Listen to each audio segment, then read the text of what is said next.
region. And while talking about the poll plank in the previous phase of the election that was held in Karnataka, well, it was mostly revolving around the Modi guarantees versus Congress guarantees. This time, of course, the major controversy that has erupted, making it a poll plank by the Congress, where they launched an all-out attack against the BJP as well as the JDS. The BJP, of course, had distanced itself from the scandal, senior JDS leaders also pointing to the same.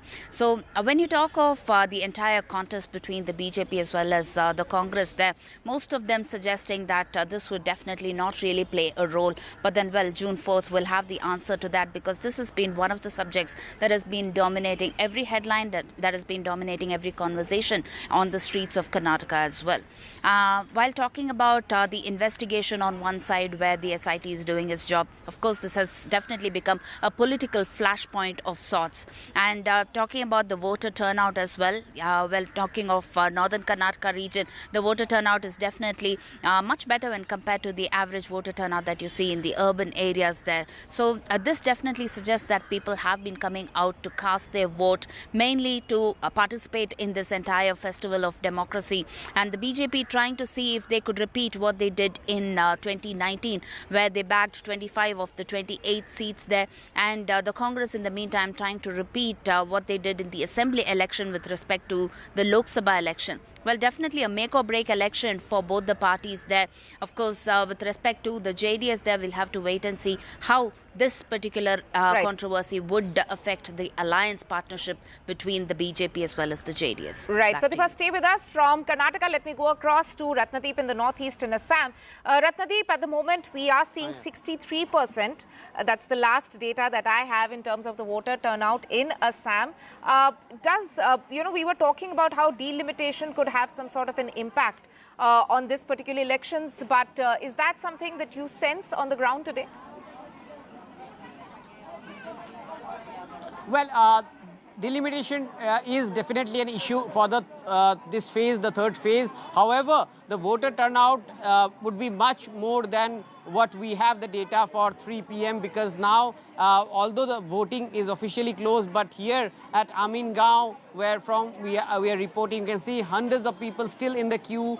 They have been given token. The gates have been closed. So these people who are in the queue for hours together would be allowed to cast their votes. In fact, this is part of the Barpeta constituency. And let me tell you how this has impacted. Now, Amingaon is part of the Jalukbari Lok Sabha Assembly constituency, from where Assam Chief Minister Himanta Biswa Sharma is the candidate. In fact, a short while back, he did cast his vote. But this constituency, a part of it is part of Guwahati constituency, and another part is part of the Barpeta constituency because of the delimitation. And therefore, the delimitation did really impact at ground zero the dynamics in terms of the demography. But watchers say that it is the BJP and its allies who are going to benefit out of it. And whether it really happens or not, the results will say. But we are here, we can see large turnout of women voters. There are a lot of women here who have come out at the last moment to cast their votes, clearly showing that there is interest among voters to come and cast their votes. Now, we did speak to Assam Chief Minister Himanta Biswa Sharma. He clearly said that the turnout in Assam, rest of Northeast, Bengal, Odisha and Jharkhand, these states would really impact the final results, and he says that this will actually go in favor of BJP. That's his claim, but it is an important claim that he is talking about. In the third phase in Assam, 4 seats have gone to polls today. Of them, 1 seat, Guwahati, is where BJP has its candidate.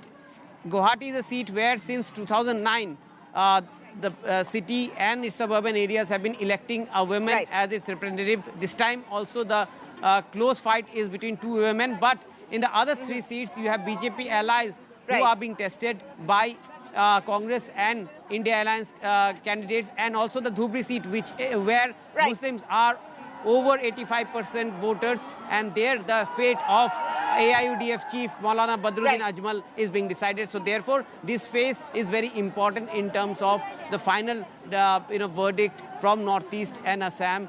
this will be a wrap of elections here, but perhaps as the Chief Minister points out, Assam and Northeast will play a key part in the final results. Right. Thanks, Ratnadeep, for summing up the entire scenario there in the Northeast. But stay with us. Let me also go across to Saurabh Gupta, who's been reporting from Malda. Saurabh, you are reporting from one of the sensitive constituencies in Bengal. But in your assessment, this election so far has largely been incident-free in terms of the kind of pre-poll violence or even poll violence that we see in Bengal usually. What is your assessment in terms of some of the constituencies which voted today? Well, if we compare it to the last elections, which was the Panchayat elections, definitely a lot more peaceful, definitely incident-free, but there have been sporadic incidents even today. But again, like I said, comparatively, it's a much more peaceful election, and one hopes that I haven't spoken too soon because we still have about an hour to go to the end of polls today. But this is interesting because today, entire North Bengal has completed voting. And you also have now seats of Murshidabad, Jongipur also voting. And it's important because this was a region that the BJP swept in 2019. Now, of course, the Trinamool believes it has a foot in some of the few seats, and therefore they think that they could make a comeback in a few of the seats. Now, having said that, of course, there is also now the larger part of South Bengal and, your Jungle Mahal and all of those places to vote. But at this point, really, Bengal, like you said, is a long, drawn-out election. There's not a single phase where we don't vote, and it ends in the final phase with Kolkata and surrounding areas voting in the last phase. But obviously, today's, phases or seats is interesting because today is the first phase where the contest is between different parties. For example, the Congress here is in the contest. In the seats in North Bengal, the Congress really wasn't in the contest, and these were BJP strongholds where the Trinamool was trying to fight back.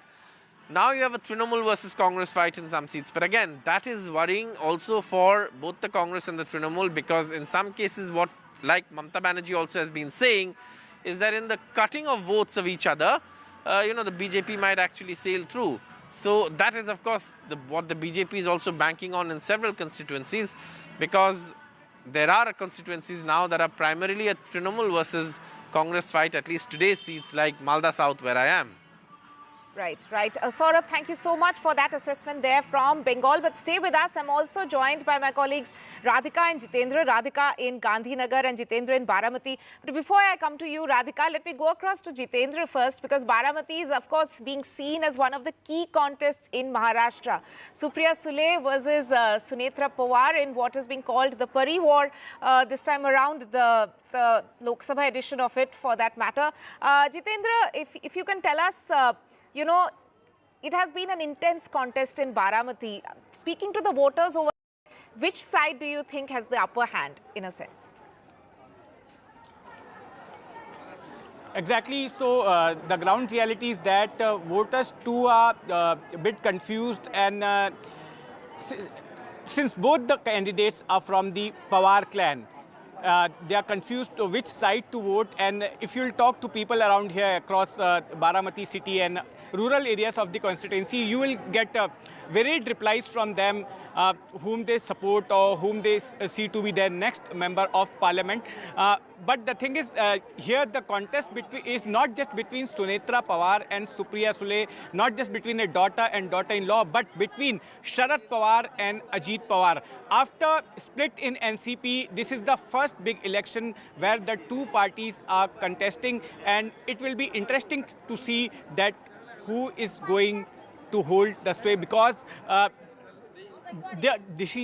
whatever the results comes out of this election will be decisive for Sharad Pawar's political career, because in political corridors it is being said that there is some sort of sympathy being generated towards Sharad Pawar in the manner his party was split. And not only just party was split, but the election symbol, the official name and the election symbol also went to the other faction of the party, and that is one thing which people think will generate some kind of sympathy towards Sharad Pawar, and it is that sympathy factor which Supriya Sule is banking upon, other than her performance as the member of parliament in Lok Sabha. She has been elected from this particular constituency 3 times before since 2009, and this is for the first time that she is facing a bitter challenge from somebody who is from her own family, Ajit Pawar's wife, Sunetra Pawar. As far as the voting is concerned, I am at this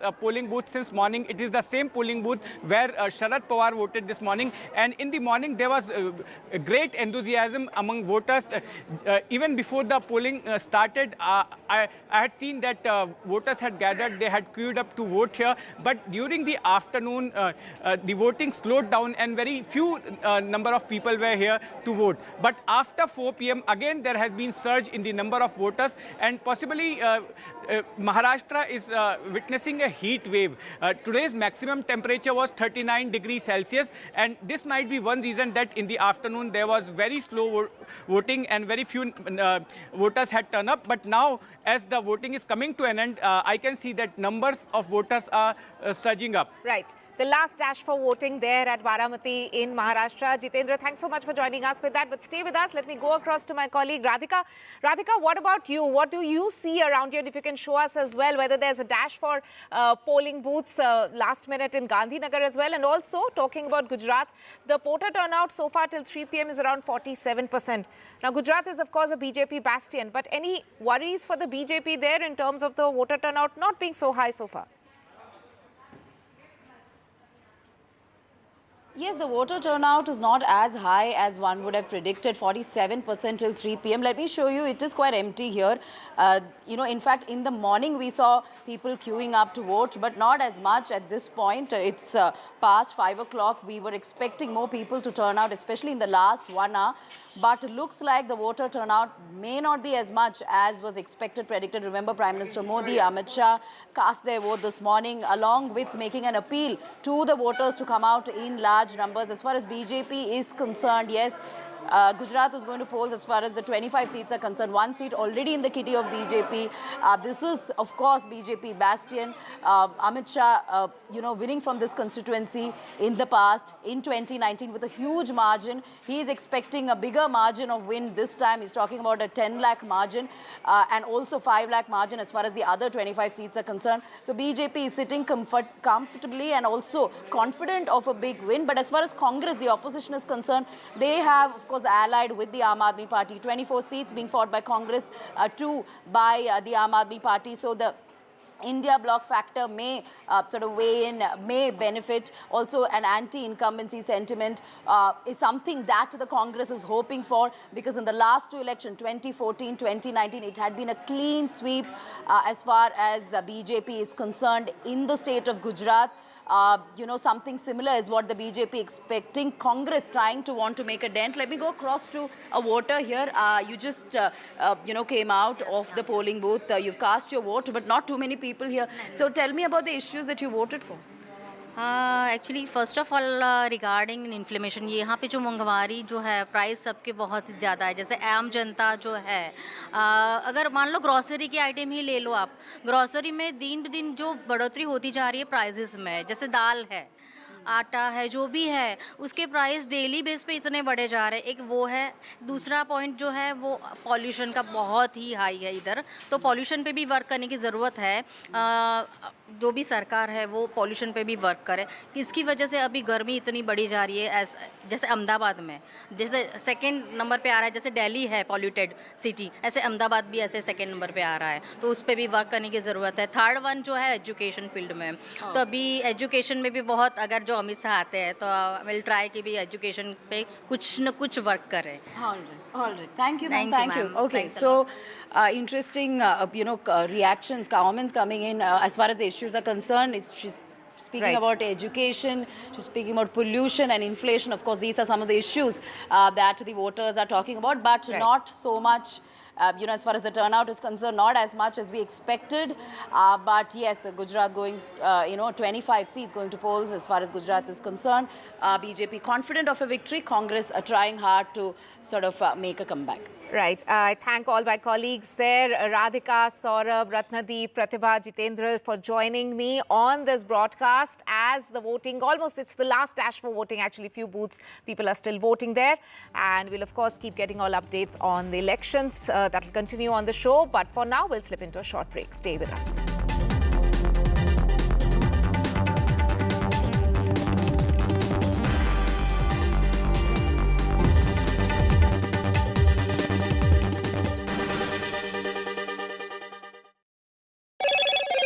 Hello, Moto.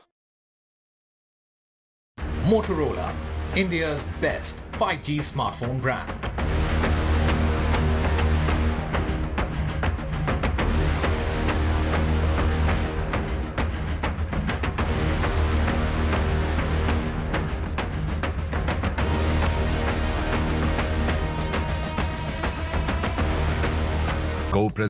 प्रत्येक काळात गरज असते एका नव्या आवाजाची, सोबत नवा दृष्टिकोन, तसंच नव्या विचारांची.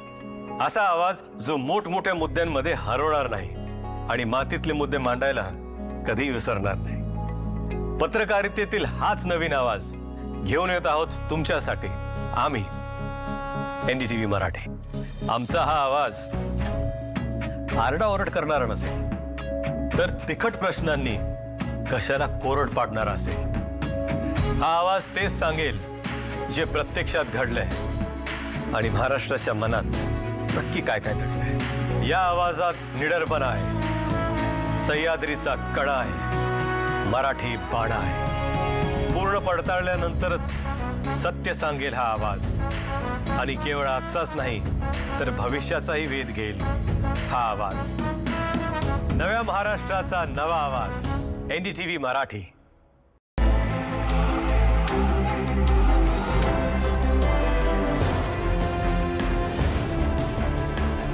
The biggest carnival of democracy, India's general election. Prime Minister Modi makes a formidable bid for a hat-trick. The opposition is trying to mount a united challenge.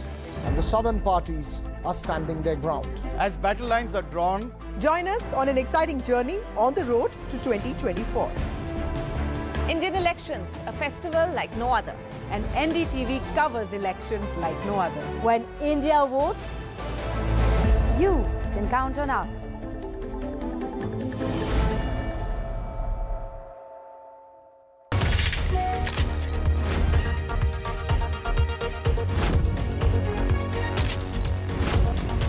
It's the essence of democracy, and we stand firmly behind it. We are thrilled to join NDTV's pledge.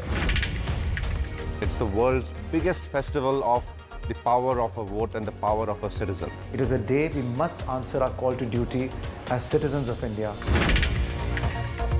We get this opportunity to determine how our country will be governed. it is this constitutional duty through which we can make a difference in our nation's future. And make India always a better place than it was yesterday. I certainly plan to vote as long as I'm able to vote. We are joining NDTV's Pledge to Vote initiative. Let us make democracy stronger by going out and exercising our franchise.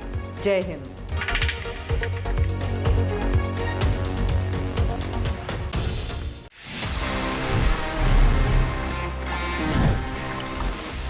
First gadget that we have for this week's episode is this. The all-new Xiaomi 14 Ultra. I mean, ये जो phone है, this is a flagship device from Xiaomi. Packs a lot. मतलब, if you talk about the in-hand feel, the device is really premium. The camera is made in collaboration with Leica. I mean, जो lenses हैं वो Leica ने बना के दिए, and the entire hardware is really fantastic. The phone feels like a flagship phone. काफी interesting features हैं, things like the latest Qualcomm Snapdragon 8 Gen 3 processor. We have a nice Quad HD Plus display, 5000 mAh battery, and I mean everything packed in this nice looking package. Let's have a closer look कि आखिर क्या features हैं all together इस Xiaomi 14 Ultra में, and then I'm gonna tell you what do I think. मतलब इस phone के बारे में मेरे क्या थॉट्स हैं, so that you can make an informed decision of buying or not buying this phone. Forget ordinary. The Xiaomi 14 Ultra has arrived to redefine smartphone power. Its massive 6.73-inch display doesn't just boast eye-popping resolution, ये blaze through करता है with a 120 Hz refresh rate, making every swipe and scroll buttery smooth. And for those clumsy moments, rest assured the display's toughened protection can handle the occasional bump or drop. Under the hood, the Ultra pack करता है 16 GB of RAM, जो कई laptops के मुकाबले ज्यादा है. और जब इसको बूस्ट की जरूरत हो, इसका 90 watt fast charging and wireless charging have your back, ready to get you back in the game in record. Welcome back, and we are getting this breaking update coming in where the Supreme Court has in fact stayed the Calcutta High Court order against the Bengal teachers recruitment case, in which the Calcutta High Court had of course axed jobs of around 25,000 teachers, calling the appointments illegal. Now the Supreme Court has stayed that Calcutta High Court order, which comes as a bit of a relief for those 25,000 teachers in Bengal. But the Supreme Court, if I can just bring out the salient points from the order, has of course said for the moment that there will be no coercive steps taken against the candidates as well as the officials. Of course, it had already said that there will be no coercive steps against the officials some time back, but today specifically so for the teachers who are the candidates in this case, the top court has highlighted that there should be no coercive steps against the candidates. Also, at the same time, the Supreme Court has of course given a nod for the CBI investigation in this case. Very importantly though, the top court has said that if the probe shows, if the investigation shows that the appointment was illegal, then the candidate or in this particular case, the teacher who's been hired will have to return the money that they have earned as salary from that particular job. So, very importantly, significant order from the Supreme Court there. Let me go across to my colleague Saurabh Gupta. Saurabh, so this comes across as a bit of an interim relief for the teachers who are involved in this so-called case. Yes, and of course the Supreme Court's observations are something that of course is also a bit of, very, very, very strong observations. But at this point it seems that the teachers who lost their jobs overnight due to the High Court order do have some relief. In fact, this case was something that the West Bengal government went to the Supreme Court with. The Supreme Court of course heard basic arguments and has now passed an interim order. Now, of course, this is something that the Supreme Court has said in its order today, and obviously the Supreme Court is the top court of the land, and therefore what it says is very, very important. But obviously West Bengal government had sought relief as far as the jobs of almost 26,000 teachers are concerned, because 26,000 teachers losing their jobs in the middle of elections is something that could have a lot of repercussions, and something that the West Bengal government had gone to the Supreme Court with. But obviously this is something now that the Supreme Court has passed orders on. Right, Saurabh there getting us the latest in terms of what the Supreme Court has had to say. Very important order. As he was mentioning that Mamata Banerjee had also commented on the Calcutta High Court order there earlier. And for the moment, it is interim relief for those teachers involved in the case. But of course, the Supreme Court has also said that the investigation, if it finds out any illegality involved in the appointments, the candidates will have to return the money they have earned from that job. Shifting focus now to another headline story that we are carrying, and that is the latest flashpoint on Quota between Prime Minister Modi and Lalu Prasad Yadav. Now, while speaking to the media, the RJD chief had said that Muslims should get benefits of Quota. But shortly after that, Prime Minister Modi hit back. Speaking at a rally, he called Lalu Yadav's comment shocking and also said that it was petty vote bank politics. Lalu Yadav then clarified, saying that he meant that Quota should always be, there should always be a social consciousness when it comes to Quota, and that it should not be religion-based. First, let's take a look at the comments which have come in on this story.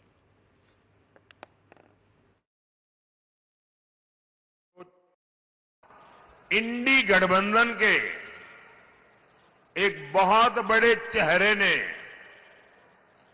इस खतरनाक साजिश से नकाब उठा लिया है। कि INDI alliance के सबसे बड़े पार्टनर बिहार में अभी जेल से बाहर आए हैं। चारा घोटाले में जिन्हें अदालत ने दोषी करार दिया, उन्होंने आज मीडिया के सामने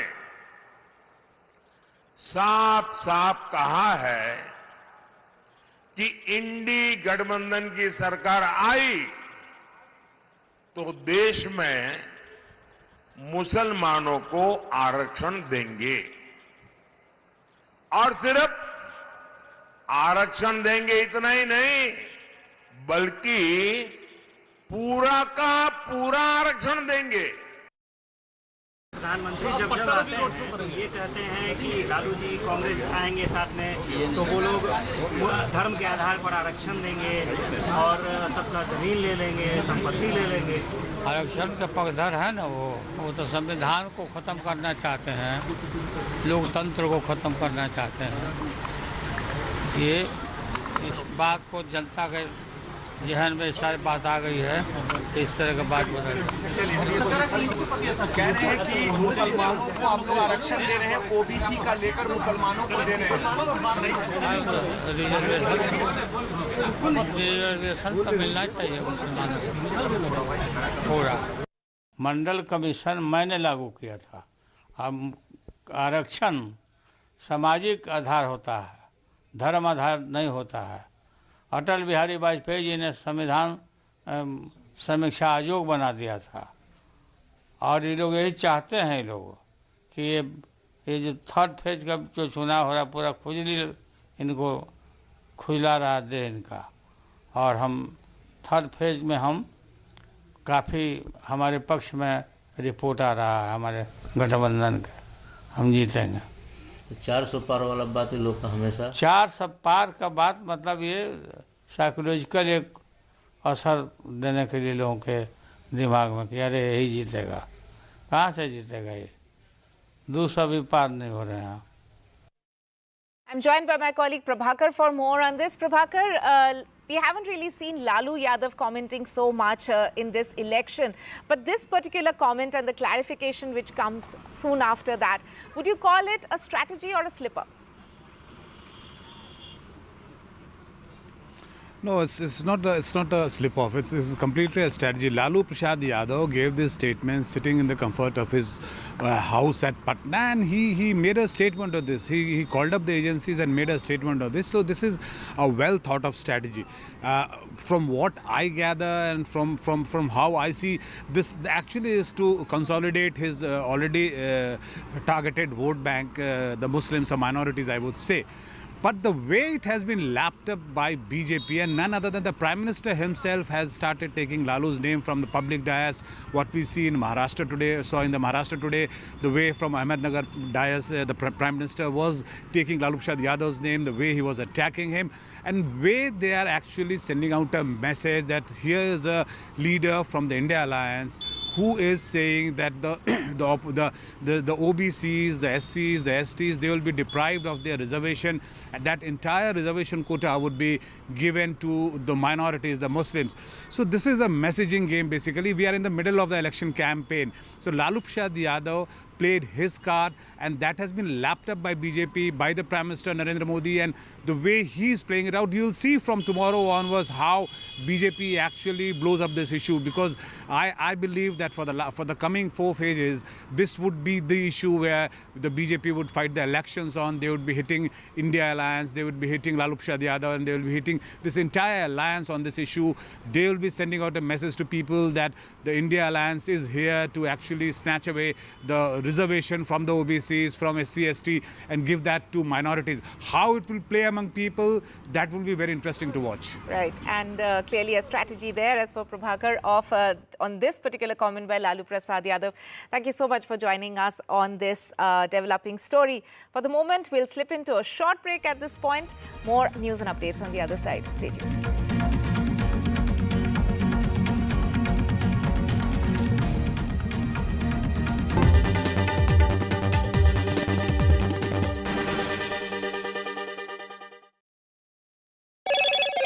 Hello, Moto. Motorola, India's best 5G smartphone brand.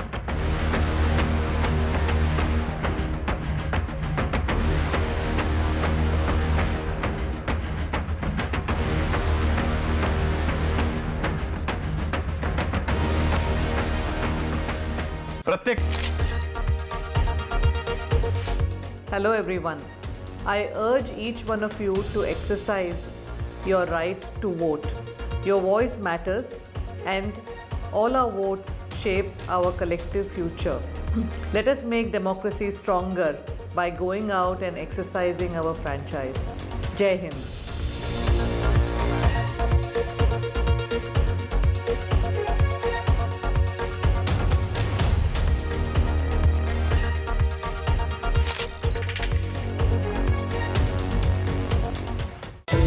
The 18th Lok Sabha elections. As always, NDTV has its ear to the ground. With the biggest pie of 80 seats, all eyes will be on Uttar Pradesh. Will the Troika ensure the Modi umbrella unites all? It is the first election in Naya Kashmir since the scrapping of Article 370. Will the same number of lotuses bloom in the desert, or can Gehlot lend a helping hand to India? With BJP having Max here with the only pillar standing of Chhindwara fall. Can Didi once again withstand the saffron tide? Will BJP stay strong in its northeast bastion? Jhadu ka jadoo or Modi magic? Can Congress gain lost ground in Punjab? Will Revanth Reddy be able to increase the Congress strength in Telangana this time? And in Andhra Pradesh, will the Jagannath be able to stop Chandrababu Naidu and Pawan Kalyan? Can BJP win back its only stronghold in the south? Or will it be a Congress consolidation? Can BJP make a dent in the Dravidian den?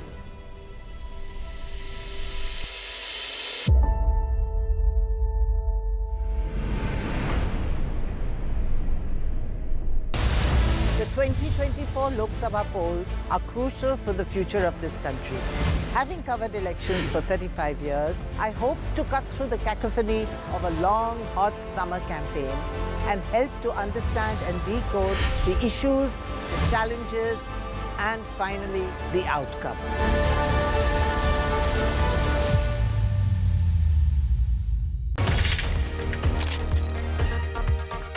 After 5 years, we are again getting an opportunity to exercise.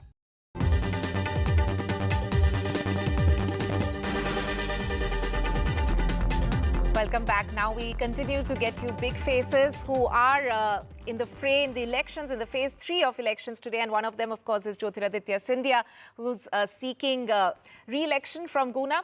Now, Jyotiraditya Scindia spoke exclusively to NDTV, and he said that there is, of course, a focus on increasing the voter turnout, and more voter turnout, of course, means it's good for the democracy. Listen into what he had to tell us.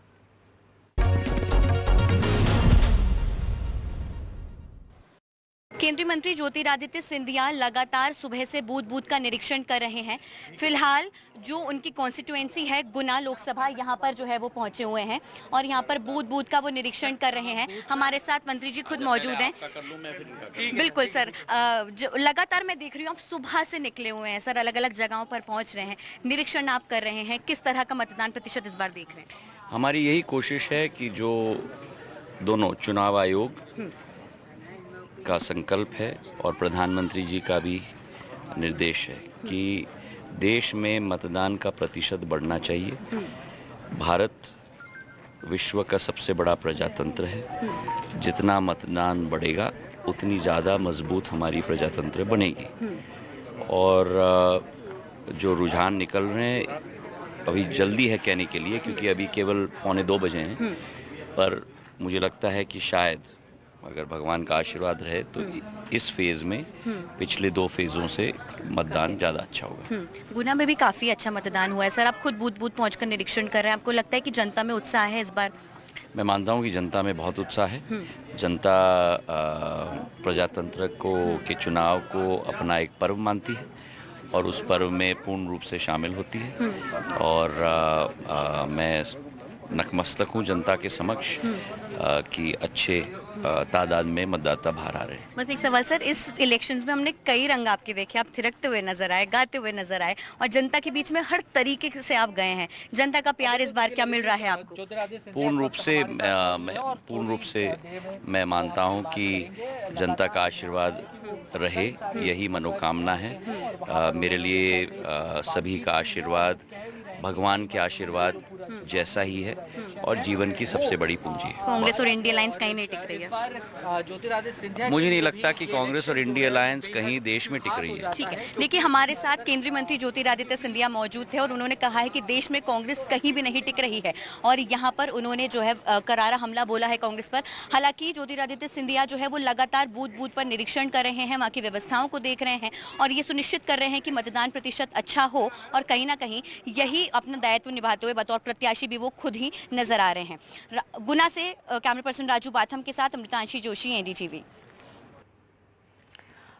Right, breaking update that we are getting to you now, and that the Election Commission has taken serious note of a non-removal by the Karnataka BJP of a particular ad that they had put up on social media, and the Election Commission has in fact asked the Karnataka BJP to take down the ad immediately, and this has been a notice which has been issued, and EC has in fact asked the Karnataka BJP to take down this particular ad immediately. Let me go across to my colleague Maria for more on this. Maria, take us through what exactly is this particular issue about? Yes, so the Karnataka BJP had put out an advertisement essentially trying to show that how the Congress politics is that of appeasement, and they have been doing the politics just to appease the minorities.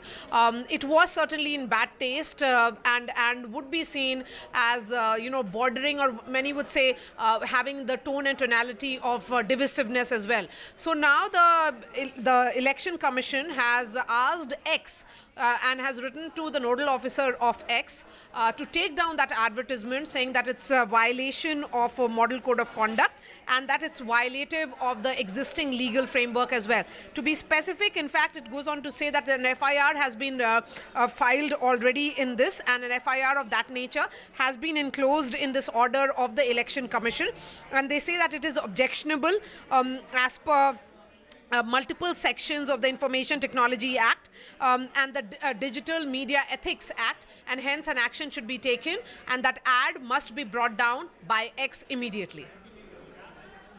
Right, Maria, thank you so much for joining us with this breaking update that we are in fact reporting on the EC action against BJP on this particular ad related to Karnataka. Shifting focus now, but staying with news from the south, we have in fact seen that the Election Commission has also cracked down on Telangana government as far as their Raitu Bharosa scheme is concerned, and the Election Commission has directed deferment of Raitu Bharosa scheme. The Election Commission said that disperse installments after May 13th polling day in Telangana, and EC has in fact deferred Telangana government's aid to farmers because it said that during the elections, if this is doled out, then it's a gross violation of the model code of conduct. And we'll go across to my colleague Uma Sudhir for more on this. Uma, first of all, tell us what exactly is this particular scheme, and what is the objection that EC has taken in terms of how the Telangana government was dealing with this?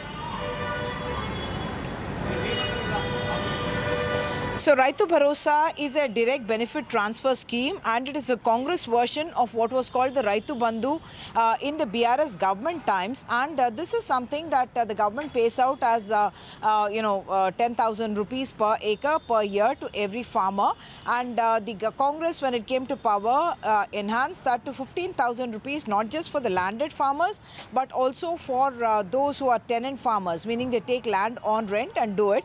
And what the EC has objected to is the fact that the Chief Minister in multiple meetings had kept saying that by the 9th of May the money will be in your account, and that was seen as a violation of the Model Code of Conduct, because what is the process of government is one aspect, but for the Chief Minister to be on a public forum and keep saying that we are going to be transferring this money by the 9th of May, which would be just about 4 days before voting happens in Telangana, that was certainly seen as a model code of violation of the Model Code code of conduct. But interestingly, the government has in fact already done major part of the transfer.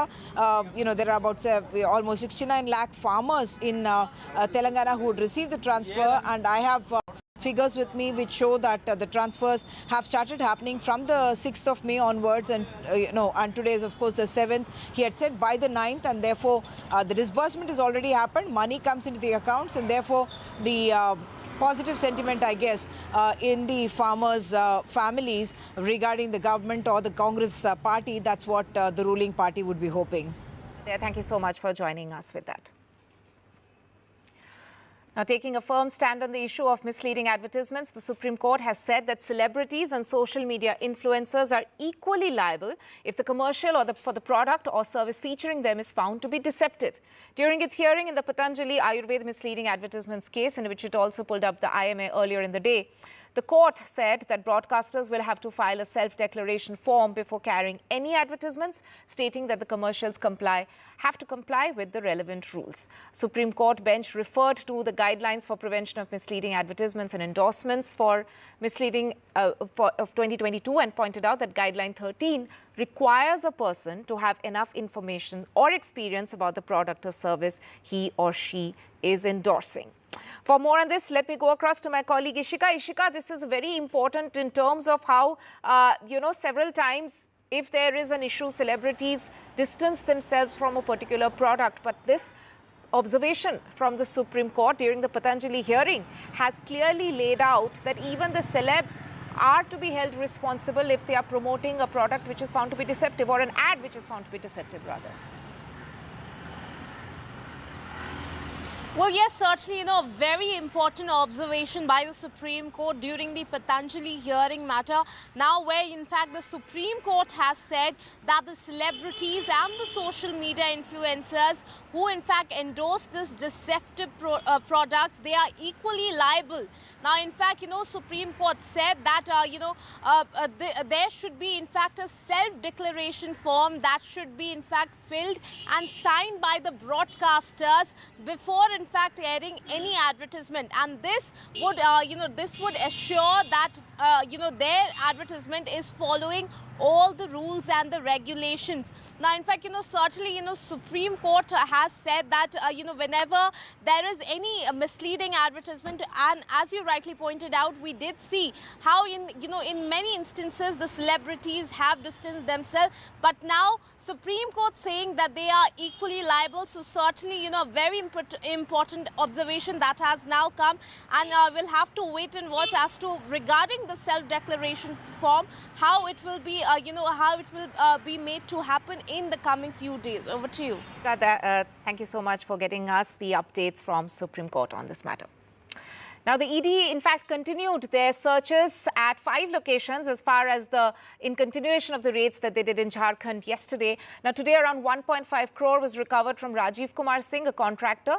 And in the cash haul, there was cash more than 10 crores, which was allegedly routed back to him. Remember that there was, of course, over 30 crores, around 35 crores to be exact, that the Enforcement Directorate claims to have recovered from these raids so far. Joined by my colleague Mukesh for more on this. Mukesh, अभी तक की जांच में या जो action लिया है ED ने, उसमें 35 करोड़ से ज्यादा कैश रिकवरी हुई है. क्या लार्जर कंस्पिरेसी ईडी को नजर आ रही है इसमें? देखिए, जो ईडी है वो लगातार इस पूरे मामले की जांच कर रही है, और ईडी को जो पैसा मिला है 35.23 करोड़ जो रुपए मिला है, वो पैसा ईडी ने सीज कर लिया था. और उसके बाद जो जहांगीर आलम, जो कि झारखंड के रूरल डेवलपमेंट मिनिस्टर के पीए का नौकर है, उससे जो पूछताछ हुई है उसके बेसिस पर ईडी को कुछ लीड और मिली थी, और उसी लीड के बेसिस पर ईडी ने फिर से रेड की, और एक कॉन्ट्रैक्टर है राजीव सिंह, उनके घर से करीब 1.2 करोड़ रुपया और मिला है. ईडी ने जो दोनों आरोपी हैं जहांगीर आलम और मंत्री के पीए संजीव लाल, इनको अरेस्ट करने के बाद कोर्ट में पेश किया था, जहां से उनको 7 दिन की ईडी की रिमांड पर भेज दिया है. रिमांड के दौरान ईडी ने कहा कि इसमें कई और लोगों के नाम आए हैं, जिसमें कुछ नेता हैं और कुछ सरकारी अधिकारी है, उनके नाम सामने आए हैं, और पूरी मनी ट्रेल को एस्टेब्लिश करना है. इसके अलावा ईडी ने कोर्ट में ये भी कहा कि जो रूरल डेवलपमेंट डिपार्टमेंट है झारखंड का, उसका जो चीफ इंजीनियर है वीरेंद्र राम, जिसको पहले गिरफ्तार किया गया था, वीरेंद्र राम हर टेंडर का करीब 1.5% कमीशन जो है लेता था और ये पैसा संजीव लाल तक पहुंचाता था। तो अभी इस पूरे मामले में ईडी जांच कर रही है और कुछ बड़े लोगों के नाम भी सामने आए। मुकेश, शुक्रिया हमसे जुड़ने के लिए। Mukesh, they're reporting on the ED raids in Jharkhand, of course, connected to a minister there.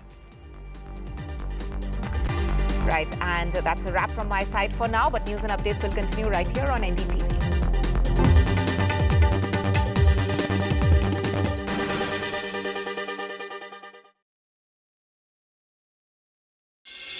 Stay informed and entertained with the new and updated NDTV News app. You can watch all our channels live, listen to podcasts, read breaking and exclusive news from around the world and more. Download the NDTV app today and get access to the best journalism and storytelling on your smartphone or tablet. The NDTV app. News that matters to you. This show isn't just about news from the southern states. It's one that looks at the rest of India and the world from a diverse South India point of view, because NDTV has always taken the southern view seriously. The Southern View with Veera Raghav, only on NDTV 24/7.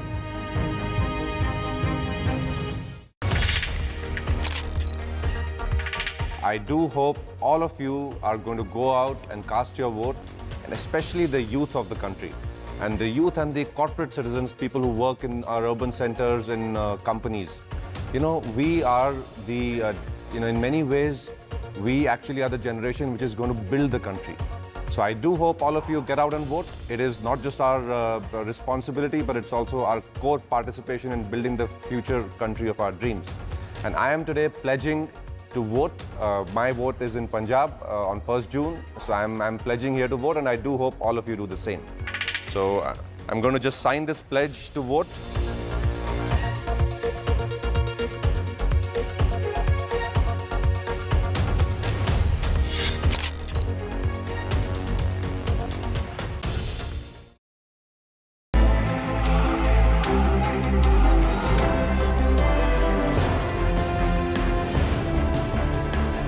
The biggest carnival of democracy, India's general election. Prime Minister Modi makes a formidable bid for a hat-trick. The opposition is trying to mount a united challenge. And the southern parties are standing their ground. As battle lines are drawn, Join us on an exciting journey on the road to 2024. Indian elections, a festival like no other. And NDTV covers elections like no other. When India votes, you can count on us.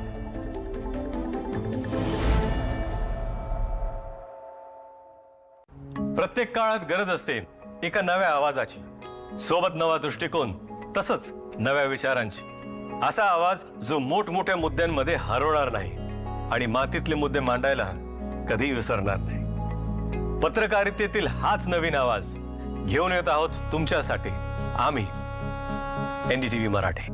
आमचा हा आवाज आरडाओरड करणारा नसेल, तर तिखट प्रश्नांनी कशाला कोरड पाडणारा असेल.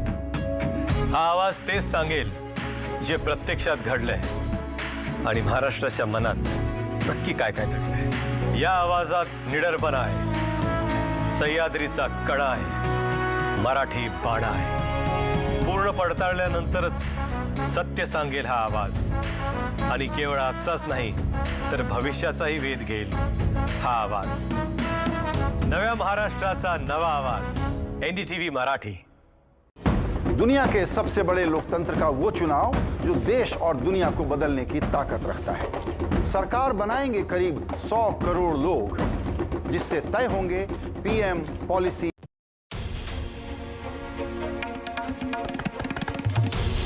This is NDTV, and you're watching NDTV 24/7. Hello, Moto.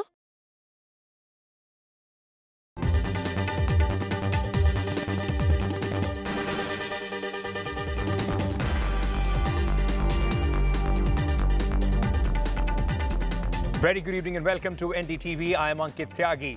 The voting, ladies and gentlemen, for the third phase of the 18th Lok Sabha election is over. What's the sense? What is the polling percentage? What have been the issues that voters have voted for? We'll discuss all that and more in the next 1 hour. Let's start with the headlines. Voting ends on 93 seats for the third phase of Lok Sabha elections 2024. 5 states, Assam, Chhattisgarh, Goa, Karnataka and Gujarat, complete polling today. 60.2% voter turnout till 5 p.m. in phase 3. Bengal teachers recruitment scam. Supreme Court stays High Court order on appointment of teachers. Top court gives green signal to CBI probe, says no coercive steps against the candidates.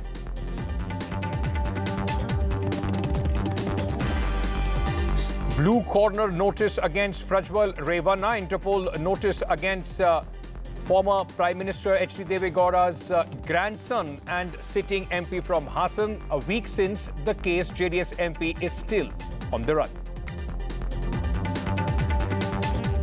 It's a war of words between Prime Minister Narendra Modi and Lalu Prasad Yadav on the Muslim quota. Lalu Prasad Yadav slams the BJP, says Muslims should get quota benefits. Prime Minister Modi hits back, says petty vote bank politics.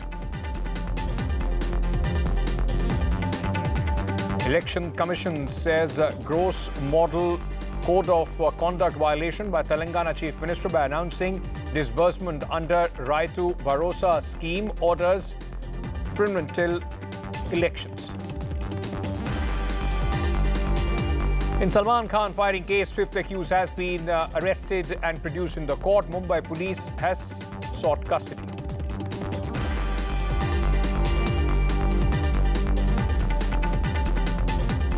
All right, we are starting 6 p.m. with this big story which is coming in at this moment. Sources have told NDTV that the Election Commission of India has taken serious note of the non-removal by the ex-social media platform of an objectionable post of BJP Karnataka unit, despite a legally valid letter through the CEO Karnataka, including FIR in the matter. The ECI has directed X to take down the said post with immediate effect. The letter, in fact, has also been published as far as the Election Commission of India is concerned. Remember, it was 4 days back when this post was put out by the BJP Karnataka handle. And it is, of course, many people have cited gross violation of the model code of conduct as far as this cartoon which was put out by the BJP in Karnataka. This goes against the first, in fact, tenet of the model code of conduct, which speaks about religion not being used as a tool or trying to, in fact, play on any sort of inter-religious rivalry as far as the country is concerned. Now, the Election Commission has taken a very strong and stern view of the social media handle X not removing this objectionable post. Let me very quickly go across to my colleague Maria Shakil, who is joining us with more details. Maria, one part of it is the removal from social media website X. The other, of course, is there any, warning or some sort of some action as far as the BJP Karnataka unit is concerned for putting it out in the first place? Remember that an FIR was filed against, it was registered by the Chief Electoral Officer of Karnataka through the Cyber Crime Division in Karnataka. So that has happened. But the larger point here is that can that content continue on X? Because so far the Karnataka BJP X handle has not really removed it. Now, an EC order clearly is addressed to the nodal officer of X, and they are saying that this is violative of the entire legal framework, violative of the Information Technology and Ethics of Media Act. It's also violative of the IT Act and the rules which have been specified clearly, and hence it must be brought down immediately. What will be the action that will be taken post that FIR? That is yet to unfold. But yes, the entire content which had drawn a lot of sharp reactions from not just the Congress party but across, we had seen, several quarters, I would say, had seen that that messaging, that kind of messaging as very, very divisive and polarizing. most of Karnataka has polled. So elections technically in Karnataka are over now. So what will be the implication now onwards, that remains to be seen. But overall, a content which was certainly in bad taste. That's right. In fact, at this moment, we are waiting for a response from X as far as the Election Commission is concerned. Thank you so much, Myra Shakil, for joining us with all those details. Moving on now, ladies and gentlemen, the voting has, in fact, now it's done for the third phase of elections. It's 6:05. Any voter who is already inside the polling booth will be the only ones, those who are still, in fact, they would be able to exercise their franchise. Anybody who was, in fact, now left behind at 6 p.m., you cannot enter any polling booths. So voting for the third phase, which covered 93 constituencies across 10 states and union territory, is over. Now, the election today brings to an end polling on more than half of the 543 Lok Sabha constituencies. Remember, 102 in the first phase, 88 in the second phase, and then, of course, 98 in the second phase, and then 93 of these constituencies now in phase 3. Now, 5 states with this phase completely are done for their Lok Sabha constituencies. Assam, Chhattisgarh, Goa, Karnataka and Gujarat. Polling on this third phase is crucial for the BJP in their Mission 400. This, in fact, is happening in the strongholds of the Bharatiya Janata Party. States like Gujarat, which gave BJP a 100% result, 26 out of 26 in 2014 and 2019. Madhya Pradesh, where the BJP won all but 1 seat, and UP, where the BJP is hoping that they would be able to increase their tally because, remember, in 2019, the alliance of Samajwadi Party and the BSP was, in fact, able to win a few seats in Uttar Pradesh. Maharashtra, where 11 of 48 seats have voted today, has proven, in fact, very, very difficult to read, even for seasoned in political pundits. 24 seats in Maharashtra now have completed the polling, so that is half of Maharashtra already done.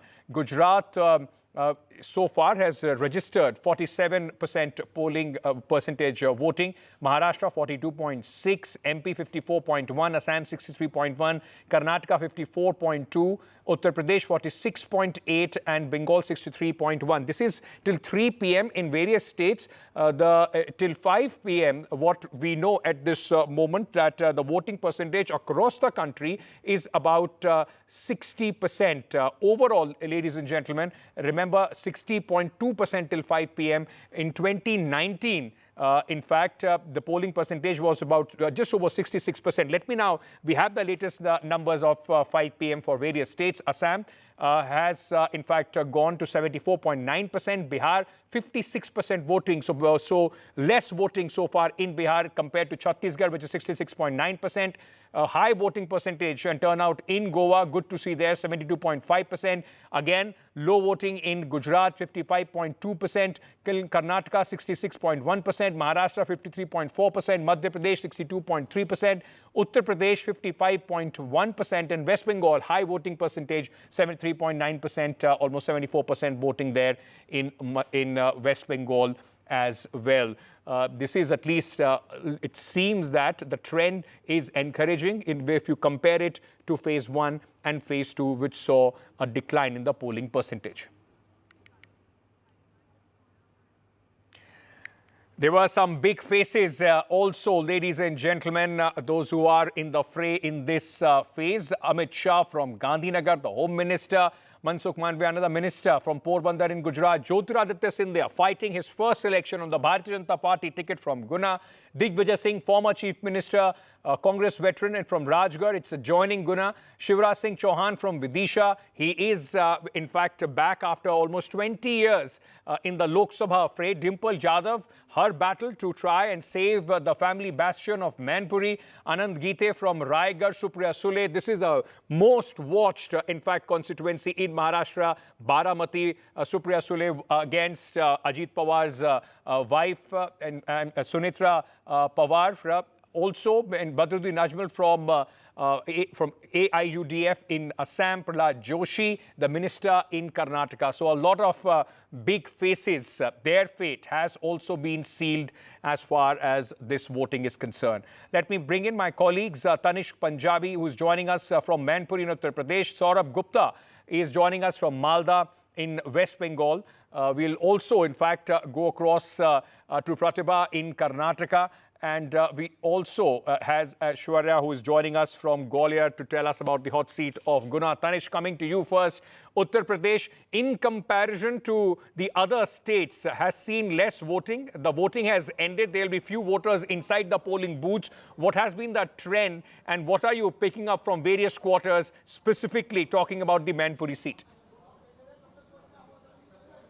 Well, you know, Ankit, the voting definitely compared to other states has been lesser here in Uttar Pradesh. But if we compare it to phase 1 and phase 2, it seems the situation seems slightly better here. But of course, there is a little decrease if we compare it to 2019. Remember, these are just 5 p.m. voter turnout. After this, 1 hour of voting also took place, and then we will get the final result. So of course, this time we can hope for a better voter turnout if comparing to phase 1 and phase 2. But talking about the seats which went to voting today, one of them was of course Sambal, which saw a high voter turnout compared to rest of the 9 seats, around 61%. So by 5 p.m. it has seen around 61% of voter turnout compared to other 9 seats which saw around 55 to 56%. The lowest being Agra with 51%. The average voter turnout of Uttar Pradesh is around 55.13%, as you mentioned. Talking about Mainpuri, of course, earlier in the day there were people did come out to vote, especially women. Women were coming out to vote in the morning because, of course, they have to first. They thought of first finishing the casting their vote and then getting on with the household work. We saw a lot of women coming out in the morning, but of course there was a huge decline. There were hardly any people seen in a lot of booths in Mainpuri, but that improved towards the evening, and there were people again coming to cast their vote. So Mainpuri has seen around 55.13% of voter turnout. The figures are yet to be updated, but in here in Mainpuri, of course, very important hot seat. It is Dimple Yadav, the Bahu of the Yadav family, fighting against Jaiveer Singh, the minister in the UP government. And Mainpuri, as we all know, it has been a Samajwadi Party stronghold for the longest time, and it is a sort of litmus test for Dimple Yadav this time. Yes. Dimple Yadav, will she be able to, in fact, carry on the legacy of Netaji Mulayam Singh Yadav? This is his bastion. It used to be his seat. Let me very quickly now take you to Madhya Pradesh, where in Gwalior, my colleague Aishwarya is waiting for us. Aishwarya, now this is an important phase for the Bharatiya Janata Party. Last time when the elections took place on all these seats in the phase 3, these seats were won, all these seats were won by the BJP. For the first time, Jyotiraditya Scindia is fighting on a BJP ticket, adjoining constituency, Digvijay Singh. What is the sense that you are picking up from the ground?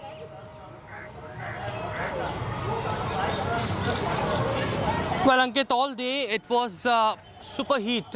In fact, the temperature rose to 42 degrees Celsius since 1 p.m. and all that evening we saw those polling stations completely vacated, and there were very less voters who come out in the afternoon, but in the morning we saw a huge crowd, long queues at the polling stations, and therefore the reason perhaps Madhya Pradesh till 5 p.m.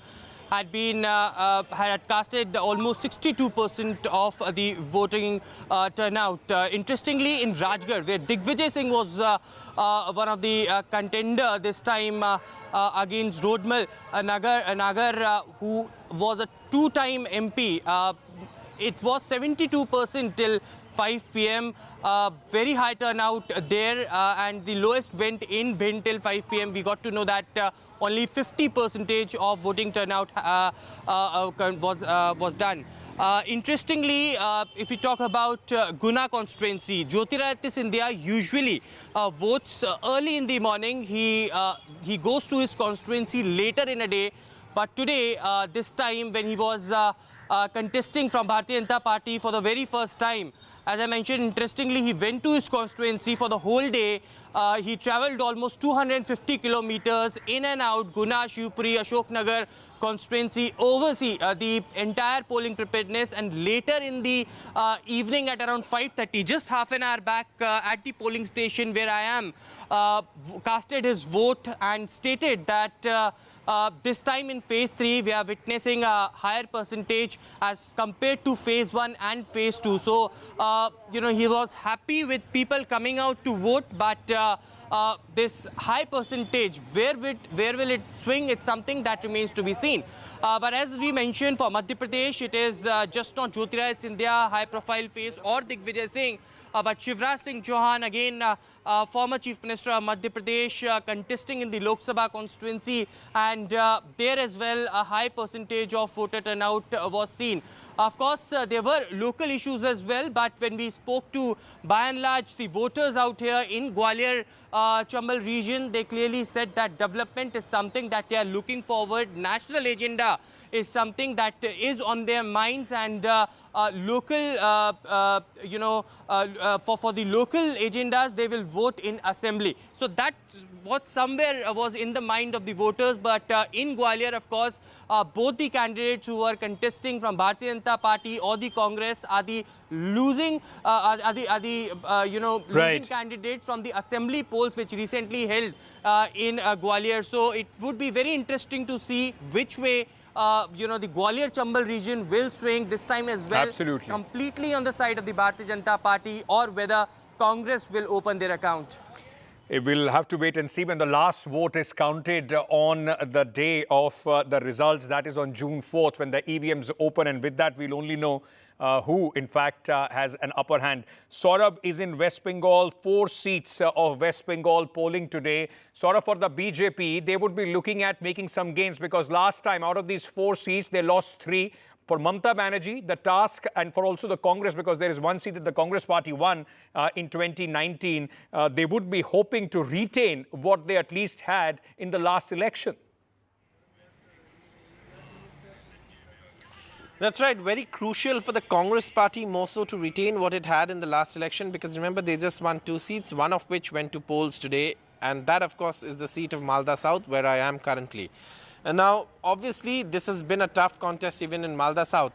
And one of the things that the BJP would be very interested at looking at is perhaps in this competition between the Trinamool Congress and the Congress, if their candidate can get enough votes, and if these two cancel each other out, then their candidate might very well sail past, that figure in the first past the poll system. So, obviously, the BJP is closely watching this contest. That is Malda South. Malda North, again, last time what happened was 2 members of the Ghani Khan family contested on behalf of the Congress and the Trinamool Congress. They cut each other's votes, and then, of course, the BJP sailed through with a huge margin, in fact, Khogin Murmu. Then you also have I beg your pardon, then you have Murshidabad and Jangipur. Jangipur was the seat of the late, Pranab Mukherjee. He represented that seat twice. And you also had Murshidabad, where this time the CPIM has fielded its senior leader, Mohammad Salim. And with the India alliance falling apart in West Bengal, it is crucial to note what happens in these seats, because these are the seats where the India alliance would have made a huge difference in terms of winning or losing. And therefore, it's quite interesting to note what happens to these seats when we open those ballot, voting machines, and when we count those voting machines on the 4th of June, we will know. But yes, 4 very important seats have gone to polls. Along with this, we've completed polls in North Bengal. The entire North Bengal region has finished voting. Most of these seats were held by the BJP, except the 1 seat that went to vote today, which was, of course, the Congress's held seat in Malda South. But apart from that, in 2019, the BJP won all the seats that have voted so far. Now, Murshidabad and Jangipur were won by the Trinamool Congress. Malda North was won by the BJP, and Malda South was won by the Congress. Right. But West Bengal still has a long schedule to go. All of South Bengal, all of Jangal Mahal, Midnapur, all are yet to vote, and we will vote, like in all 7 phases of this election. It's a long election, in any case, one of the longest that we have seen in the last few decades. And West Bengal would be rolling in, as my colleague Saurabh is saying, in or more or less all the phases of this election. Let me take you to Karnataka now. Pratibha is joining us from Karnataka. 14 seats, Pratibha. All the 14 were won by the Bharatiya Janata Party. So the challenge is for the BJP to ensure that they retain these seats in their Mission 400. What has been the reaction of the voters so far? How has been the voting throughout the day? Well, like you rightly said, yes, all 14 constituencies where the BJP has been ruling the roost as far as 2019 is concerned, and they're hoping to repeat that with this particular election as well. And we're talking of the North Karnataka belt as well as Central Karnataka there, with Lingayat being one of the dominant communities there and also the strongest voting base as far as BJP is concerned. The main face-off in these constituencies has been between the BJP and the Congress. In fact, the previous phase saw JDS play a role in 3 constituencies. Well, they are absent here as far as the next phase of the Lok Sabha election is concerned in Karnataka. With this, Karnataka completes its voting here, and it has been quite an eventful 2 elections that Karnataka witnessed, 2 phases of the election that Karnataka witnessed. The previous phase did see the poll plank that talked about Modi guarantees versus the Congress guarantees. This time around, the biggest election controversy there with respect to the Prajwal Revanna case, and it will be pretty interesting to see how that could affect the poll prospects, because the Congress going all out in its attack against the BJP as well as the JDS, both of them who are in alliance here in Karnataka. The BJP distancing itself from the scandal and focusing on the Modi guarantees all the way in terms of its poll plank there. And that will be definitely quite an interesting poll plank that was played out as far as this particular election is concerned. It will be interesting to see whether the BJP would repeat history as far as 2019 is concerned, or whether the Congress would repeat history as far as the assembly election, replicating that model in the Lok Sabha election is concerned. Back of to course, you. it's a big battle and a straight battle between the Congress and the BJP there in Karnataka. Let me now, in fact, shift focus to Bihar, where my colleague Prabhakar is with us at this moment. Prabhakar, the voting has ended.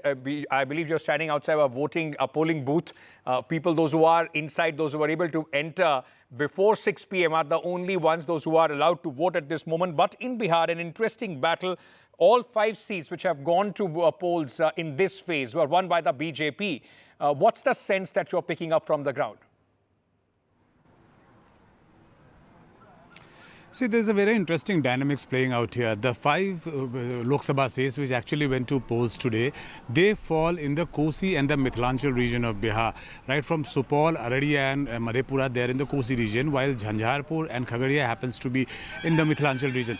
Remember, this entire region has a very strong Muslim minority population and also the Yadav population. So it's considered to be stronghold of RJD, parties like RJD and Congress. But interestingly, they have numbers in the state assemblies, they have MLAs out here, but they were not able to score numbers as far as the Lok Sabha seats are concerned. So the real challenge for actually India Alliance is to dent into these 5 seats. This is the chance for them. This is their moment actually, when actually they can dent into the NDA's 5 seats which were contested today. And they could have, they can score numbers out here. And for the BJP, for the NDA, the challenge is to retain these numbers, because they know that going by the caste equations on the ground, it's a forte of RJD, it's a stronghold of RJD, and that's the reason why they have been doing well in the state assembly in this entire region of Kosi and Mithilanchal region. Biankit. Right, Prabhakar. In fact, he's right. India Alliance would be hoping, the India bloc, that they would be able to wrest few seats from the BJP and the NDA if they want to be in reckoning as far as the next 4 phases are concerned. Very quickly, let's shift focus to Gujarat, where my colleague Radhika is joining us at this moment. Radhika, before, up till about 6 months back, when the elections were yet to be announced, Gujarat was seen as a done deal after the massive victory of the BJP in the recently held, state assembly elections. What's the sense and the mood that you have been able to pick up Gujarat with this phase? All seats are done. Currently, it looks like a done deal because we did speak to several of the voters. You know, as far as the seats are concerned, yes, 25 seats went to polls. 26th seat already in BJP's kitty with Surat candidate going unopposed. So therefore, BJP already winning one seat, even just ahead of the election. Today, of course, Prime Minister Modi, Amit Shah doing that show of strength, of sorts, and also making that road show, asking people to come out in large numbers. But interestingly, we didn't see that kind of turnout this time, 55% till 5 p.m. In many of the polling booths that we went to, there were long queues in the morning, but not post 3 p.m. So it looks like the turnout may be less.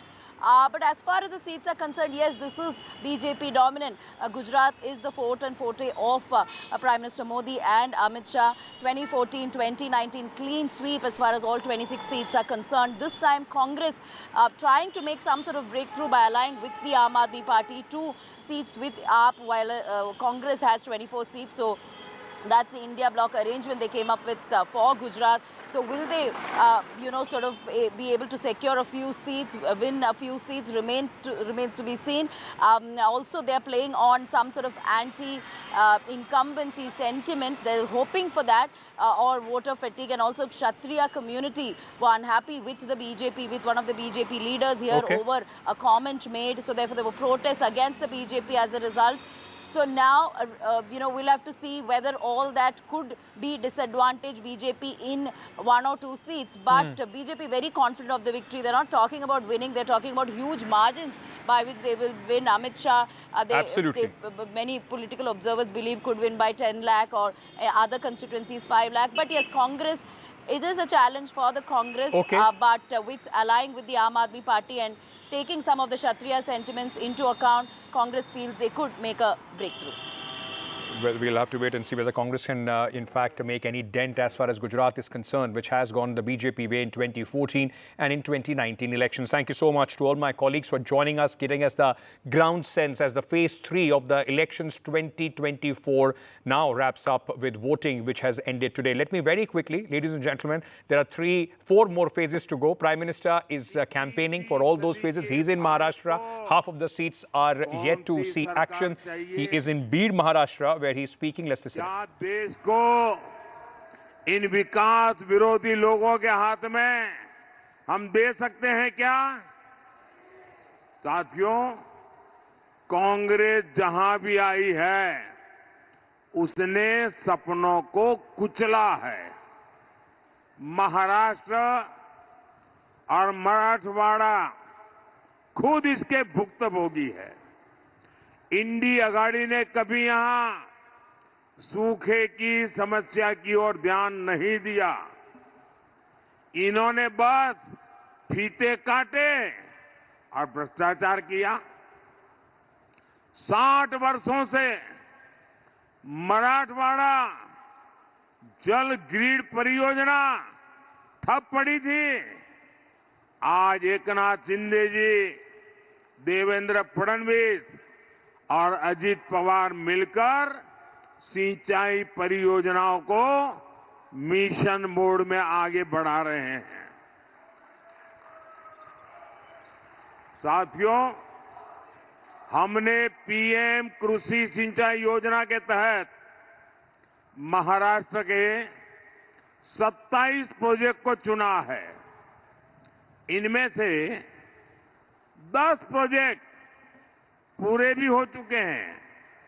बाकी project भी जल्द पूरे कर लिए जाएंगे. जब देवेंद्र फडणवीस जी की सरकार ने महाराष्ट्र के लिए बलिराजा जल संजीवनी स्कीम बनाई थी, लेकिन इंडी अगाड़ी सरकार ने उसे भी रोक दिया था. लेकिन अब इस स्कीम को गति मिली है. एनडीए को आपका आशीर्वाद ये सुनिश्चित करेगा कि ये मराठवाड़ा पानी के संकट से मुक्त हो. साथियों, मोदी किसी बड़े शाही परिवार से नहीं है. वो गरीबी से निकलकर आपके आशीर्वाद से यहां पहुंचा है। मुझे पता है किसान एक फसल के लिए कितनी मेहनत करता है। उसकी फसल अगर खराब हो जाती थी तो उस पर क्या बीतती थी। इसलिए मोदी ने फसल बीमा की गारंटी दी। आज हर वर्ष बीड़ के किसानों को बीमा के 500 से 700 करोड़ रुपए मिलते हैं। महायुति सरकार ने भी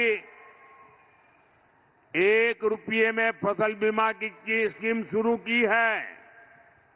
महाराष्ट्र सरकार किसान सम्मान निधि में भी 6,000 रुपये जोड़कर दे रही है। साथियों, मराठवाड़ा के विकास एनडीए की जिम्मेदारी है। आज भारतमाला परियोजना के तहत सूरत अक्कलकोट रोड हो, 3,000 करोड़ रुपए की लागत से बन रहा छत्रपति संभाजी नगर से एडसी तक नेशनल हाईवे हो, अहमदनगर बीड़ परली रेल लाइन का निर्माण हो। Right, so that was Prime Minister Narendra Modi speaking in Bihar, Maharashtra. Let's also, in fact, at this moment, bring to you the senior Congress, in fact, leader and former Congress President Sonia Gandhi today released a video as far as her campaign is concerned. Let's listen in. मेरे प्यारे भाइयों और बहनों, आज देश के हर कोने में युवा बेरोजगारी, महिलाएं अत्याचार, दलित, आदिवासी, पिछड़े और माइनॉरिटीज भयंकर भेदभाव झेल रहे हैं। ऐसा माहौल प्रधानमंत्री नरेंद्र मोदी और भाजपा की नीयत की वजह से है। कांग्रेस और इंडिया गठबंधन संविधान और लोकतंत्र की रक्षा के लिए समर्पित है। सभी के उज्जवल भविष्य के लिए कांग्रेस को वोट दे और साथ मिलकर मजबूत और एकजुट भारत बनाए। Meanwhile, there has been a serious war of words between Prime Minister Narendra Modi and RJD chief Lalu Prasad Yadav. While speaking to the media, RJD chief had said that Muslims should get the benefit of quota. Shortly after, Prime Minister Narendra Modi hit back, calling it shocking statement and petty vote bank politics. Lalu Yadav then clarified, saying he does not want or think that quota should be given on religion based, but it should be on caste specific. प्रधानमंत्री जब आते हैं ये कहते हैं कि लालू जी कांग्रेस आएंगे साथ में तो वो लोग धर्म के आधार पर आरक्षण देंगे और सबका जमीन ले लेंगे, संपत्ति ले लेंगे। आरक्षण का पक्षधर है ना, वो तो संविधान को ख़त्म करना चाहते हैं, लोकतंत्र को ख़त्म करना चाहते हैं। ये इस बात को जनता के जहन में सारी बात आ गई है, इस तरह का बात बदल कह रहे हैं कि मुसलमानों को आप लोग आरक्षण दे रहे हैं, ओबीसी का लेकर मुसलमानों को दे रहे हैं। रिजर्वेशन तो मिलना चाहिए मुसलमानों को पूरा। इंडी गठबंधन के एक बहुत बड़े चेहरे ने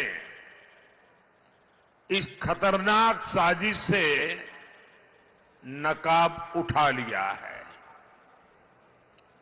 ये इंडी अलायंस के सबसे बड़े पार्टनर बिहार में अभी जेल से बाहर आए हैं। चारा घोटाले में जिन्हें अदालत ने दोषी करार दिया, उन्होंने आज मीडिया के सामने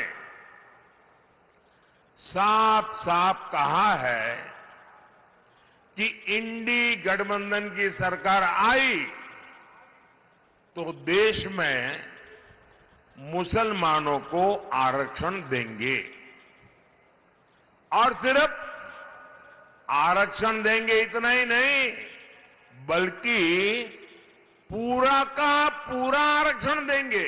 मंडल कमीशन मैंने लागू किया था। अब आरक्षण सामाजिक आधार होता है, धर्म आधार नहीं होता है।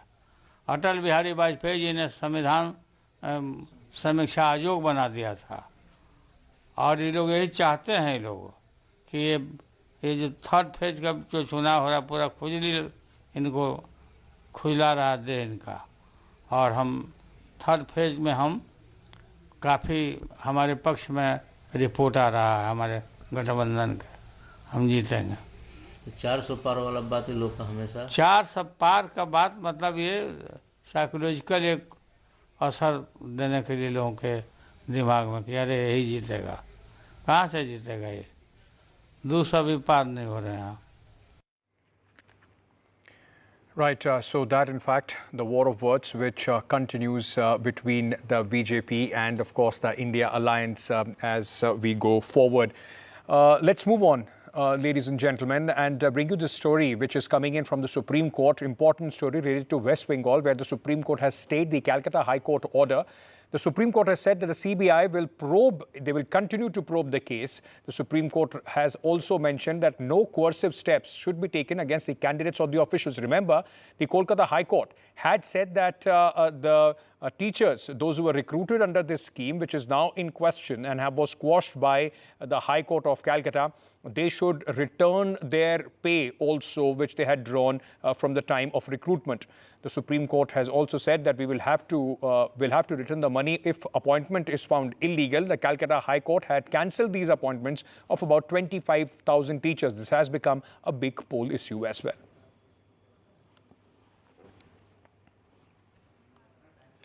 Saurabh Gupta continues to be with us. Saurabh, a very important decision, this one, because it has ramifications on the ongoing elections. The West Bengal government has challenged this in the Supreme Court. Just take our viewers through to what had happened and, of course, the political reactions on it. You know, obviously the Trinamool will be very, very relieved to some extent, because this could have been a major issue that could have snowballed right in the middle of elections. What it does allow the Trinamool is it gives it some time, to assess how this will impact, elections and prepare for it. Also, what happens is that, for the 24,000, 25,000 odd people who've lost their jobs, the uncertainty was certainly a huge factor. And the Calcutta High Court had said that their dues would have to be recovered. So in all of that, this is a relief for those, mostly the job seekers, though I'm told that there are some, observations that the court has made, which are not, of course, very something that the Trinamool would be very pleased with, or the SSC would be very pleased with. In fact, there are, the CJI observing that the total illegal appointments were 8,000 plus. The instinctive reaction is that 8,324 are illegal. Then what is the ground of setting aside the entire appointments? To which the respondent, of course, said that the entire process is illegal. Now, of course, what is the justification of throwing out unless we come to the conclusion that the process is so tainted by fraud that the entire appointment goes?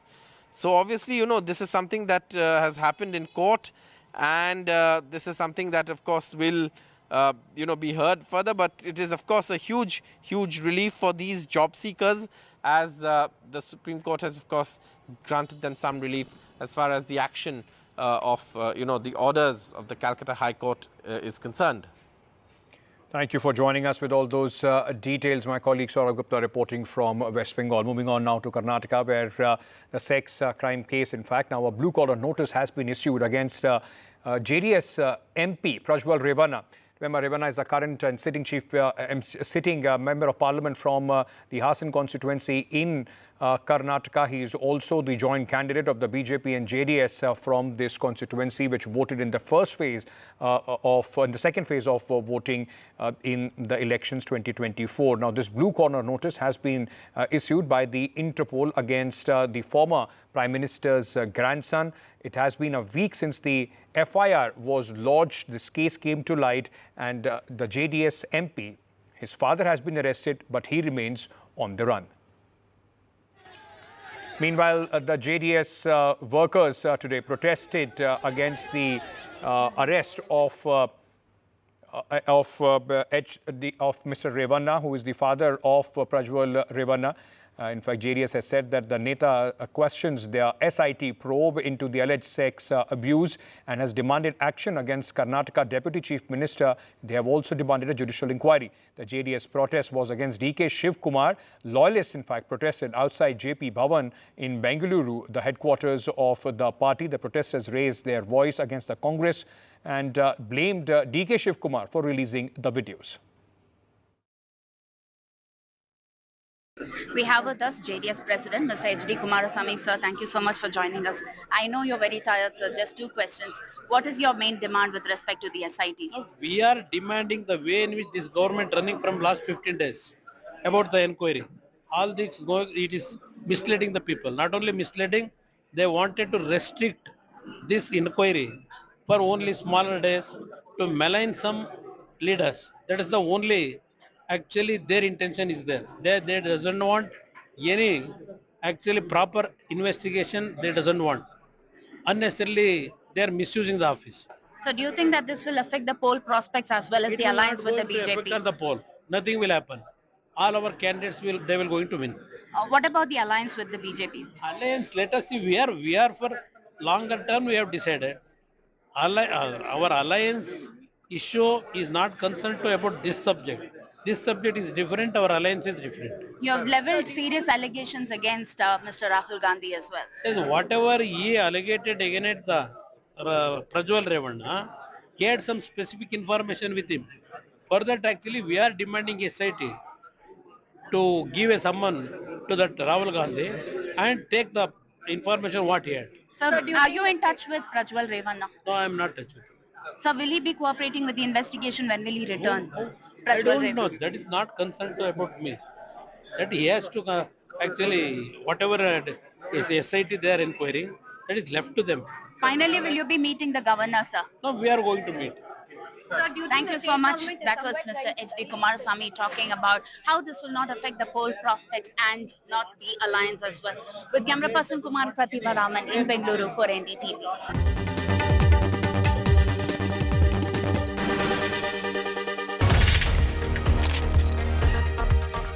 After 5 years, we are again getting an opportunity to exercise our right to vote. This is a right which has been earned after a very long and hard struggle by our great leaders. We must not waste this opportunity. I have pledged that I will vote. I have appealed to all my family members and friends to come out and vote for the development of our great nation.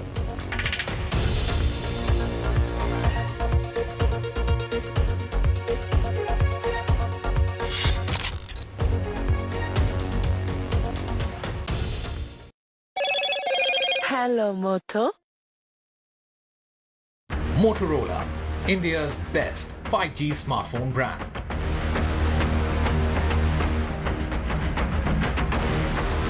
Voting ends on 93 seats of Lok Sabha for the third phase. 5 states, Assam, Chhattisgarh, Goa, Karnataka, complete the polling process. 60.2% voter turnout till 5 p.m.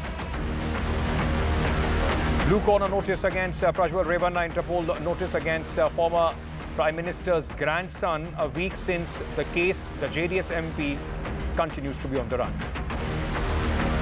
War of words between Prime Minister Narendra Modi and Lalu Prasad Yadav on the Muslim quota continues. Prime Minister hits out, says petty vote bank politics. Lalu Prasad clarifies quota cannot be on religion basis. Election Commission cites a gross model code of conduct violation by Chief Minister of Telangana by announcing disbursement under Raitu Bharosa scheme, orders deferment till after elections.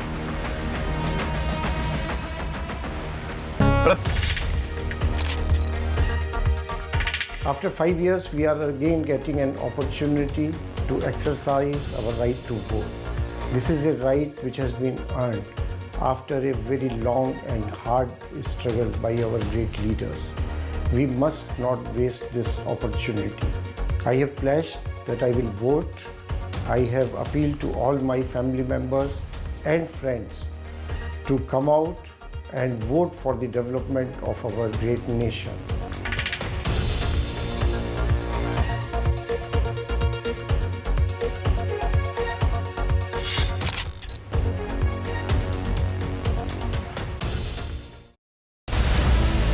the heat and dust of politics, perspective should not get lost.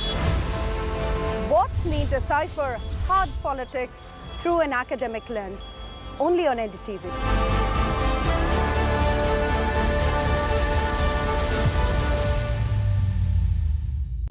Stay informed and entertained with the new and updated NDTV News app. You can watch all our channels live, listen to podcasts, read breaking and exclusive news from around the world and more. Download the NDTV app today and get access to the best journalism and storytelling on your smartphone or tablet. The NDTV app. News that matters to you.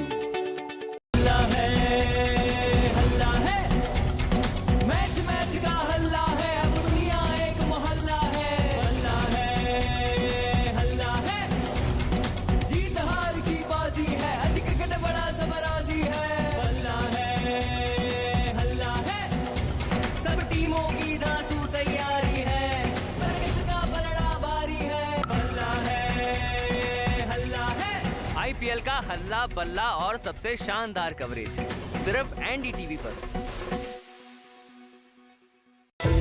The 18th Lok Sabha elections. As always, NDTV has its ear to the ground. With the biggest pie of 80 seats, all eyes will be on Uttar Pradesh. Will the Troika ensure the Modi umbrella unites all? It is the first election in Naya Kashmir since the scrapping of Article 370. Will the same number of lotuses bloom in the desert, or can Gehlot lend a helping hand to India? With BJP having Max here with the only pillar standing of Chhindwara fall. Can Didi once again withstand the saffron tide? Will BJP stay strong in its northeast bastion? Jhadu ka jadoo or Modi magic? Can Congress gain lost ground in Punjab? Will Remark Reddy be able to increase the Congress strength in Telangana this time? And in Andhra Pradesh, will the Juggernaut be able to stop Chandrababu Naidu and Pawan Kalyan? Can BJP win back its only stronghold in the south? Or will it be a Congress consolidation? Can BJP make a dent in the Dravidian den?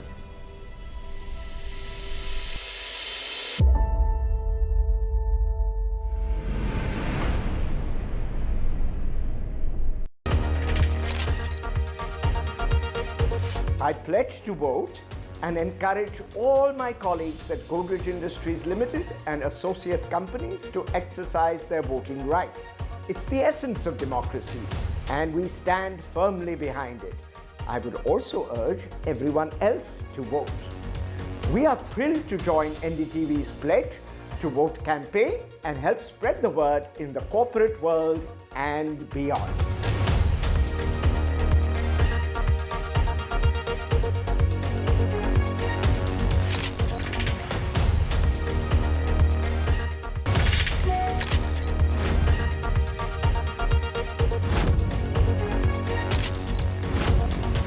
It's the essence of democracy, and we stand firmly behind it.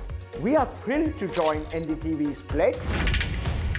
It's the world's biggest festival of the power of a vote and the power of a citizen. It is a day we must answer our call to duty as citizens of India.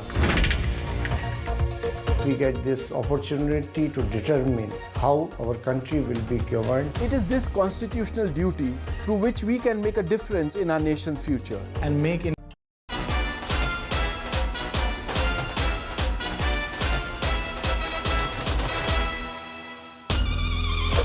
सुनो सुनो सुनो, आपके शहर में आ गया है NDTV election carnival.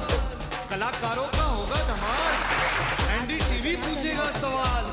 देखिए क्या होता है नेताजी का हाल। आपके शहर में आ गया है एनडीटीवी इलेक्शन कार्निवल।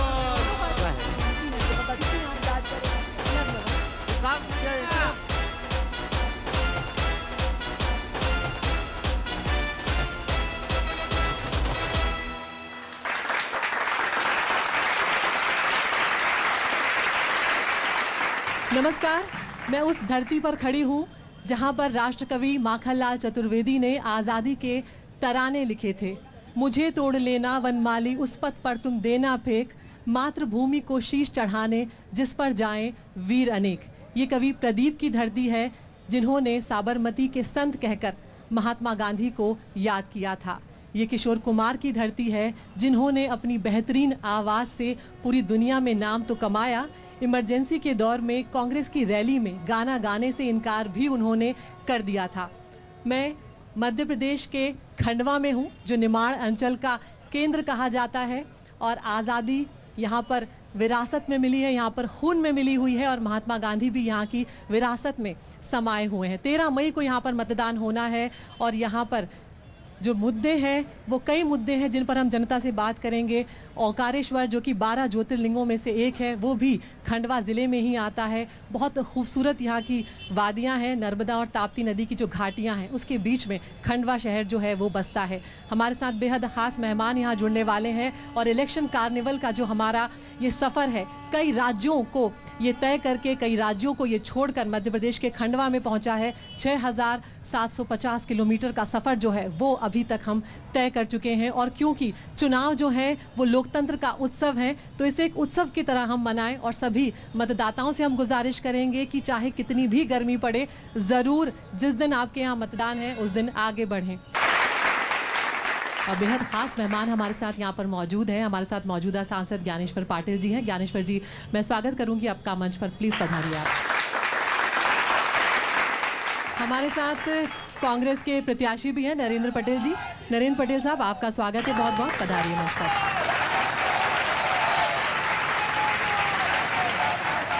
तो हमारे साथ मंच पर मौजूद हैं बीजेपी के मौजूदा सांसद और उम्मीदवार हैं इस बार ज्ञानेश्वर पाटिल जी। हमारे साथ कांग्रेस के प्रत्याशी नरेंद्र पटेल जी मौजूद हैं। एक बार फिर से तालियों के साथ जोरदार स्वागत मैं दोनों प्रत्याशियों का यहाँ पर करूंगी। और एक बहुत खूबसूरत तस्वीर अभी हमने यहाँ पर देखी, जब दोनों मंच पर आए तो एक दूसरे से जिस तरह से गर्मजोशी से हाथ मिलाया। ये एक जो राजनीतिक अलगाव हम देखते हैं बीच बीच में, लेकिन ये जो गर्मजोशी है ये बनी रहे तो जनता को भी एक अच्छी भावना आती है कि ये युद्ध नहीं हो रहा है, ये चुनाव है। खासकर विधानसभा चुनाव के बाद हमने देखा कि बहुत ज़्यादा आपकी पार्टी से लोग छोड़कर जा रहे हैं।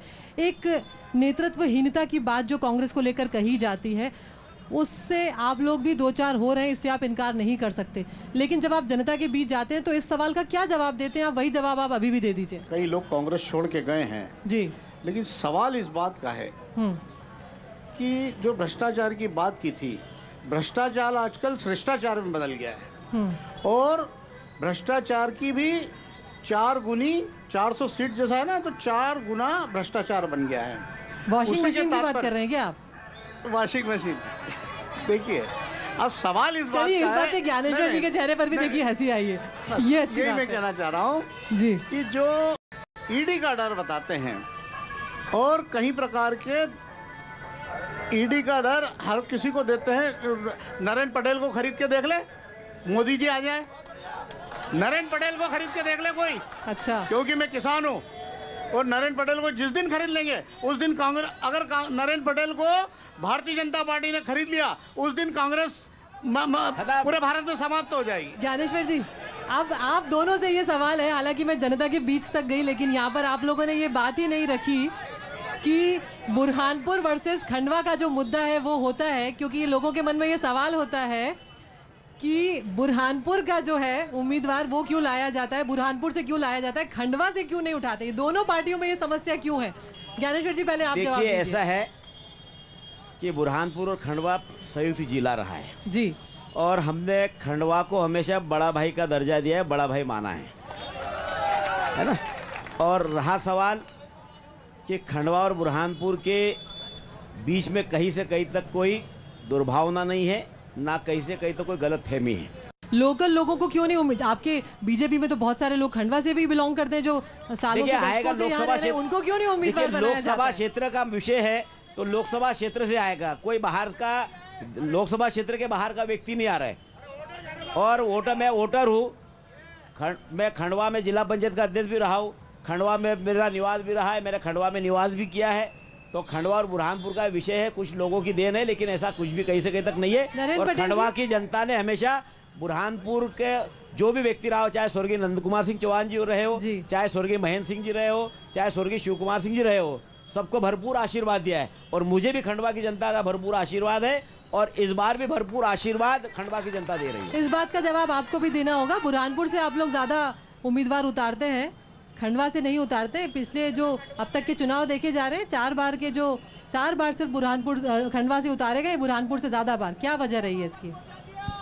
निश्चित तौर से ये एक चयन होता है, लेकिन हमारे द्वारा कालीचरण जी सकरगाया 2 बार चुनाव लड़ चुके हैं खंडवा से। वहाँ से ठाकुर महेंद्र सिंह जी, ठाकुर शिव कुमार सिंह जी चुनाव लड़े हैं, जीते हैं और इस क्षेत्र का विकास किया है।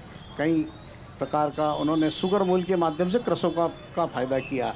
जब अरुण यादव जी को मौका मिला खरगोन के, तो निश्चित तौर से उन्होंने इस क्षेत्र में 77,000 करोड़ रुपए का 5 साल में निर्माण किया है। पावर प्लांट 11,000 करोड़ का, बढ़वा में 11,000 करोड़ रुपए का निर्माण पंधाना विधानसभा में।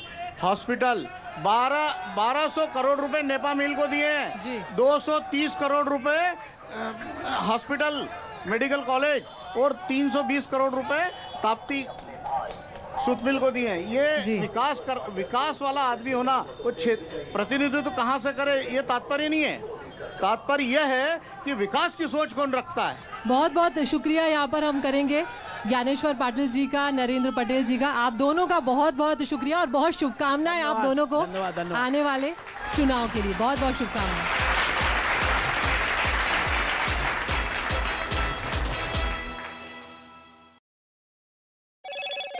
Hello, Moto. Motorola, India's best 5G smartphone brand.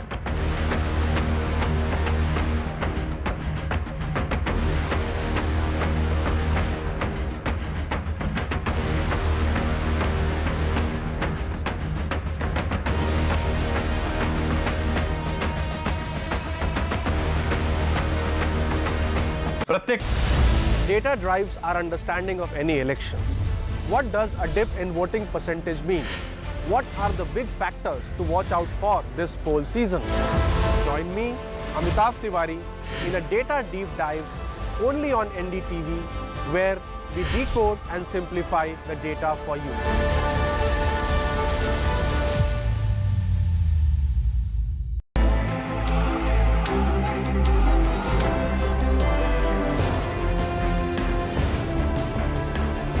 Biggest carnival of democracy, India's general election.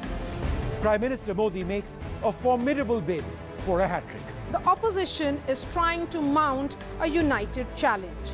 And the southern parties are standing their ground. As battle lines are drawn, Join us on an exciting journey on the road to 2024.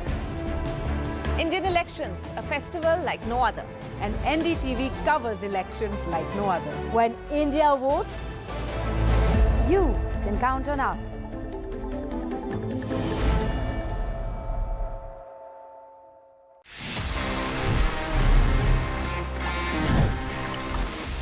Whenever you use Gmail and you're trying to compose a new email, friends, you all know कि that section जहाँ पे हम email को compose कर रहे होते हैं वो बहुत छोटा सा होता है कई बार. It's not that convenient to draft long emails. You know what? You can use the power of Google Docs and वहाँ पे you can create your complete long emails and easily you can send them in Gmail. So basically, if you are in Google Docs, just type @email and वहाँ पे you will see this entire thing coming up जहाँ पे आप properly अपना email draft कर सकते हैं. You can add in the recipients, you can add in the subject line. आप email की body में जैसा चाहें वैसा पूरी एक proper formatting के साथ में अपना email draft कर सकते हैं. And वहीं से you can just hit a button to preview this email in Gmail and then just hit a button to send it.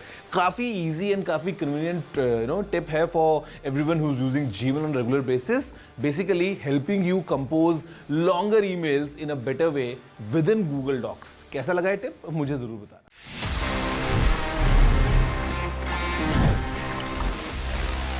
Stay informed and entertained with the new and updated NDTV News app. You can watch all our channels live, listen to podcasts, read breaking and exclusive news from around the world and more. Download the NDTV app today and get access to the best journalism and storytelling on your smartphone.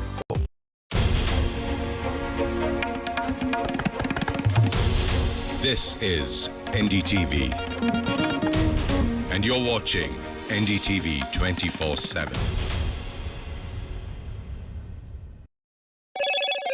Hello, Moto.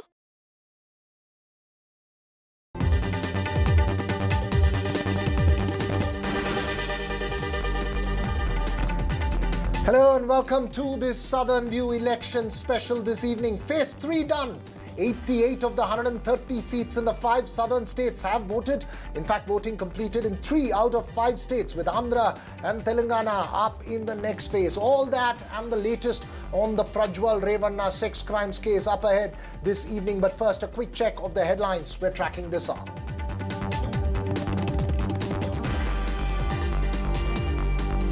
Curtains come down on phase 3, as I mentioned, of the elections for the Lok Sabha. Halfway mark completed nationally. 283 of the 543 seats complete voting. Final round of voting in Karnataka, turnout at 66% as of 5:30 p.m. But that will keep getting updated. Interpol issues a blue-collar notice against Hassan MP Prajwal Revanna, who's yet to appear before authorities in the sex crimes case. In Bengaluru, his uncle H.D. Kumaraswamy hits out at the state government.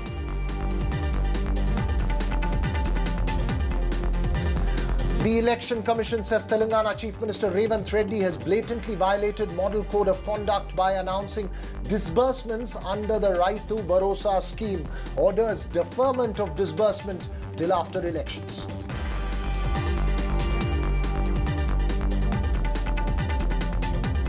Lalu Yadav says Muslims should get quota benefits, but clarifies quota can't be on religious basis. Prime Minister hits out and calls it petty vote bank politics.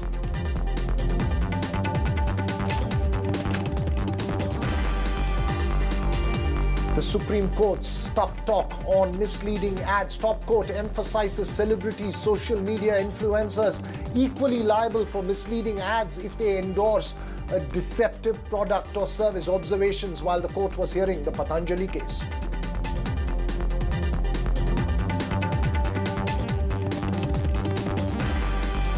Well, first up, 14 seats of northern Karnataka were amongst the 93 seats across 12 states where polling came to a close at 6 p.m. this evening. The voter turnout numbers in Karnataka, which will get updated as we go along, is above 66% as of 5:30 p.m., with Chikkodi constituency recording the highest of 72%. We are waiting for the latest figures from the Election Commission. It was largely a direct BJP versus Congress battle in this phase. Key candidates in this phase included Union Minister Prahlad Joshi from the Hubballi Dharwad seat, Congress President Mallikarjun Kharge's son-in-law Radhakrishna Dodamani from the Gulbarga or the Kalburgi Lok Sabha constituency. We'll also have our continuing focus on the Prajwal Revanna case. The Hassan Member of Parliament, accused of several sexual crimes including rape, is yet to appear before the special investigating team, and despite the CBI requesting and the Interpol granting a blue-collar notice from the Interpol, there is no clarity over where he is at the moment. His father and Hole Narsipur MLA H.D. Revanna, who faces a case of sexual harassment, remains in police custody with his bail hearing posted for tomorrow. Meanwhile, JDS chief H.D. Kumaraswamy held a press conference in the city, hitting out at the Congress and accusing the state government of not acting against those who distributed the pen drives and made the Prajwal videos viral. H.D. Kumaraswamy has been making strong accusations against the state's Deputy Chief Minister and State Congress President D.K. Shiv Kumar. NDTV's Pratibha Raman was at the press conference and spoke exclusively to H.D. Kumaraswamy after that press conference. We have with us JDS President, Mr. H.D. Kumaraswamy. Sir, thank you so much for joining us. I know you're very tired, sir. Just 2 questions. What is your main demand with respect to the SITs? We are demanding the way in which this government running from last 15 days about the inquiry. All this it is misleading the people. Not only misleading, they wanted to restrict this inquiry for only smaller days to malign some leaders. That is the only, actually their intention is there. They doesn't want any actually proper investigation. They doesn't want. Unnecessarily, they are misusing the office. So do you think that this will affect the poll prospects as well as the alliance with the BJP? Affect on the poll. Nothing will happen. All our candidates will going to win. What about the alliance with the BJP? Alliance, let us see. We are for longer term. We have decided. Our alliance issue is not concerned to about this subject. This subject is different, our alliance is different. You have leveled serious allegations against Mr. Rahul Gandhi as well. Yes, whatever he alleged against the Prajwal Revanna, he had some specific information with him. For that, actually, we are demanding SIT to give a summon to that Rahul Gandhi and take the information what he had. So, are you in touch with Prajwal Revanna? No, I am not touching. So, will he be cooperating with the investigation? When will he return? I Prajwal don't Revanna. know. That is not concerned about me.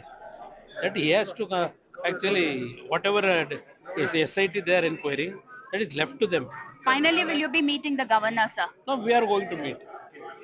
Thank you so much. That was Mr. H.D. Kumarasamy talking about how this will not affect the poll prospects and not the alliance as well. With camera person Kumar Pratibha Raman in Bengaluru for NDTV.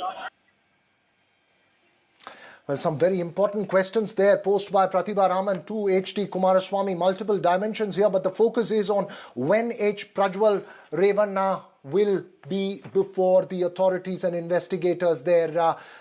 Pratibha Raman joins us from Bengaluru, as well as Nihal Kidwai, who's tracking this election and phase 3 in Hubballi. But before we get to them, joining us this evening is Priyank Kharge, Karnataka's IT minister and son of the Congress president, who's been campaigning in the Kalaburgi Lok Sabha constituency for Radhakrishna Doddamani, the Congress candidate there, and his brother-in-law. Thanks very much for taking time out and speaking to us, Priyank. This is a must-win prestige battle there after the 2019 shock defeat for your father here.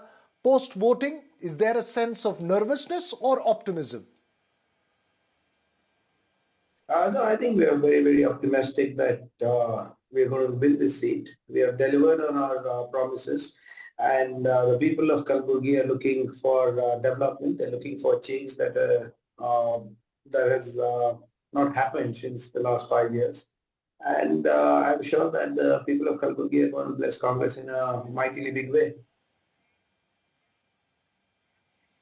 It's been a bitter exchange there. You've made allegations of voters being bribed using phone pay today in your constituency. A BJP functionary in Bengaluru has launched a complaint naming Radhakrishna Doddamani in an alleged scam. How do you respond?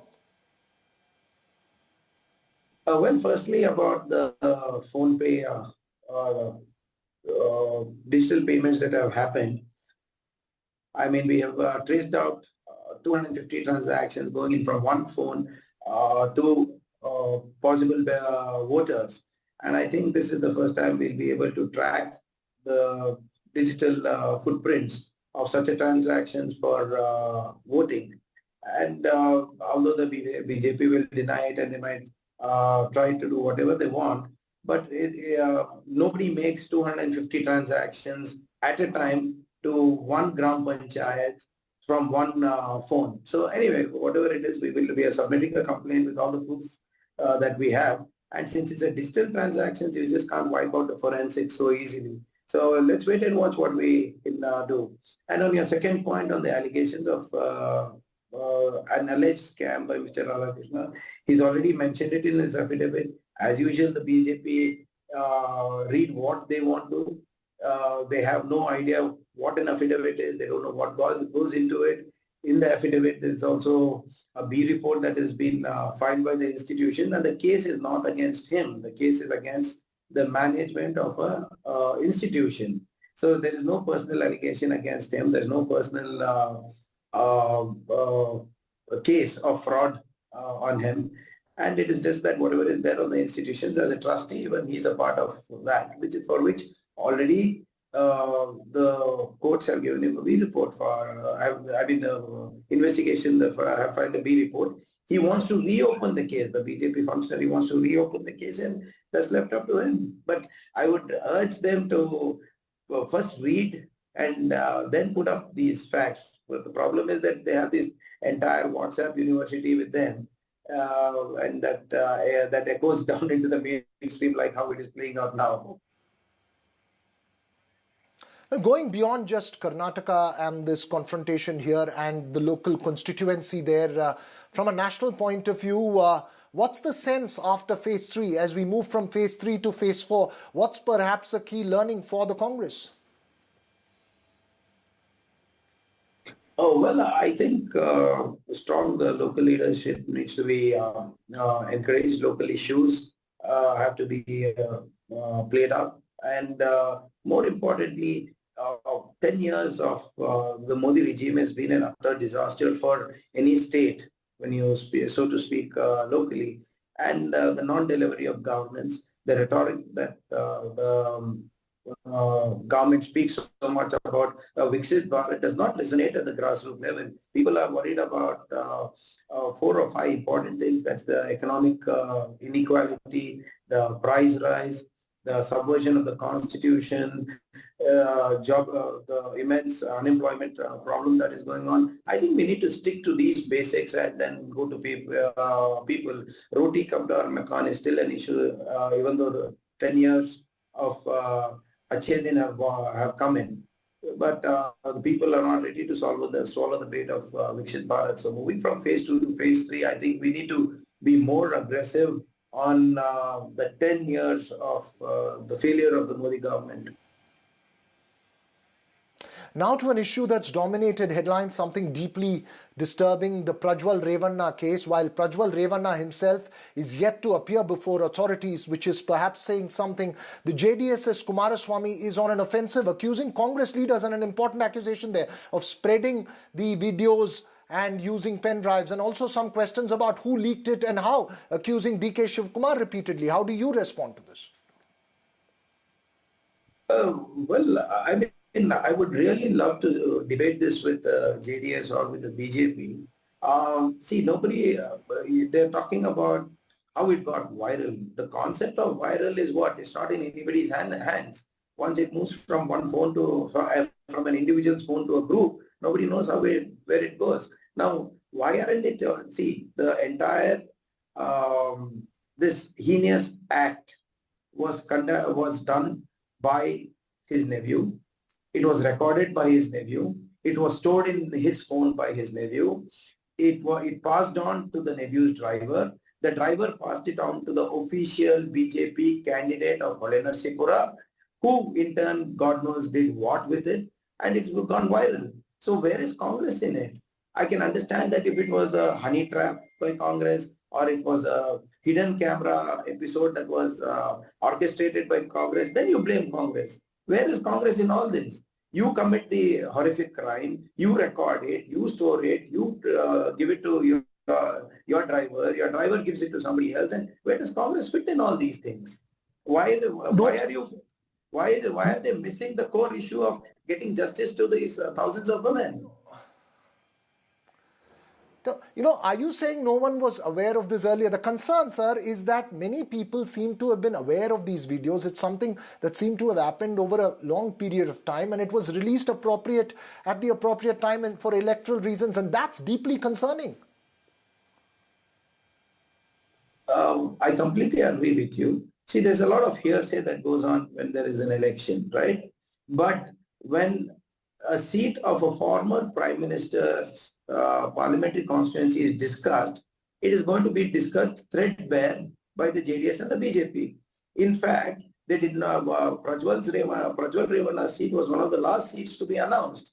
That means it was discussed threadbare. In fact, in one of the interviews, the anchor asked Mr. Kumaraswamy, saying that I believe Prajwal Revanna was not the choice of the BJP. Then he said, yes, Mr. Amit Shah had a problem with that candidature, but we explained to him saying it was okay to give it and he was going to win it.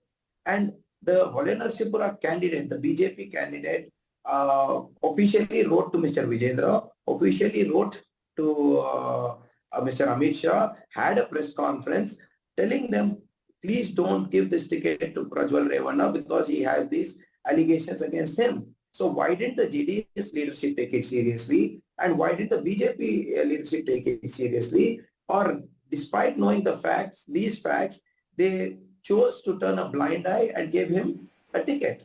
And then Mr. Modi went and campaigned to him and said, like, every vote for Mr. Prajwal Revanna is going to strengthen me.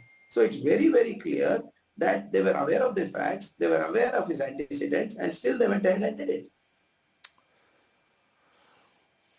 Right, we'll keep a close focus on that. But thanks very much, Priyank Kharge, for joining us. You seem to have lost your voice with all that campaigning. Thanks very much for speaking to us. We also have this evening with us Nihal Kidwai, our reporter from Hubli, as well as Pratibha Raman from Bengaluru. Along with them is also our analyst Sandeep Shastri, Manisha Priyam and Shugata Srinivasa Raju. First to you, Pratibha. You've been tracking this case very closely. Quick update on any word you're hearing from the authorities as far as where Prajwal Revanna could be and when they expect him to be before them for questioning.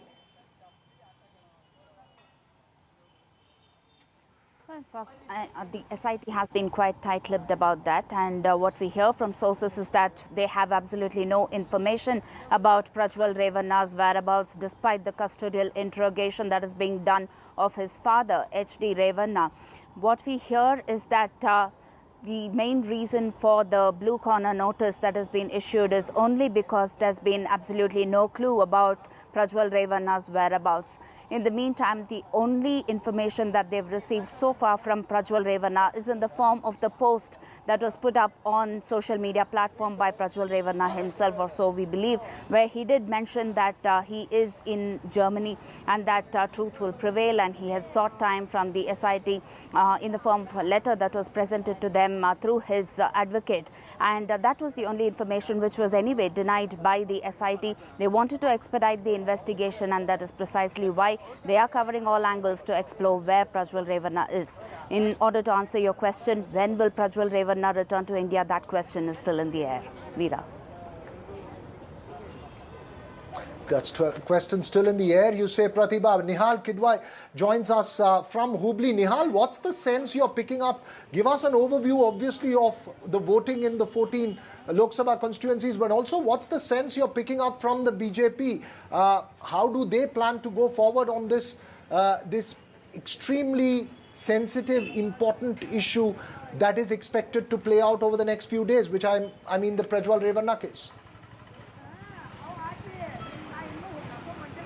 See, I spoke to Prahlad Joshi, who is the union minister, and he distanced himself from the entire episode. What he said that 3 seats were allotted to the JDS. It was JDS' turn to decide that who is going to contest from which Lok Sabha constituency. So the BJP has nothing to do with this. This is what Prahlad Joshi has precisely told me.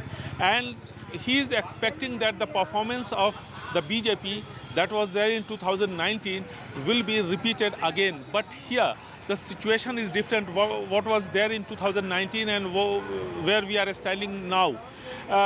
The voting percentage is low, as you have also seen.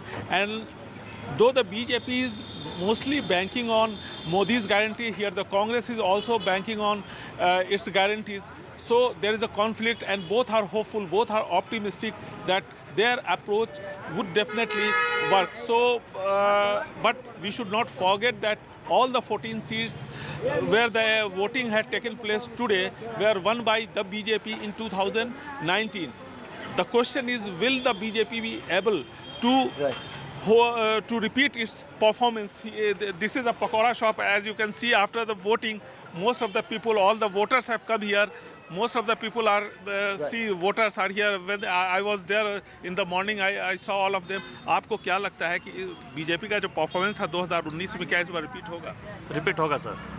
अच्छा voting है, थोड़ा voting कम हुआ है, लेकिन फिर भी आने का चांस है सर. आप क्या लगता है? वोटिंग तो अच्छा हुआ अभी, रिजल्ट अच्छा है. So this mixed reaction is here, and we have to wait for 4th of June. Okay. Thanks very much there, Nihal. Let's go to our experts this evening. 2 questions we are posing in terms of an overview after phase 3 in terms of the southern states, and the other is the question as far as what happens next for the JDS as far as the Prajwal Revanna case. Manisha Priyam, Sandeep Shastri and Shugata Srinivasa Raju join us this evening. Manisha Priyam, first to you, do you see it getting tougher for the JDS? I know it's an extremely important, extremely serious allegations that have been made, and I guess the focus is to get Prajwal Revanna first before authorities. But you saw Kumaraswamy on the offensive this afternoon. Do you see the going getting tougher for the JDS? Yeah, most certainly for the JDS, because its alliance partner, the BJP, will also be forced into a situation where they will not be able to openly defend this act of crime. And the best that the BJP can do is to isolate, the perpetrator of the crime, whoever that be, and let him bear the consequences of his own actions, which is correct in law. But that will also mean that the JDS itself will be a party which is, albeit only a family party and has a limited location, will have a taint on them that they will find difficult to defend. Remember, they are very strong in a particular region and also have some votes in the Karnataka region that's gone to elections today. Now, there have been two sets of challenges. Apart from the votes of the pichdas or the backward castes, they also have the votes of the Muslims. Now, the minority votes in any case, because of the kind of alliance, will be under strain. But this kind of pressure coming will mean that there will be a shrinking of the acceptance space for the JDS within the electorate. Because the number of women who are seen to have suffered at the hands of Revanna, it will become an issue of the community. It will become an issue where women will become fearful and silent, and therefore it will be difficult for the JDS to keep holding up on its own and defending Revanna any further on this. Right, that's an important point that you make there, Professor Sandeep Shastri. First on this, as well as on the overview, as far as going from phase 3 to phase 4, what's the big takeaways we have as far as phase 3 over is concerned? 88 of the 130 seats and 3 of the 5 southern states have finished voting. Give us an overview of what you see the situation is and also the impact on the JDS as far as this case is concerned. Veera, if you look at the 14 seats of voting today in Karnataka, I would clearly divide it into 3 parts. If you look at Kalyan Karnataka, where economic backwardness is a key issue, I think there is a very tough fight, and the Congress is making every effort to use its guarantees to be able to do well there. And as was just now said by Dr. Manisha, the woman vote is critical in this area, and the Congress is hoping to be able to win over that vote. In the Kittur Karnataka region, I think the BJP seems to be a little on stronger ground as compared to the Kalyan Karnataka region. But in Kittur Karnataka, their challenge is their internal contradictions within the party, which are posing a challenge to them. And finally, Central Karnataka, you have the Congress trying to revitalize its presence there, and the BJP is trying to retain its presence. So you have a very tough fight in all these 3 regions. Your second question, what is the wider impact of this at the end of phase 3? I think at the end of phase 3 across the country, one trend you are seeing, which your graphic is just now showing, is a slight reduction in the voter turnout. Now, maybe 2019 was a special election. We should compare it with 2014 possibly, where it does not show so much of a decline in voting. And as we have always been stressing, voting decline does not indicate in any empirical sense support or opposition to a ruling party or to an opposition. And on your last point, I think this is going to be a very, very severe test for the Janata Dal. There is no shadow of doubt that what the Hassan MP has been involved in is shameful and something that needs to be protested, and we should have a zero tolerance on that matter. And the Janata Dal will find it quite a challenge to be able to explain. Okay, let me just take this across to Sugata Srinivasa Raju since we are running out of time. Let me just take this across to Sugata Srinivasa Raju. Sugata, the larger narrative as far as this election is concerned, would you see it primarily playing on local factors? It's not turning into a national election at several places. It seems to be still being fought as a local election. Would you agree with that? I do agree, Veera. If you look at the 14 seats that have been fought in Karnataka today, each seat has had a rebel. It's also about dynastic families. There is a huge dynastic issue. Besides the 14 seats, there's this Prajwal Revanna issue, which is also, seen as a kind of act of dynastic hubris also. But besides that, today in the contest, you see the Yediyurappa family, Shamnoor family, Bangarappa family. So it's about families that we see. And in the 14 seats today, BJP is on a. I don't agree that BJP is having a kind of easy ride there, because the Lingayats there are also divided, and Lingayats, the subcaste issue has come up, and you have seen pontiffs rebelling, pontiffs being contesting and withdrawing, and all of that. And if you look at Koppal, the sitting MP resigned and joined the Congress.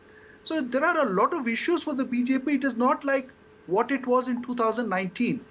And on the Prajwal Revana issue, see, new facts are emerging. And politics is a very fast-changing game. Already this morning we have seen Kumaraswamy, who was on the back foot till yesterday. Now, after the DK Shivakumar, aspects have come out, I think they are clearly embarrassed. And they have also isolated the black sheep inside the family. They have also sort of, said that action should be taken against this person. All of that, the statements have been made.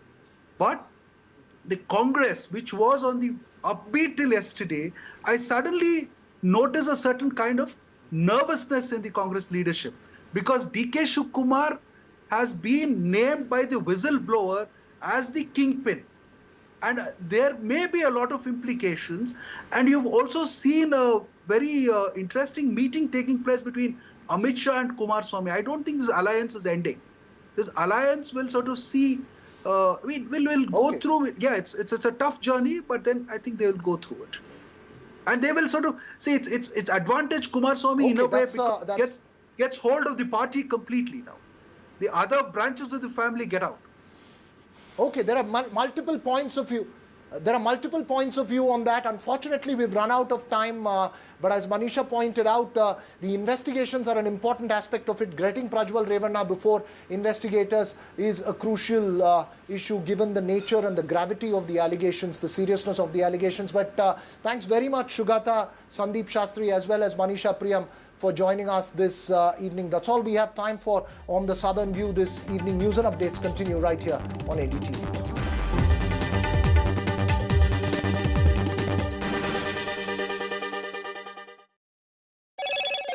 Hello, Moto. Motorola, India's best 5G smartphone brand.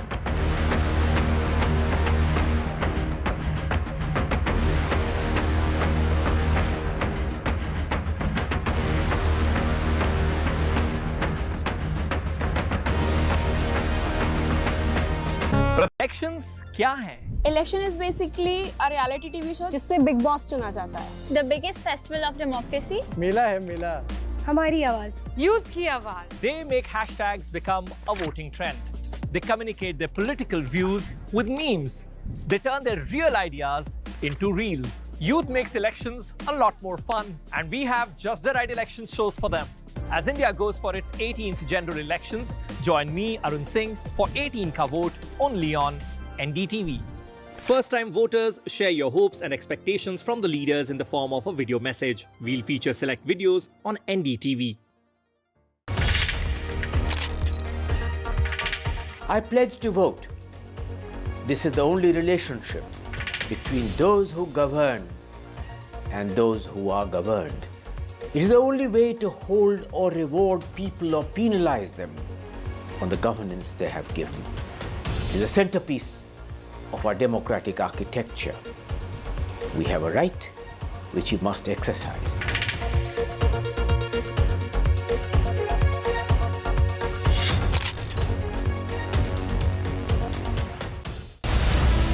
In the heat and dust of politics, perspective should not get lost. Watch me decipher hard politics through an academic lens, only on NDTV.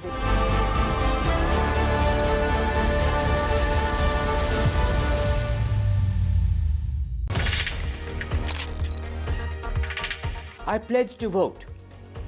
This is the only relationship between those who govern and those who are governed. It is the only way to hold or reward people or penalize them on the governance they have given. It is a centerpiece of our democratic architecture. We have a right which we must exercise.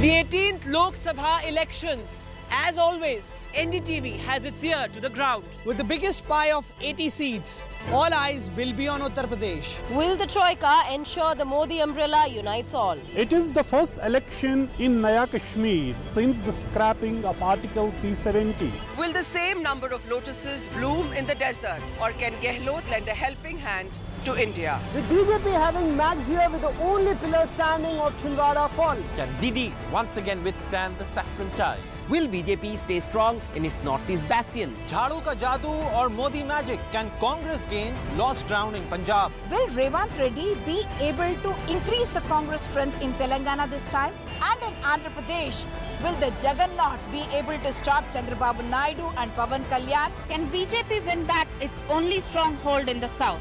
Or will it be a Congress consolidation? Can BJP make a dent in the Dravidian den?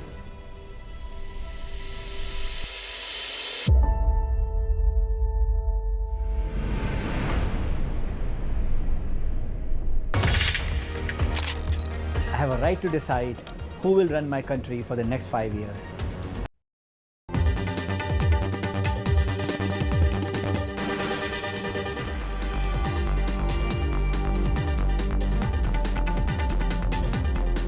Good evening, ladies and gentlemen. You're watching NDTV. The CBI has issued a blue corner notice against Prajwal Revanna, the MP of Hassan, and JDS leader whose over 2,000 sexual abuse videos have dominated the political discourse in Karnataka for days now. Now, what does that mean? In simple terms, a blue corner notice is part of the Interpol's elaborate system of color-coded notices which enable countries to share alerts and requests for information on wanted persons and crimes.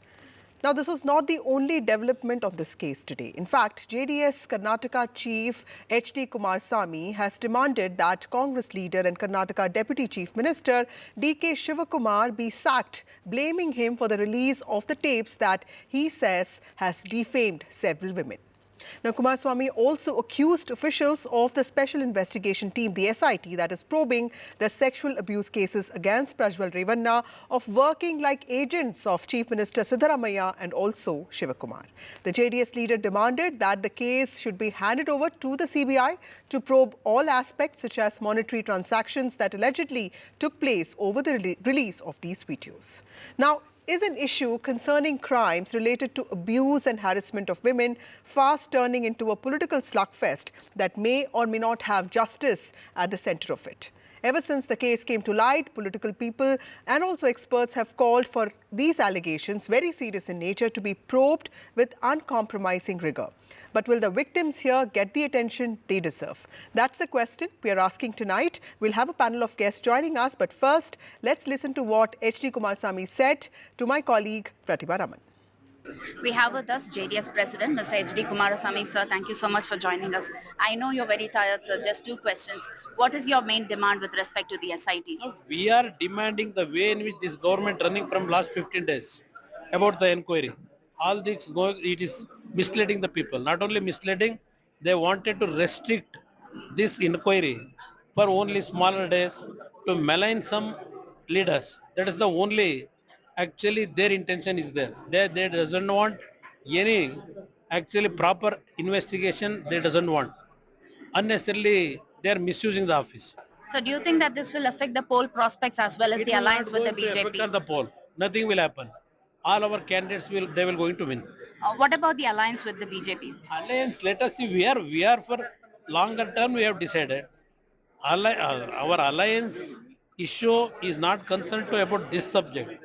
This subject is different. Our alliance is different. You have leveled serious allegations against Mr. Rahul Gandhi as well. Yes, whatever he alleged against the Prajwal Revanna, he had some specific information with him.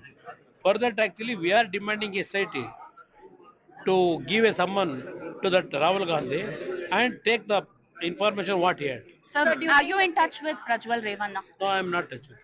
Sir, will he be cooperating with the investigation? When will he return? I don't know. That is not concerned about me. That he has to actually, whatever is SIT they are inquiring, that is left to them. Finally, will you be meeting the governor, sir? No, we are going to meet. Thank you so much. That was Mr. H.D. Kumarasamy talking about how this will not affect the poll prospects and not the alliance as well. With camera person Kumar Pratibha Raman in Bengaluru for NDTV. Joining us now is Mohan Vishwa of the BJP, Lavanya Balal Jain of the Congress Party, and we also have R.K. Radhakrishnan, who's an senior associate editor with the Frontline. Thank you all of you for joining me on this broadcast. R.K., to you first. 14 seats of Karnataka have voted today, and now that Kumarasamy is coming out and saying that he doesn't trust the SIT and that the CBI should be probing this, how much of an electoral impact do you think this matter has had on the 14 seats that voted today? And do you think people will be taking this seriously because Karnataka is done with polling now? Yeah, thank you for the opportunity, Vasudha. Yes, this is a serious issue across Karnataka, not just across Karnataka, across India. In fact, I think the nature and the kind of crime is what shocked people across India. I think that is the main thing. It is immaterial whether it happened during the JDS Congress regime or now. Obviously, you know, the alliance with BJP, JDS alliance happened in September.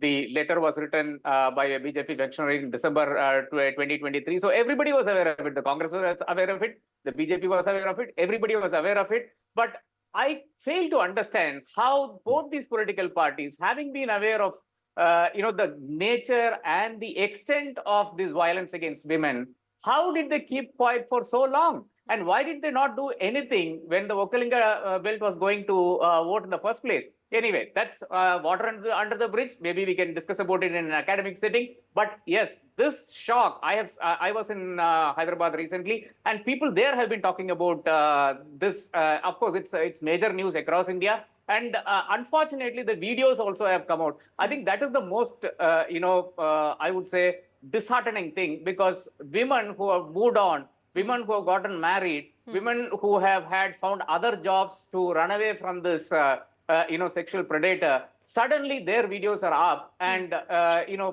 finally, at the end of the day, they try to move on, and that does not happen for them. Old wounds are being reopened, and there's a lot of trauma in that entire district.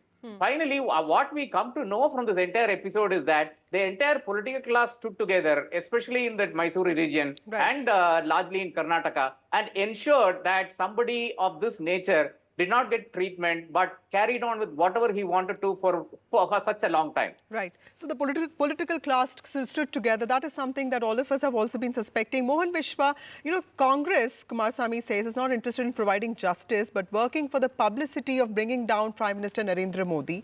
How do you see this? Because, Kumarasamy is also saying that this entire conspiracy is due to DK Shivakumar, something that your party has also been saying. But what about the justice to, victims here? What about their safety? Something that even RK pointed out now. Is that not something that your party, an ally of the JDS, should be worried about?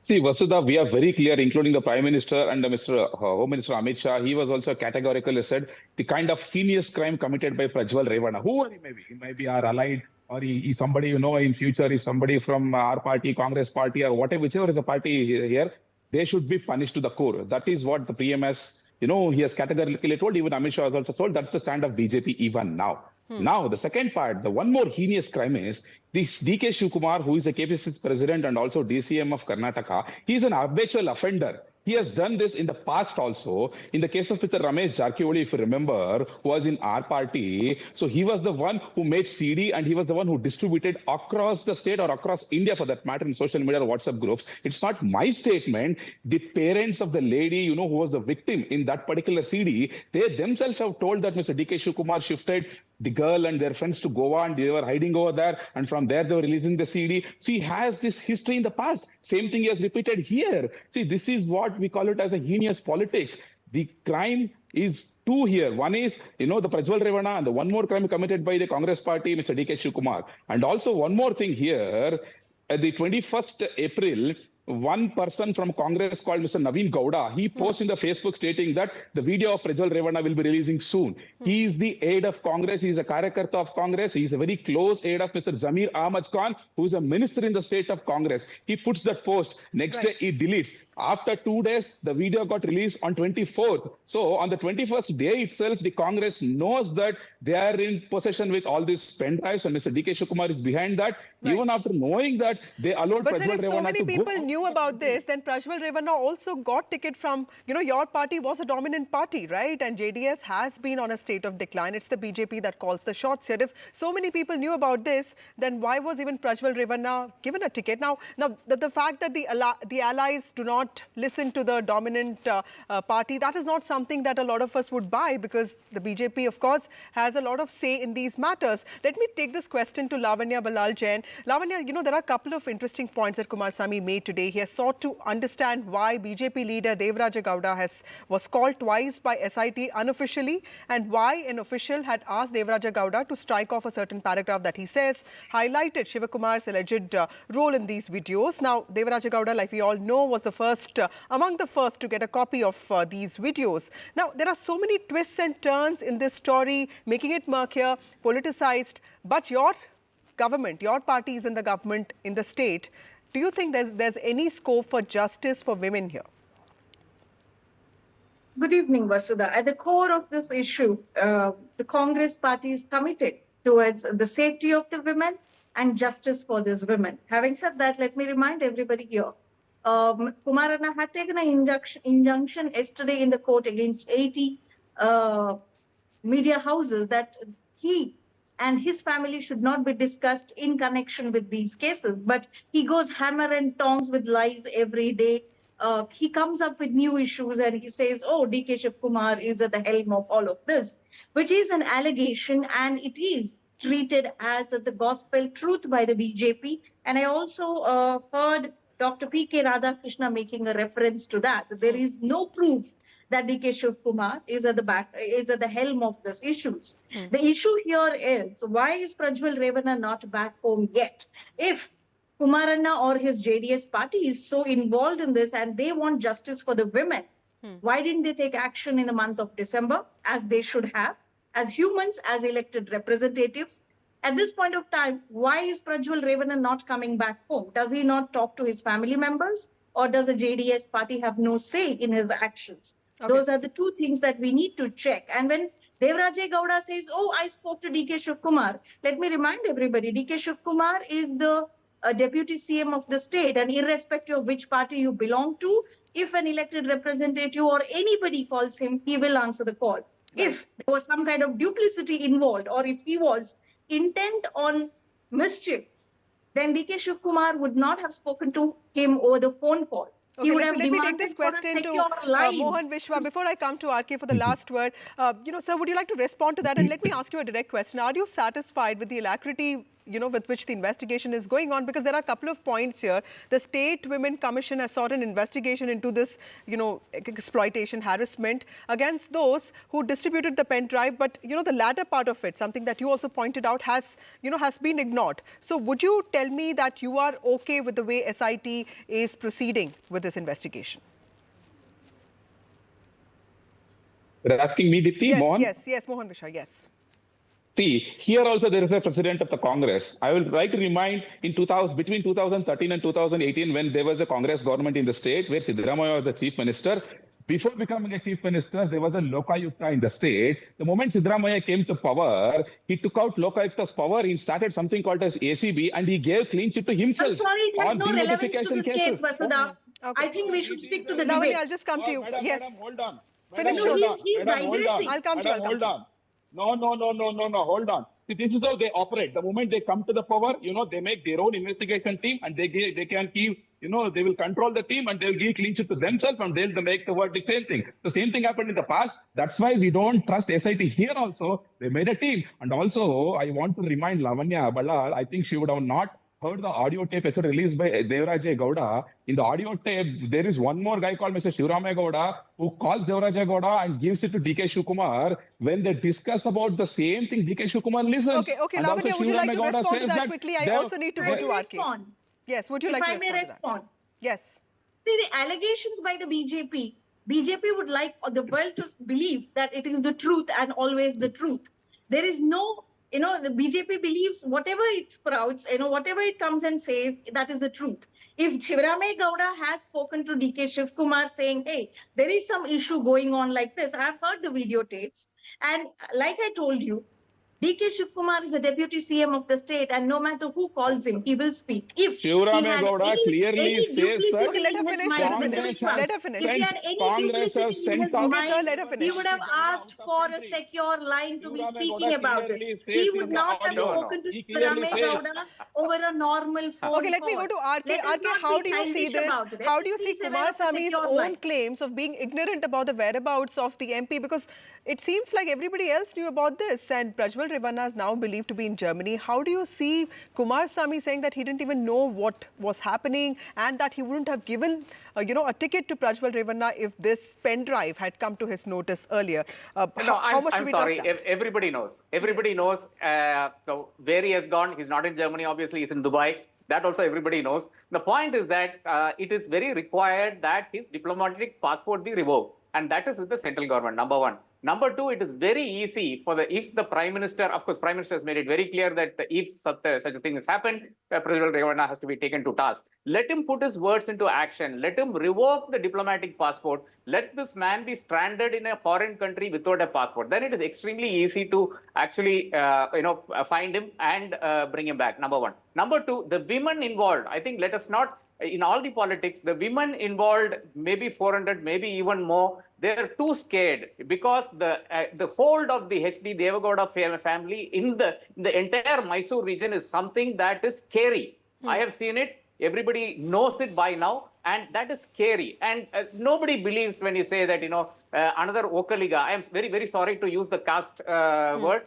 another Okaliga will give any protection to these women. Right. And CBI is a no-go because, again, it will become a political thing. We have seen how CBI cases are proceeding. We are actually stuck in a catch-22 situation wherein the only solution right now is to bring the sexual predator back and at least put him in jail. At least to that extent, I think the women will be safer. At least the women who can be abused from now on will be safer. At least that let us do. Okay, my last question. How much electoral impact do you think this issue might have had today? Because, these constituencies like Vijayapura, Bellary, Kalaburgi, Raichura, of course, the elections have already been held in the constituencies that JDS contested. But today also 14 seats did go to polls. How much of this do you see impacting the prospects of the alliance? Do you see this benefiting the Congress party? Yeah, I think it will have a marginal alliance in North Karnataka, not because of the caste combination, but because women have already have moved away from the BJP towards Congress because of two things: the bus pass, the free bus pass that Congress had done, and of course the the money that comes to them on a monthly basis. I think these two have been critical issues, and they have. Congress Mohan Vishwa, do you think that? Would you agree with that? Do you see this impacting your electoral prospects in the polls that were held today? So I completely disagree with him. He's telling only one part of the story. Women are happy with the free bus and all. At the same time, women are unhappy with the price hike, which is given by, our own husband in the same family or our own daughter or son in the same family. And the farmer's amount, which has been taken out by the same Congress government, they're taking out 5,000 rupees from one pocket and giving 2,000 rupees to another pocket. That's the story. Everybody knows how the guarantees are working in the state. That will not affect. The guarantee thing will never affect our vote. And also, as far as this case is concerned, of course, it will affect Congress because these women and other people also, not only women, entire Karnataka knows how DK Shiv Kumar operates, how Siddaramaiah operates. Okay, I'm out of time completely. Thank you, Mohan Vishwa. Thank you, RK, and thank you, Lavanya, for joining me on this show. Thank you so much. Earlier today, I also spoke to Congress MLA Nayana Motama, who's one of the youngest MLAs in Karnataka and who has written to the Chief Minister of Karnataka, Siddaramaiah, on the need to ensure the safety and security of the women victims in the Prajwal Revanna case. Thank you, Nayana, for joining us. She joins us for a chat now. Ma'am, you have talked about the need to ensure the safety of women victims here. You've in fact called out the selective outrage, in many of us when it comes to sexual harassment against women and issues getting politicized. Why did you feel the need to do that? I think the investigation is on the right path, but that's not what I want to speak about, or that's not what my primary concern was about in the article. I think I was very clear about the fact that I want to speak up for those women, it is alleged about 300 to 400 women are involved in this, and 2,000 and odd clippings are there. So those are the women that I'm really worried about, because what is happening to them? Why are we not addressing their issues? What is it that they're currently facing? How is it that we are going to get them to come and speak to us?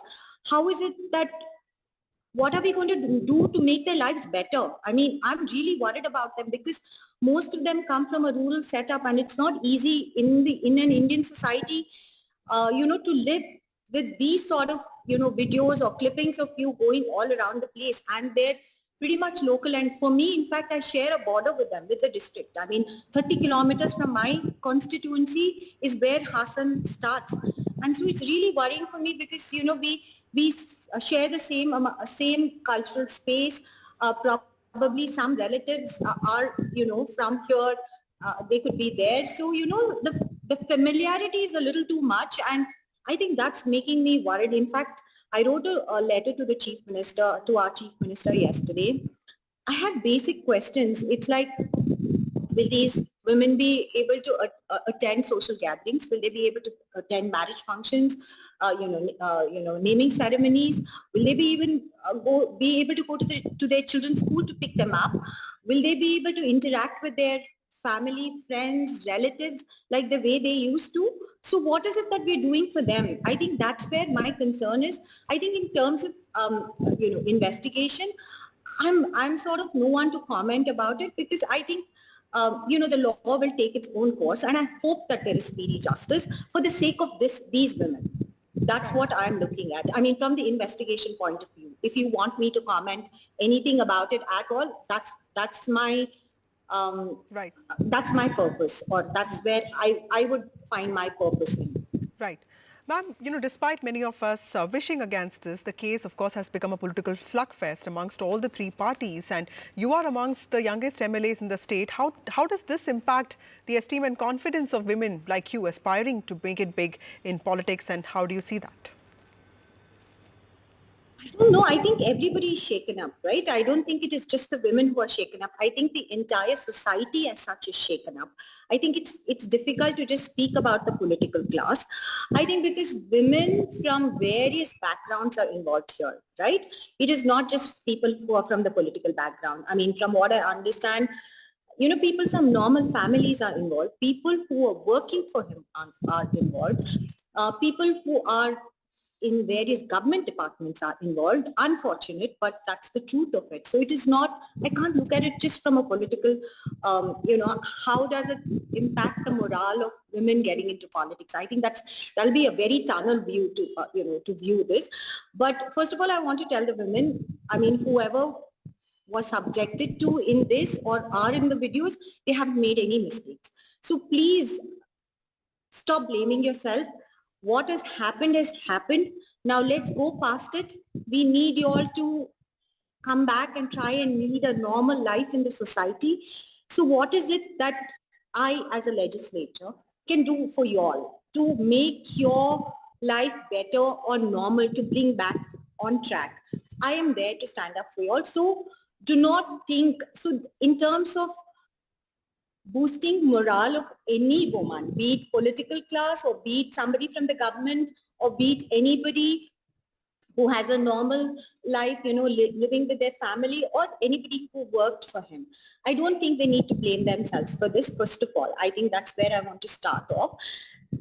And two, it was he who misused everything that was given to him. He came from an extremely illustrious family, so-called illustrious family. Unfortunate that, that's gone down the drain now today. I mean, with his grandfather being the former Prime Minister of India, his uncle being the former Chief Minister of India, his father being an MLA several times and also being a minister with the state government, his mother also being a politically active, politically elected person in the panchayat, at the panchayat level. They've held all these posts, and he himself held a democratically elected post. So it's he who has misused his power and position to do this to any one of you. So it's not any one of you to be blamed. It is him to be blamed because he used his everything, his family background, the fact that he was an MP, the fact that he came from this illustrious family, he's used all of it to do all of this. So it is him to be blamed, none of you all to be blamed. I say this with a lot of conviction, and I say it with a very clean heart. I mean it. I do not want to be any one of those women there. Right. Thank you, Naina Motama, for joining us on this show. The magnitude and the scandal of the absence of Mr. Prajwal, who left India soon after the polls, has provided definitely limited scope for his own party to defend him. But clearly, as the case assumes a political character, it's also important to remember to center it around speedy investigation, because this is so much about women's dignity and autonomy. That's all we have for you in this show. We'll be back in a minute.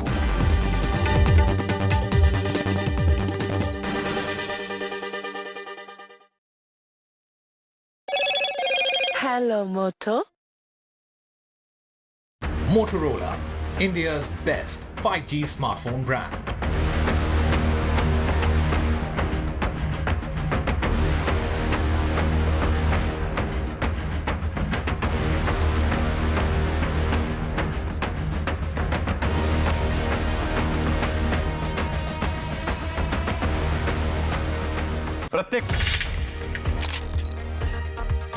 I have been casting my vote from the age of 18, and I encourage everyone to cast the vote rightly, judiciously, so that we have democratic excellence in India, leading to the positive outcomes and taking us towards a Sunehra Kal and Amrit Kal, which is the need of the hour.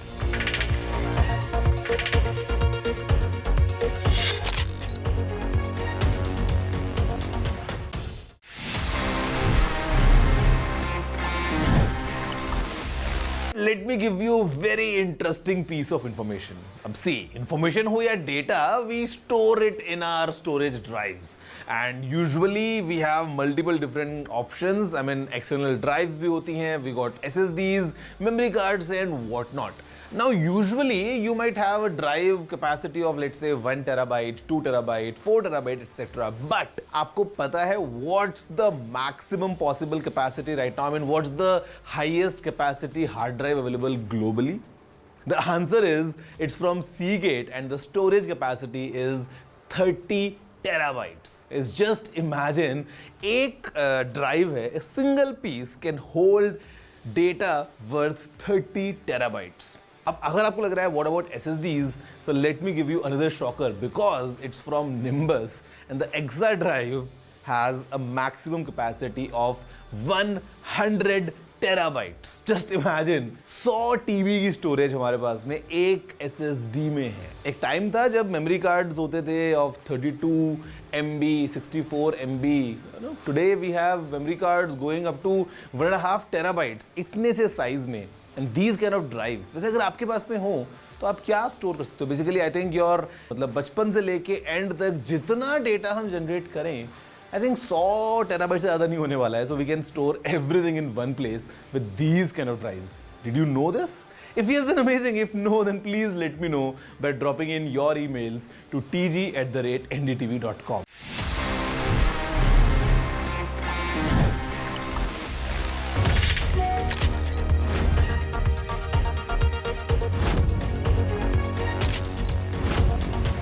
It's the essence of democracy, and we stand firmly behind it. We are thrilled to join NDTV's pledge. It's the world's biggest festival of the power of a vote and the power of a citizen. It is a day we must answer our call to duty as citizens of India. We get this opportunity to determine how our country will be governed. It is this constitutional duty through which we can make a difference in our nation's future. And make India always a better place than it was yesterday. I certainly plan to vote as long as I'm able to vote. We are joining NDTV's Pledge to Vote initiative. Let us make democracy stronger by going out and exercising our franchise. Jai Hind.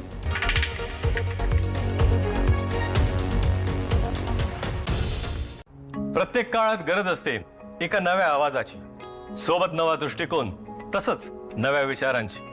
असा आवाज जो मोठमोठ्या मुद्द्यांमध्ये हरवणार नाही आणि मातीतले मुद्दे मांडायला कधी विसरणार नाही. पत्रकारितेतील हाच नवीन आवाज घेऊन येत आहोत तुमच्यासाठी आम्ही NDTV मराठी. आमचा हा आवाज आरडाओरड करणारा नसेल, तर तिखट प्रश्नांनी कशाला कोरड पाडणारा असेल. हा आवाज तेच सांगेल जे प्रत्यक्षात घडलंय आणि महाराष्ट्राच्या मनात नक्की काय काय दडलंय. या आवाजात निडरपणा आहे, सह्याद्रीचा.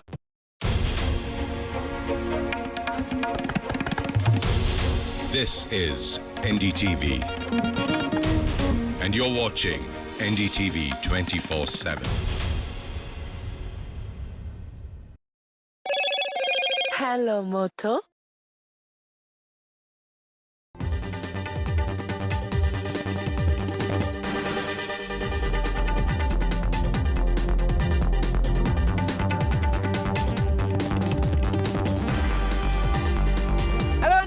We're now halfway through these elections. After the third phase is over, more than half of the 543 parliamentary seats have polled, and the next government could already be decided, isn't it? Absolutely, Gargi. And in the next 1 hour, we are going to focus on 3 key states. Gujarat, where the BJP is hoping for a hat-trick once again, winning all 26 seats there. Maharashtra, a state that no one has been able to call. Given how drastically key parties have split in the last 5 years, it's also the second highest when it comes to Lok Sabha seats. That's right, so key there. And then Karnataka, where the BJP did exceptionally well last time, and the Congress, however, confident of changing the outcome this time around.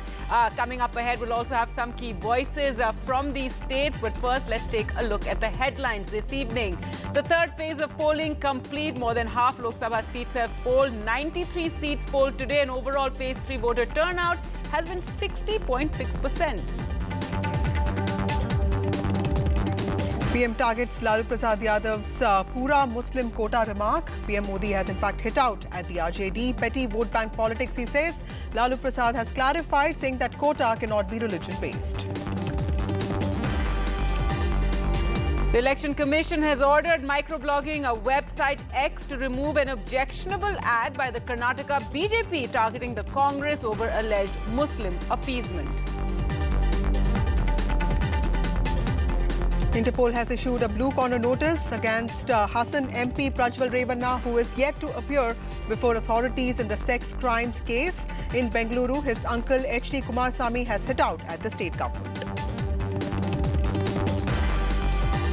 And a Calcutta High Court order cancelling the appointment of over 25,000 assistant teachers and non-teaching staff in West Bengal, now put on hold by the Supreme Court. The top court has asked the CBI to probe the alleged scam.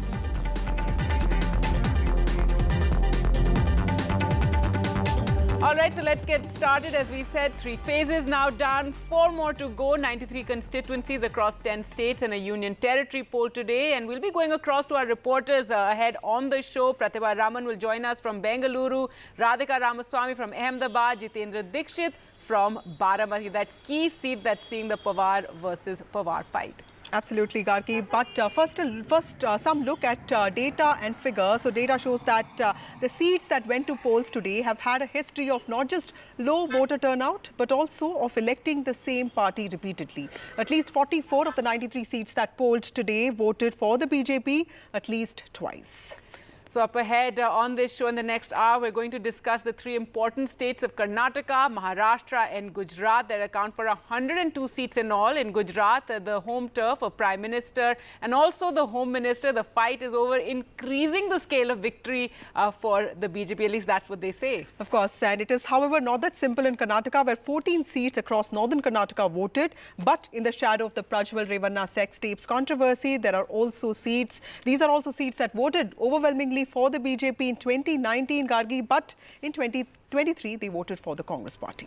So those are a little tricky to call. And then 11 seats in Maharashtra also voted largely in the western Maharashtra area and parts of Konkan, with both the Mahayuti and MV allies flexing their muscles here. The BJP won 78 of 93 seats that went to polls today in 2019, which is why this particular phase is important for the party to enthuse its own voters.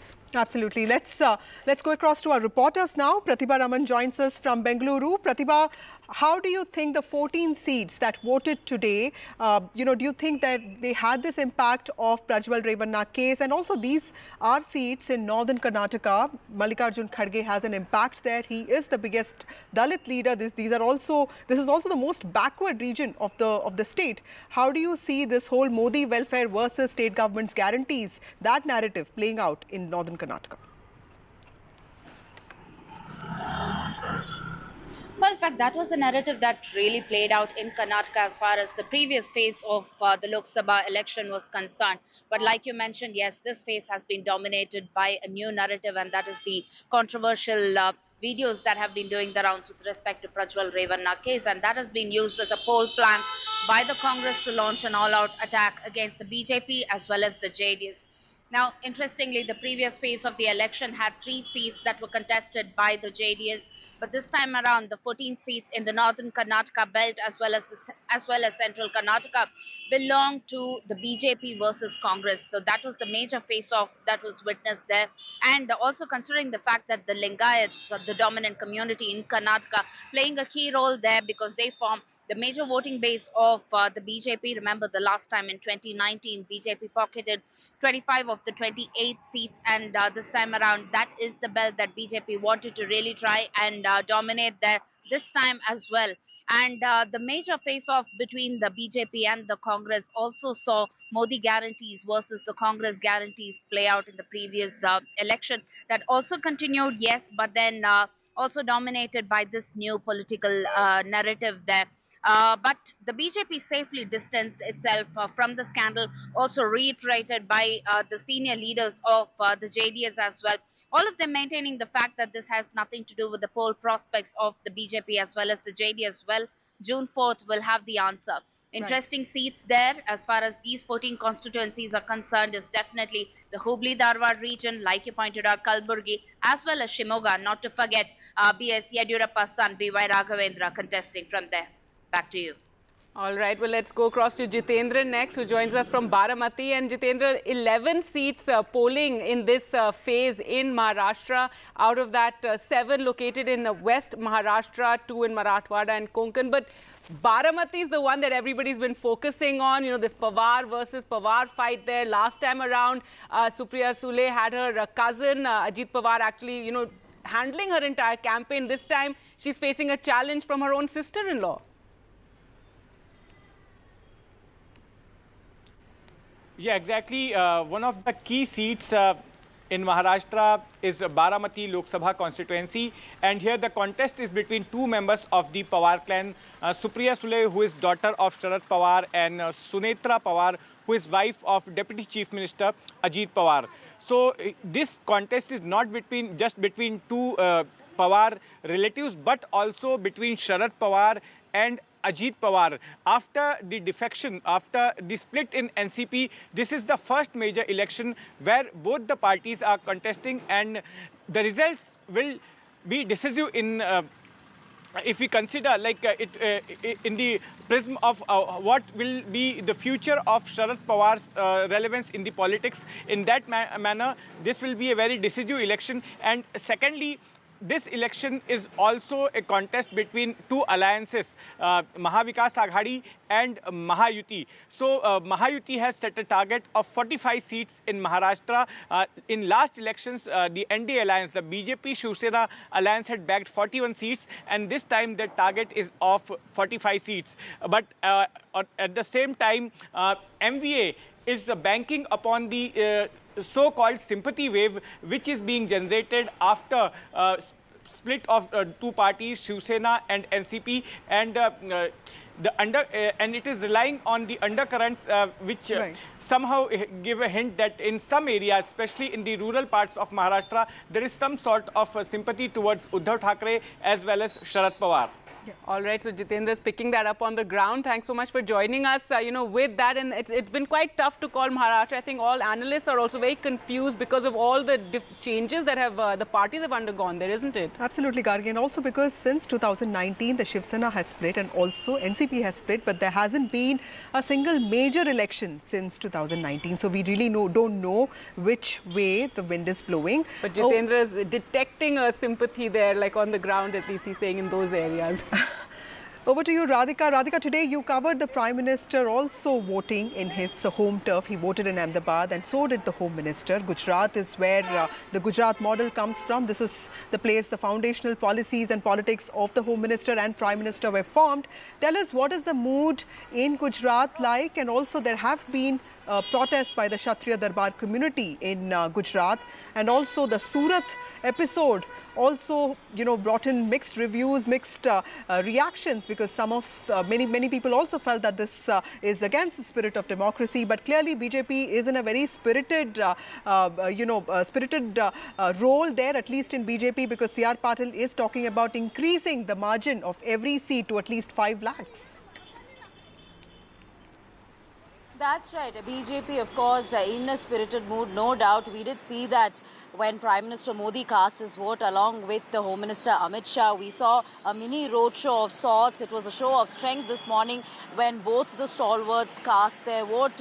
People in large numbers, gathered early morning at about 6:37 to catch a glimpse of Prime Minister. Therefore, one could guess which side this, election in Gujarat is moving towards. But as far as the entire election scenario is concerned today, yes, 25 seats went to polls. The 26th seat has already been taken, won by the BJP as it went unopposed. And besides that, of course, we're talking about, as you said, Kshatriya sentiment. There were numerous Kshatriya protests against the BJP as a result of a remark made by a BJP leader. However, it sort of toned down after Prime Minister Modi did some damage control, met some of the leaders from the Kshatriya community as well.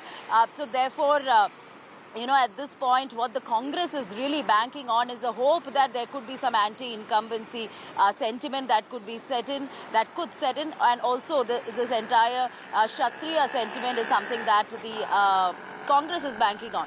Now, Congress and Aam Aadmi Party are fighting this together, so there may not be any division of votes, 24 by Congress and 2 by the Aam Aadmi Party. So that is something that the Congress Party is relying on. And as you said, this is BJP's bastion. 2014, 2019 were clean sweeps by the BJP, and this time it's not the win or loss that the BJP is talking about, but it's about the margin by which that they may possibly win. But all that will be decided on June 4. So clearly Gujarat, a bastion of the BJP, Gargi, a state where, both the Prime Minister and Home Minister voted today. And also this is a state where the BJP is banking on increasing its margins to record-breaking ones. Thank you, all of you. Thank you, Pratibha. Thank you, and the Congress, Jitendra. in Gujarat, if you see, it just seems to have, now it's depending on the Aam Aadmi Party. Yes, but that too only on 2 seats, Bharuch and Bhavnagar. And that also seems very difficult, because I was looking at the vote share of the BJP and that looks quite massive when it comes to Lok Sabha elections. So it is going to be a very difficult, challenging battle for the Congress and, of course, the Aam Aadmi Party. So we promised to get you big faces in this show. Joining us now is Rajya Sabha MP from Shiv Sena, Milind Deora from Maharashtra. Thank you, Mr. Deora, for speaking to NDTV. This is perhaps after a long time that you're not fighting the election. How does it feel campaigning for others? Well, it's a little strange, to be honest. The body clock is telling me that it's time to fight an election, because I've been doing that for 20 years. In many ways, I've been doing it all my life. From childhood, I've been experiencing this cycle of elections, but more directly for the last 20 years. And I have not missed an election since 2004. I fought 2004, 2009, 2014, 2019. So in that sense, it's a little strange campaigning for someone else in the Lok Sabha election from South Mumbai. This is also the first time in South Mumbai that Deora will not be on the ballot for the last 45 years, which has obviously led to a lot of people who have called up and who are finding that a little strange. But you know, that's part of politics, and I'm happy with the outcome because the party I'm in now, the chief minister sent me to the Rajya Sabha, and I will obviously be back in parliament after a decade. And in many ways, although a Rajya Sabha MP has the entire state as a canvas to represent, you know, South Mumbai is certainly my Janma Bhumi, my Karma Bhumi. So there will be a special emphasis for me on South Mumbai, and I'll continue to do to represent the diverse interests of South Mumbai to the best of my ability. All right, Mr. Deora, there's also been speculation that with the split in the Sena, while the Shiv Sena may have moved to Eknath Shinde, but the Shiv Sainik hasn't moved. So there's a lot of, talks of sympathy for the Thackeray. In fact, his rallies have been getting a great response as well. But the Shiv Sena led by Eknath Shinde also managed to get a good number of seats, which shows the BJP leadership does trust him. Well, my party has certainly gotten, I wouldn't say a lion's share, we've gotten our fair share of seats. We haven't gotten more than we deserved. We haven't gotten less than we deserved. The alliance certainly kept the larger party, the larger alliance partner, BJP, certainly upheld its promise and delivered on giving its allies the seats that they deserve based on their strength. This debate or this lingering issue of has Shiv Sena moved with Mr. Shinde or have Shiv Sainiks moved?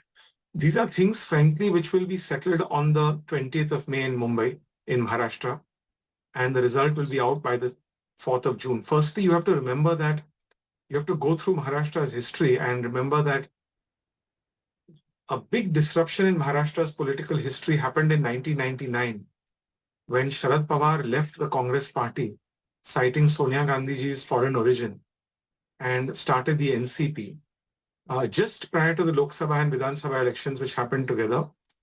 And shortly after, literally after the results, joined hands with the Congress and formed the government in the state. And at that time, Atal Bihari Vajpayee ji had won the general elections and was Prime Minister of India. And since then, there have been minor disruptions. You had, for example, Raj Thackeray leaving the Shiv Sena and starting his own party. But really, the big political disruption that happened in Maharashtra after almost 2 decades of Sharad Pawar's move, exactly after 2 decades, was when the then Shiv Sena, led by Uddhav Thackerayji, left the NDA alliance and joined hands with the Congress. That certainly caused a lot of confusion within Congress circles, within Shiv Sena circles. I know that there were many people in the Congress, including myself, who warned against this alliance, who were very worried that based on past experiences of Congress aligning with anti-BJP parties in different states, the ultimate loser of these alliances ends up becoming the Congress party. And we have many examples for that. You have Delhi for that. You have with Aam Aadmi Party, you have West Bengal, you have Uttar Pradesh, you have Tamil Nadu. Some of these are states where the Congress has not revived for 40, 50 years, for half a century. And there were many congressmen who were wary of that alliance, who felt that it was purely done for power. It was purely done just for 10 or 11 ministers in the Maharashtra government, had no real benefit for the cadre, had no benefit for the party. And I continue to believe that, by the way. So that disruption of 2019 has not been tested electorally. And this is the first time it's being tested. There were municipal corporation elections which were supposed to be held in 2022 February. The MVA government decided to postpone them, and then they were postponed by the subsequent government. There were other issues. There was a caste issue, which was reservation, which was pending before the Supreme Court. And now this is the first election where this disruption that was really Mr. Sharad Pawar's game plan will be tested electorally in Maharashtra. So there's no point in me commenting on it. We're just a few weeks away from the final phase of elections in Maharashtra. You will have, post polls, exit polls, and then you'll have finally the result.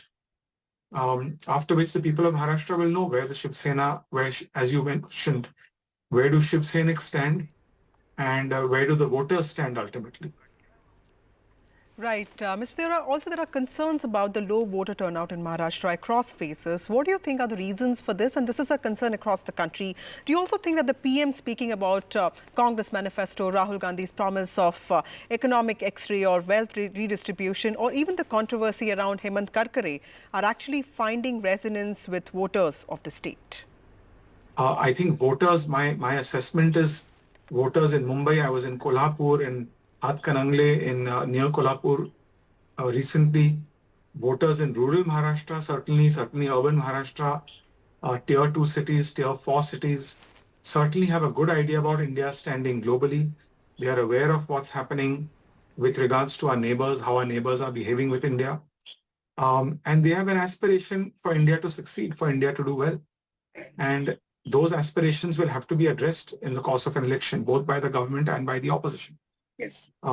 Voters, I really believe, I've in fact maintained this for a long time, even maybe from 2009, during my second election, that Indian voters had come of age and were moving away from freebies and doles and handouts and were more interested in, yes, freebies, handouts, doles are the easy way for a political party to lure a voter to vote for them. But voters, especially rural, urban poor, are moving towards a more empowering, set of policies that will strengthen their hands. Please keep in mind, this generation is very different from previous generations.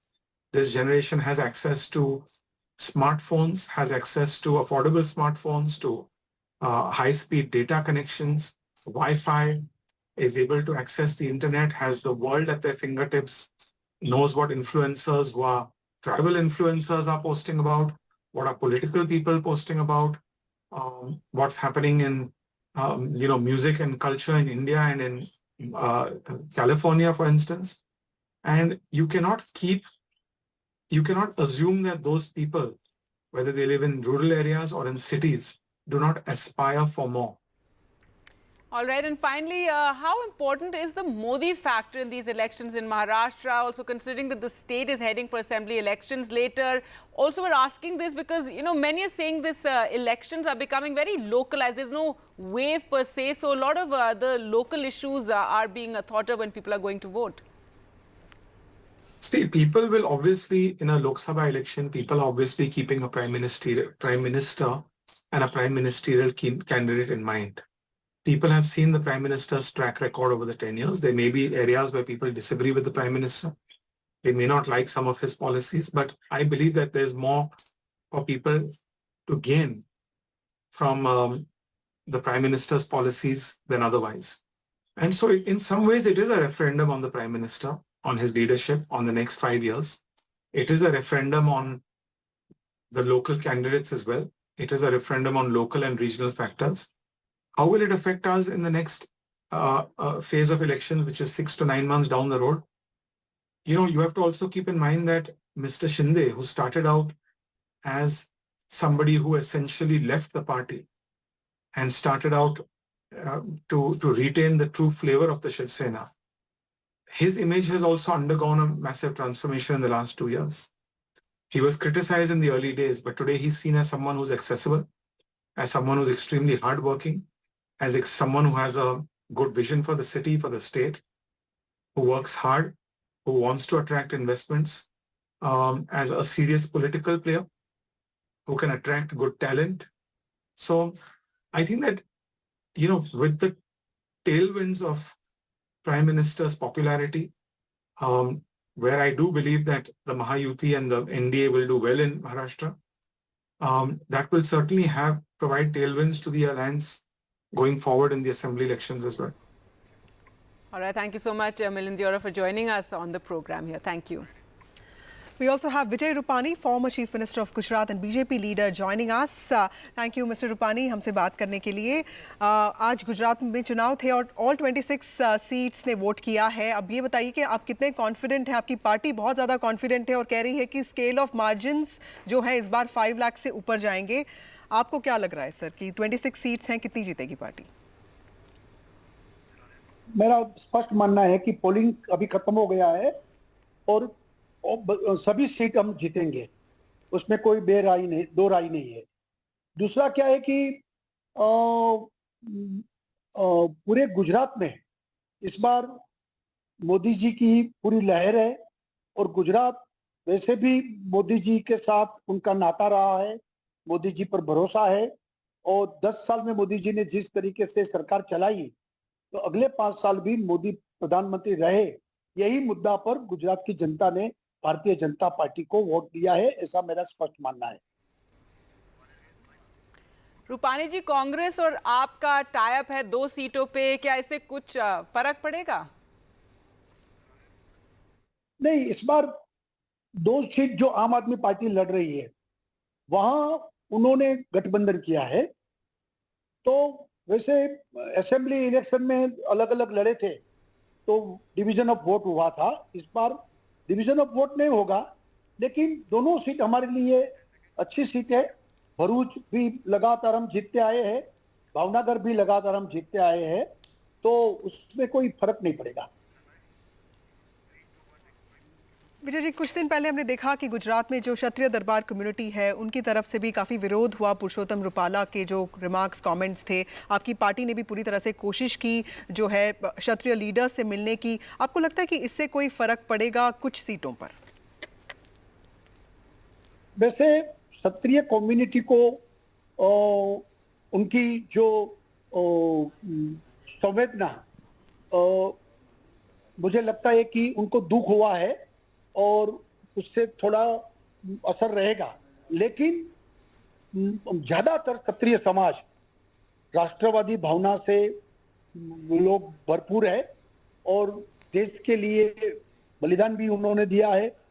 तो देश की सोच अगर करेंगे, मुझे लगता है कि वो वोट देने के लिए जब गए होंगे तो कमल पर ही वोट लगाएंगे, कमल का ही बटन दबाएंगे और क्षत्रिय में से भी बीजेपी को वोट मिलेगा, मुझे पूरी उम्मीद है.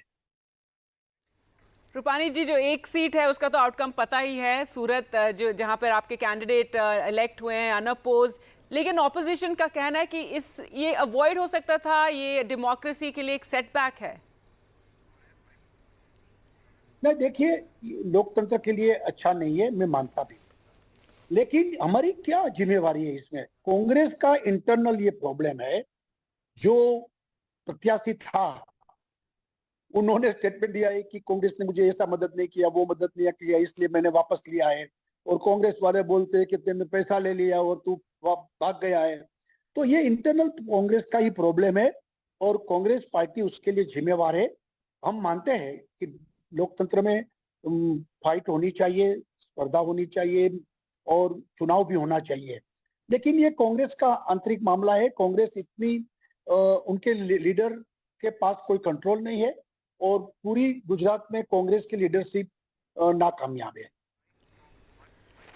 थैंक यू विजय जी, हमसे बात करने के लिए. That was Vijay Rupani, former chief minister of Gujarat and also BJP leader, speaking on the prospects of the BJP in Gujarat, a state that it has ruled electorally for many years, and all 26 Hoping seats for a hat-trick. of Gujarat voted today. That's right, and with that, time for us to slip into a short break. But do remember, phase 3 is now over.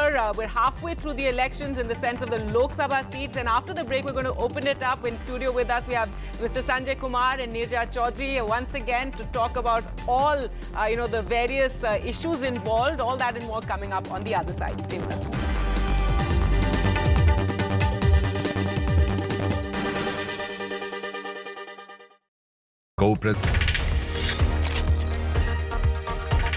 As citizens, we must remember that voting is not only a privilege but also our duty towards our nation. I, Akash Ori from the DLF Group, pledge to encourage my colleagues, their friends and family to vote for the government they believe in. This is the strength of our democracy.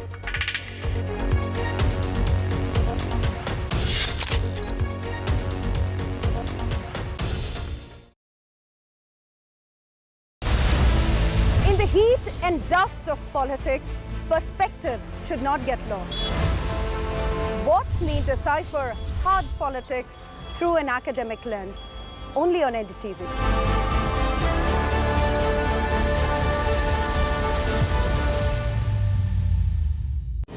दुनिया के सबसे बड़े लोकतंत्र का वो चुनाव जो देश और दुनिया को बदलने की ताकत रखता है। सरकार बनाएंगे करीब 100 करोड़ लोग, जिससे तय होंगे पीएम, पॉलिसी और फ्यूचर। इस सबसे बड़े चुनाव की बड़ी बातों को डिकोड करने के लिए मेरे साथ होंगे देश के जाने माने एक्सपर्ट्स। देश के चुनिंदा शहरों से एनडीटीवी की सबसे बड़ी पेशकश बैटल ग्राउंड देखिए मेरे साथ सिर्फ एनडीटीवी पर, क्योंकि चुनाव मतलब NDTV. Stay informed and entertained with the new and updated NDTV News app. You can watch all our channels live, listen to podcasts, read breaking and exclusive news from around the world and more. Download the NDTV app today and get access to the best journalism and storytelling on your smartphone or tablet. The NDTV app. News that matters to you. Elections क्या हैं? Election is basically a reality TV show जिससे big boss चुना जाता है। The biggest festival of democracy. मेला है मेला। हमारी आवाज। Youth की आवाज। They make hashtags become a voting trend. They communicate their political views with memes. They turn their real ideas into reels. Youth makes elections a lot more fun, and we have just the right election shows for them. As India goes for its 18th general elections, join me, Arun Singh, for 18 Ka Vote only on NDTV. First-time voters, share your hopes and expectations from the leaders in the form of a video message. We'll feature select videos on NDTV. 36 lakh farmer families affiliated with Amul across 18,600 villages of Gujarat have pledged to vote with their families during these elections. I would also urge you to take this pledge and vote as a part of the democratic process of our country.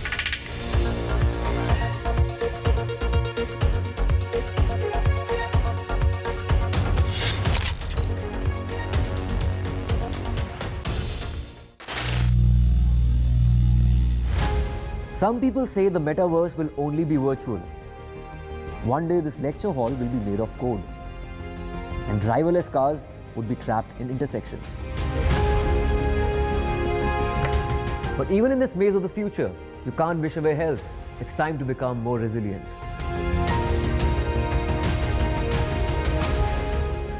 "10 years of Banega Swasth India, we have grown and achieved so many milestones.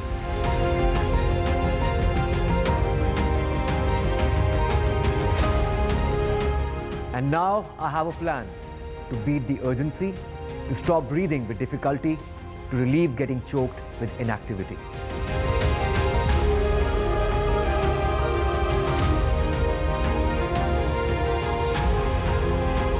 Energize our government, our environment, our society, and ourselves. Everyone, everywhere, every day.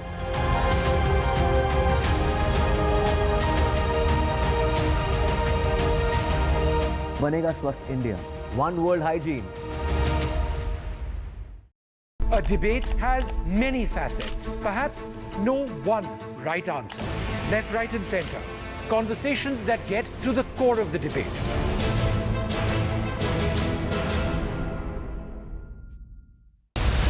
The 2024 Lok Sabha polls are crucial for the future of this country. Having covered elections for 35 years, I hope to cut through the cacophony of a long, hot summer campaign and help to understand and decode the issues, the challenges, and finally, even better than what it did last time.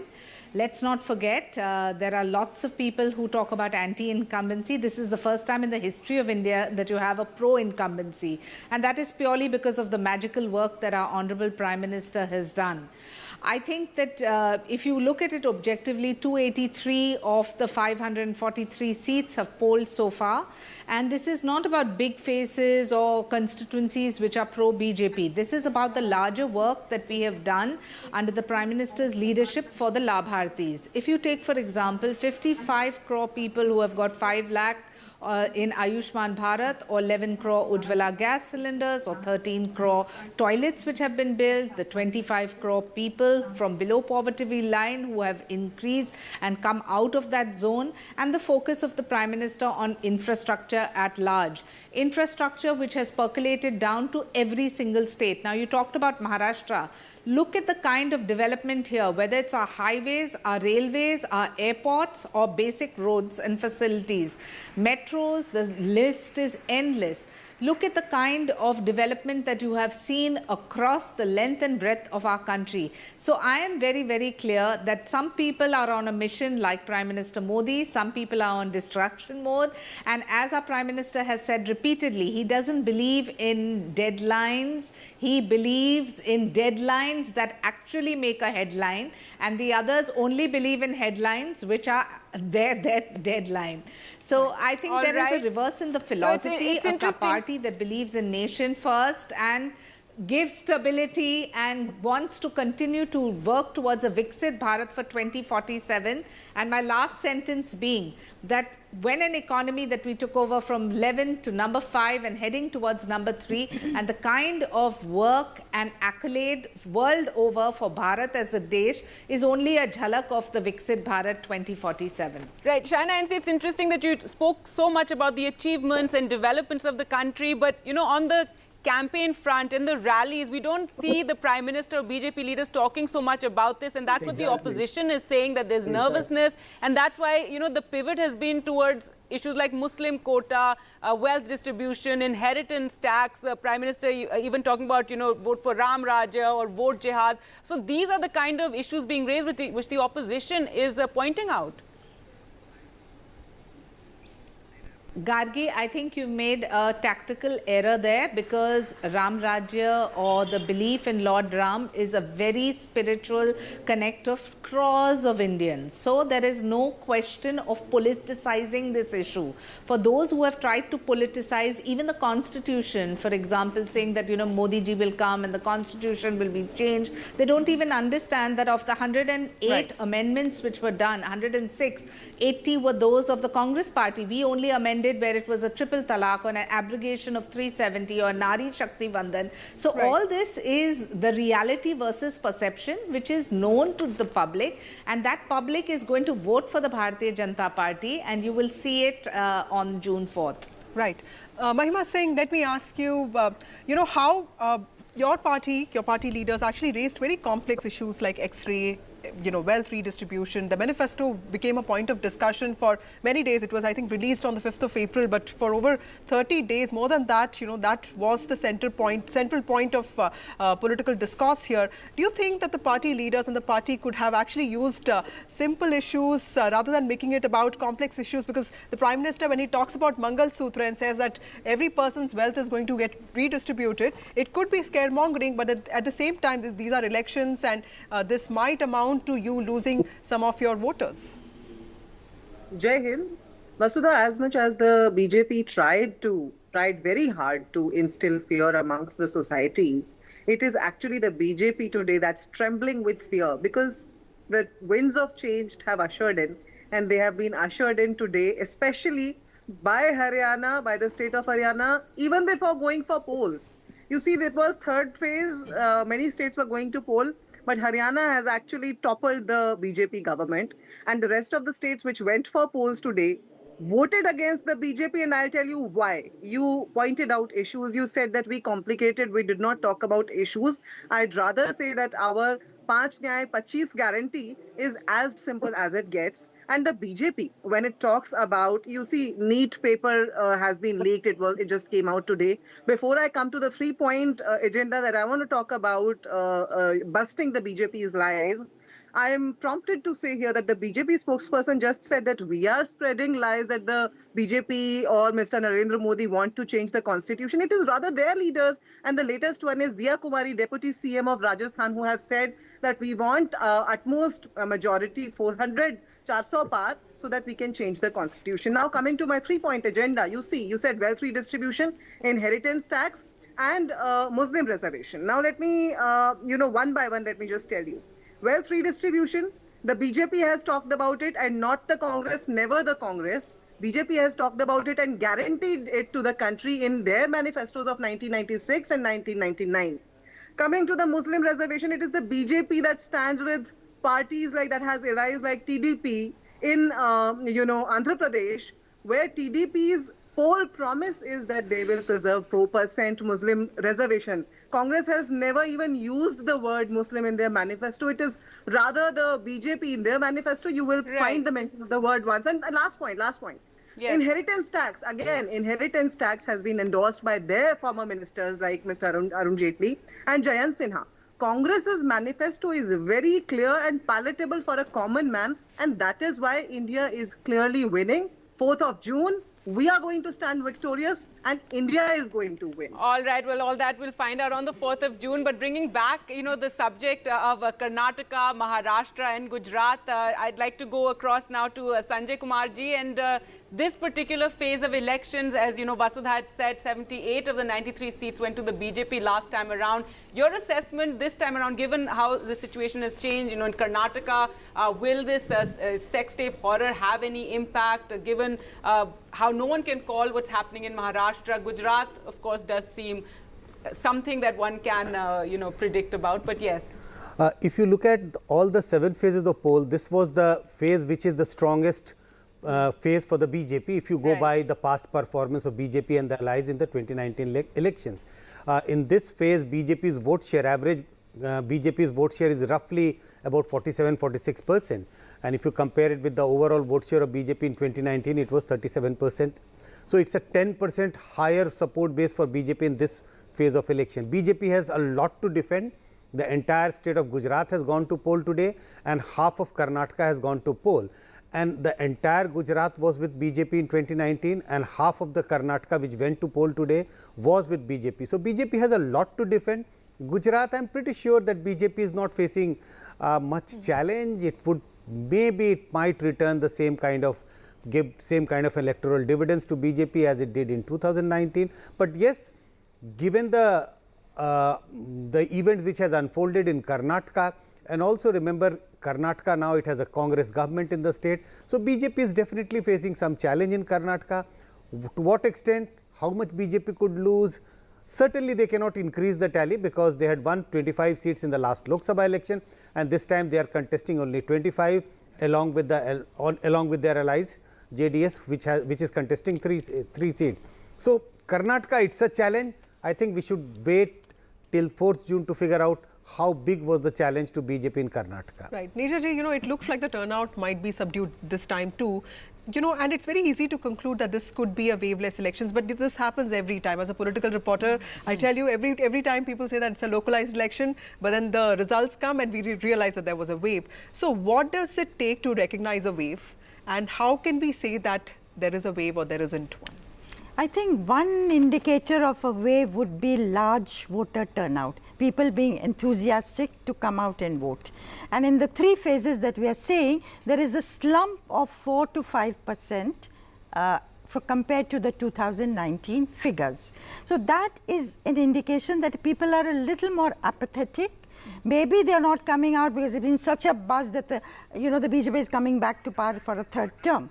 And therefore, the Karyakarta hasn't got out, others haven't gotten out to vote.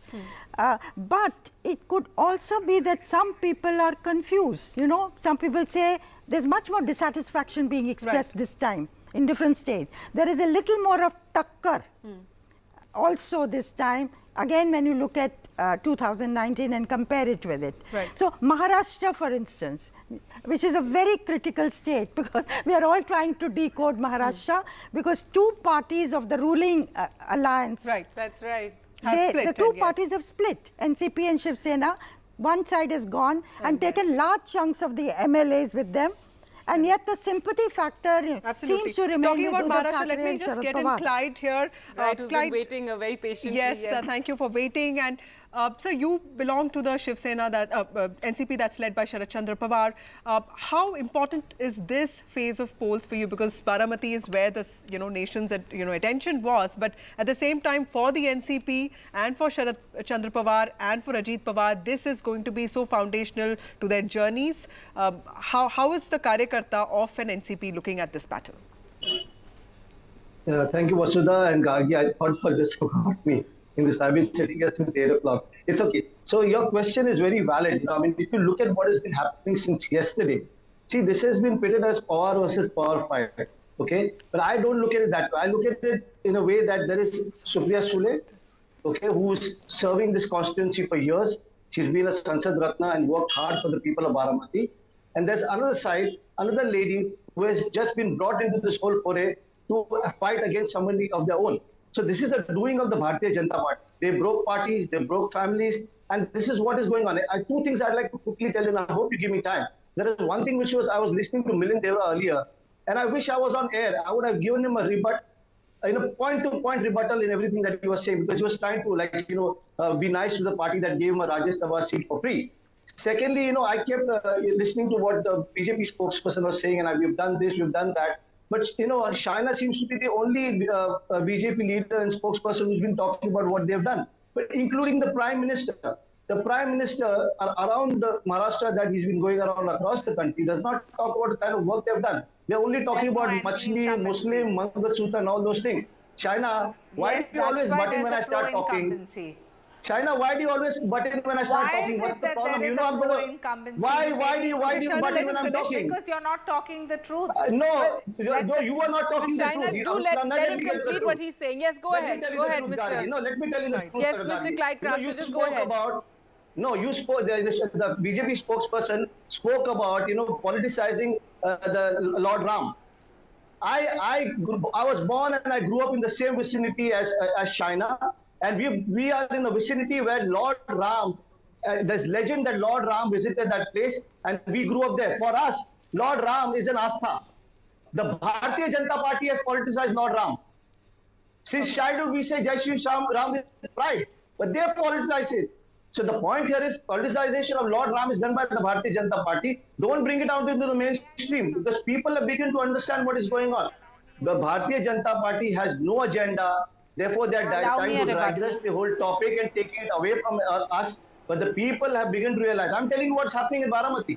Since yesterday, it's on record, on video. Money is being distributed. People are being threatened to come out to vote if they vote for Mr. Supriya Sule. All this is on record. All right, we'll let Ms. Shaina NC respond to that, and Rohit Chandravarkar will just come to you. But yes, Shaina NC respond. What is your problem? Why are you so afraid of me? The minute I start talking, you start butting in. Right, Pastor, you've made several, claims. Let Shaina NC quickly respond to that, and then we also have Rohit Chandravarkar tweeting. The minute I start talking across all debates, she starts digressing my points. She starts to interject. Every time they have no rebuttal, they'll talk about EVMs. Every time they have no rebuttal, they will say that, we are breaking communal harmony. If at all, we are working towards a stronger Viksit Bharat and a better India. They are the ones who are right. Clyde Craster, please just give a moment. Let her respond to what you said. Their vote bank for the longest time.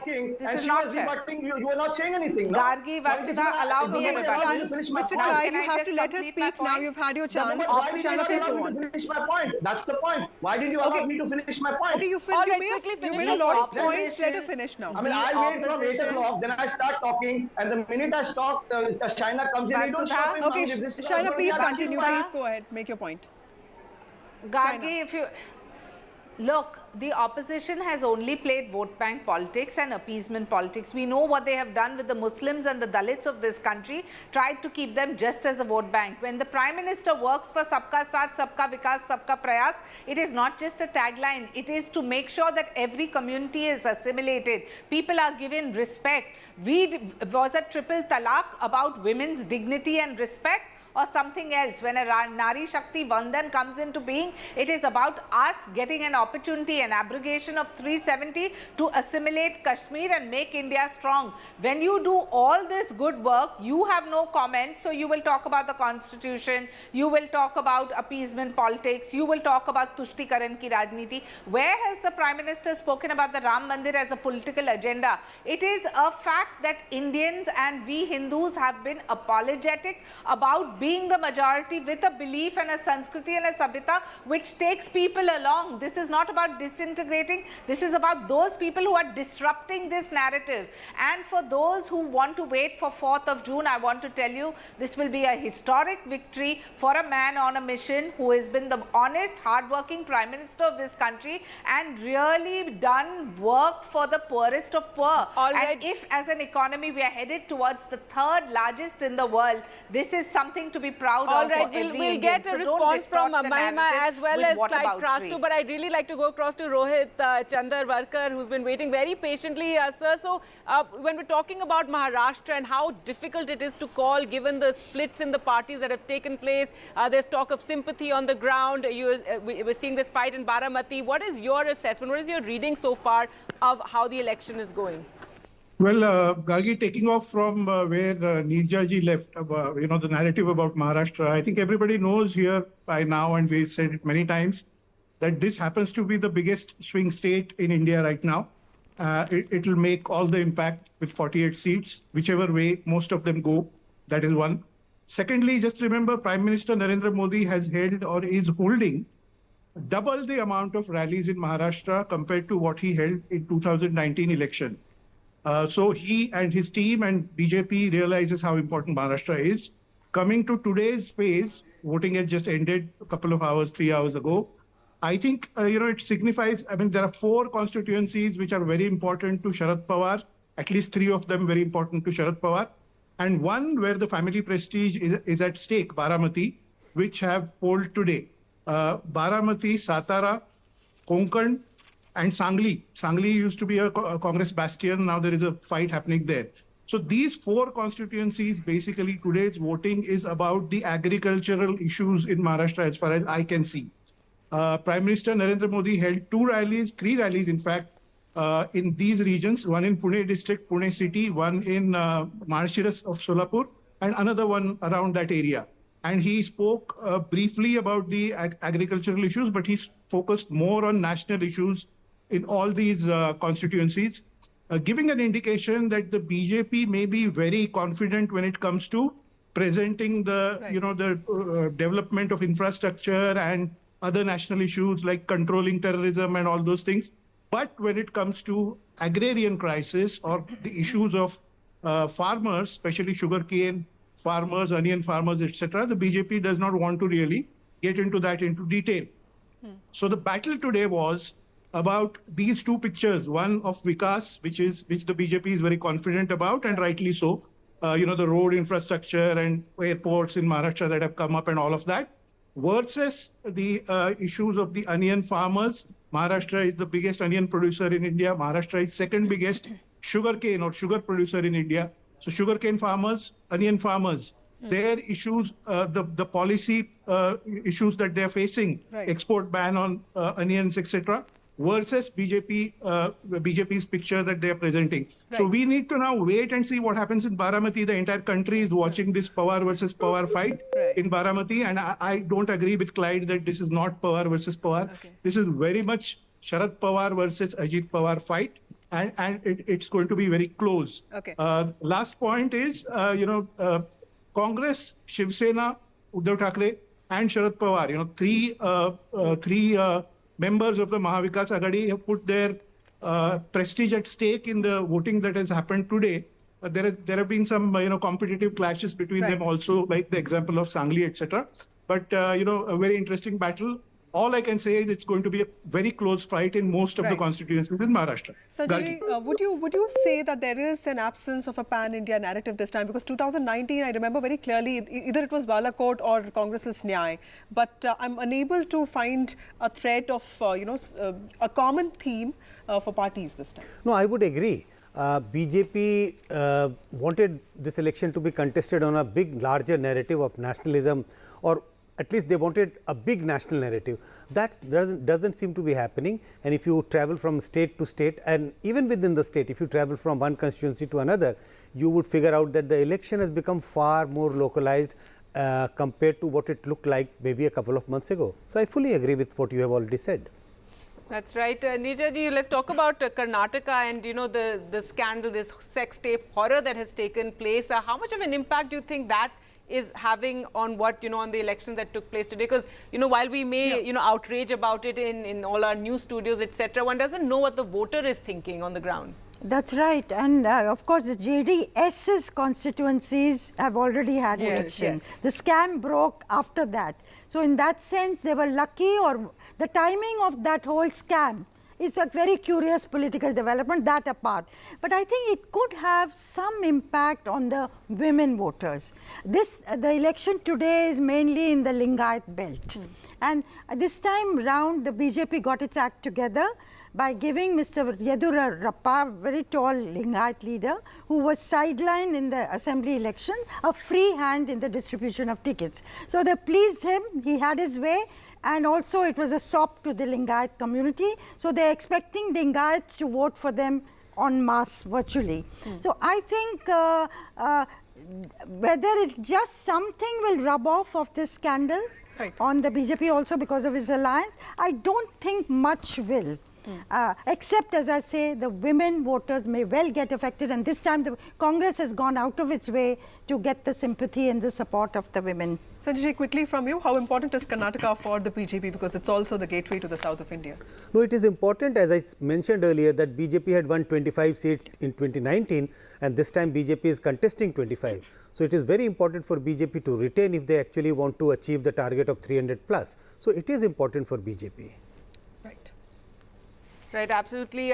Clyde, across to you, a final word to you, since you feel we did interrupt you earlier, and again everybody talking about how it's difficult to call Maharashtra and how Baramati is also going to be a tough fight. Well, you know, sorry about that little bit of a fiery thing, but Shaina and I always end up, you know, like this. It's okay, I'm sorry to all the guys in the panel. But the fact is, Baramati, like we keep talking about, like Rohit said, he doesn't agree with me. Fair enough, he's a friend, so he has his own thing to say. But point here is, this is an election which everybody keeps talking about, you know, 4th of June. Let me tell you something. This is going to be what happened in 2004, is that, you know, India's shining moment that BJP turned where the sun set on them. It's going to happen again in 2024.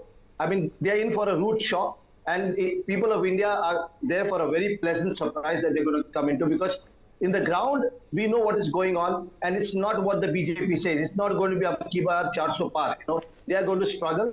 I mean, I'm not saying, you know, that, you know, they're not going to win at all or lose at all, nothing like that. But they're definitely not going to be up ki bar. All right. Well, we'll have to leave it there. Thank you so much all for joining us on the program today. And Clyde Crasto talking about, you know, the silent voter, and I think maybe opposition being very optimistic there. We don't know. We'll find out on the 4th of June.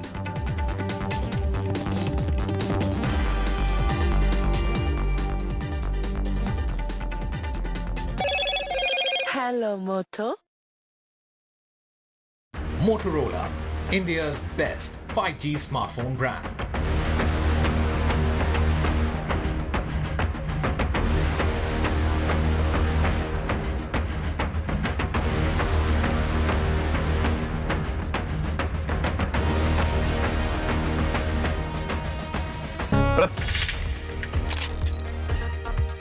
As citizens of this great nation, we have the power to shape its future. And one of the most crucial ways we can do that is by casting our vote. It's not just a right for every citizen, it's a responsibility. A responsibility to ourselves, to our communities, and to our country. So, I urge all of you to exercise your right to vote. I always ensure that I fulfill this duty to our country.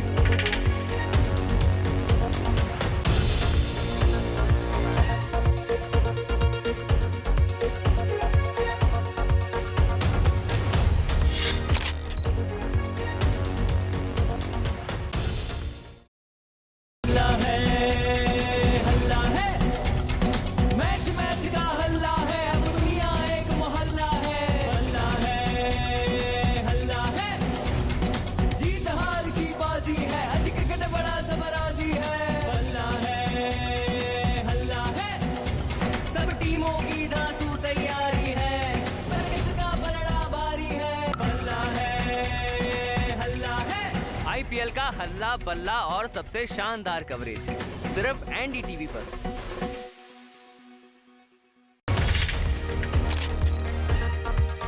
In our country, we choose our leaders, we decide who is going to be ruling the country, and it is something, this is both a fantastic right, privilege, and we should also see it as our constitutional duty. So this election, I am going to be there, and I hope you all will join me in casting your vote too.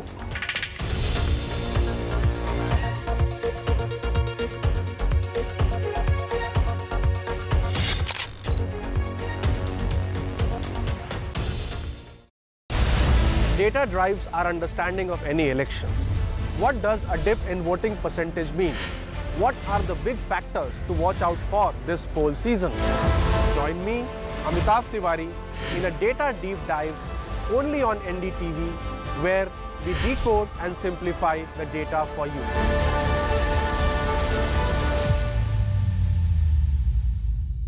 प्रत्येक काळात गरज असते एका नव्या आवाजाची, सोबत नवा दृष्टिकोन, तसंच नव्या विचारांची. असा आवाज जो मोठमोठ्या मुद्द्यांमध्ये हरवणार नाही आणि मातीतले मुद्दे मांडायला कधी विसरणार नाही.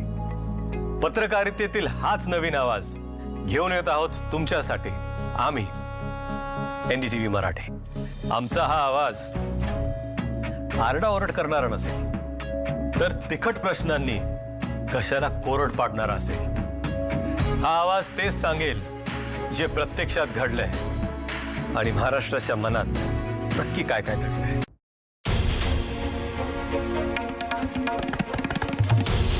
This is NDTV, and you're watching NDTV 24/7. Hello, Moto.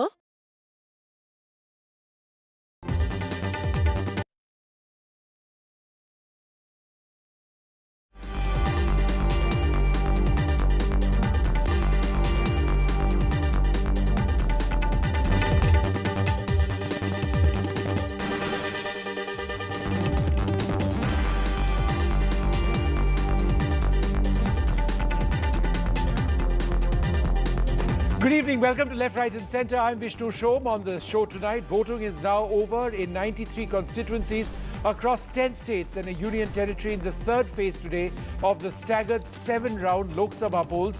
Remember, the election in the Anantnag Rajouri constituency in Jammu and Kashmir has been postponed to the 25th of May. An average voter turnout as per the Election Commission till 8 p.m. has been 61.45. We'll be doing a deep dive into what does this low voter turnout and a trend of sorts in comparison to also the first and the second phase mean going ahead, and what are the implications for various political parties. Now, today's election brings to an end polling in more than half of the 543 parliamentary seats and could mean that the country has already delivered a verdict. Could is the key word. The BJP has won the Surat seat unopposed, remember, as the Election Commission rejected the nomination of the Congress candidate and the other contender stepped down. So broadly speaking, the phase 3 is in areas, has been in areas which are considered to be BJP's stronghold. Look at that number. In 2019, in fact, the BJP alone, without the NDA, had won 72 of these 93 seats and 26 alone from Gujarat. Of course, now it was 25 seats which went to polls today. Well, before we introduce our panelists this evening, I thought it might be useful just to go across the states and where all of the elections have taken place. So let's just have our map graphic up to set the context of this 1-hour special program. Assam, 4 seats. Remember, there are 93 seats in total. Bihar, 5. 11 states in total today. Chhattisgarh, 7. Dadra and Nagar Haveli, 2. Goa, 2. Gujarat, 25. Karnataka, 14. Madhya Pradesh, 9. Maharashtra, 11. Uttar Pradesh, 10. Bengal, 4. And so that's the total split of all the seats. So obviously Gujarat, very big, 25. Karnataka, 14. So in terms of numbers, very, very important indeed. But I think the big talking point has really been the voter turnout. Before going across for that, Let's just introduce our panelists. Amitabh Tiwari with us in the studio, Aarti Jairath, Dr. Shama Mohammed of the Congress, Ghansham Tiwari, Samajwadi Party, Tuhin Sinha, BJP. Thank you all very much for being with us. So let's roll out that first graphic. Firstly, the All India voter turnout, a comparison 2019 versus 2024. We'll be talking a lot about this. Now, left-hand side of your screen, phase 3, that's happened today. 2019, the voter turnout was 66.9%. It's now 61.4%. That's a major change of 5.4%. Now, if you look at what happened earlier in these elections, phase 2, 2019, it was at 70.1. 2024, it went down just a few weeks back to 66.7. That's down 3.4. And in phase 1, compared to 2019, it's down 3.9. What are the implications of this? Amitabh, let me come across to you first. You know, I mean, this is now consistent. Which party does this potentially impact the most, or formation? See, yeah, I mean, now in all the phases, we've had a 3 to 4% drop. Even in this phase now, if you see the final tally when it goes up, it could be around the same number. So there is no strong correlation between turnout and electoral results. Right. We've seen in the past that from 1957 to 2019, of 16 elections, 10 elections have seen a decline, wherein 6 times the government has come back to power, the incumbent, so 60% strike rate. But when 4 times or 6 times the turnout declined, only 2 times the governments have come back to power. That's number one. But Amitabh, not just the overall India picture, if we were to break that down state-wise, what's coming across certainly is that in Bihar, for example, throughout, it has been a low voter turnout. In the third phase, it is roughly around 56.55. Gujarat again, where, you know, before I talk about Gujarat, look at Maharashtra, 54.77. So are we to read this as more of a sign that people aren't sure which way these political parties that they would be voting for finally end up after the elections, because that jod tod ki rajniti that we have seen in Maharashtra? Yeah, so that could be one of the reasons, because there is a discontent among a section of people that most of these political parties have done so many flip-flops now, including in Bihar, that there seems to be a lack of enthusiasm, especially it seems now amongst the BJP voters to back the JDU, it looks like. And in Maharashtra, if you see, Baramati has recorded the second lowest voter turnout amongst the 93 seats. Yes. Second lowest, which means that the voter is confused and which way to go is not very sure, and is also not sure whether Sharad Pawar NCP is going to remain with India Bloc or is going to switch, whether Ajit Pawar or vice and versa. Sharad Pawar will not come together, because that can't be ruled out either. Aarti, let's focus on Maharashtra numbers, because I think that's an important number here, 54.77%. With this, 50% of Maharashtra has polled. So 24 seats in all, 2 more phases left for Maharashtra. But overall, the sense that we do get is that lack of enthusiasm. Completely. And I think, you know, it's a reflection of the disappointment of the people of Maharashtra in their political leadership. Yes. That, you know, I mean, they voted one government, or rather they voted one combination, that combination fell apart, another government was formed, that government stayed in power, then suddenly you find that government breaks up because parties are breaking up, then another government comes into play. I mean, in 5 years, Maharashtra has seen so much political turmoil that I think, you know, people feel that, you know, what the hell is going on? You know, what is the value of our vote? We vote for somebody and you suddenly find the guy is in another party the next day. Right. So I think that there's a very strong sense of disillusionment in the voters. And that's probably reflected in the fact that phase after phase, Maharashtra is recording the lowest voter turnout of Can all I just the states. ask, could any of this have to do with the heat across the country? People just don't want to turn out and vote? You know, I mean, is that a factor? For the last, 3 or 4 elections, in fact, ever since 2004, elections have been in summer. Yeah, they have. Yeah, you know, but I mean, okay, this time they're a little more extended. I would vouch it's probably warmer this year. Yes. I don't know. Yeah, every year we feel it's warmer. But April was quite pleasant, but I don't think the heat has anything to do with it. I think you had a point on that? Because of climate change, if you see on certain seats, especially Bihar and all, there has been an increase in temperature of 1 degree to even 3 degrees. Even Maharashtra. At 12. I just had a question for both of you actually, Aarti, on the entire turnout issue. In 2019, of 62 seats in which the turnout had gone down, had declined, right?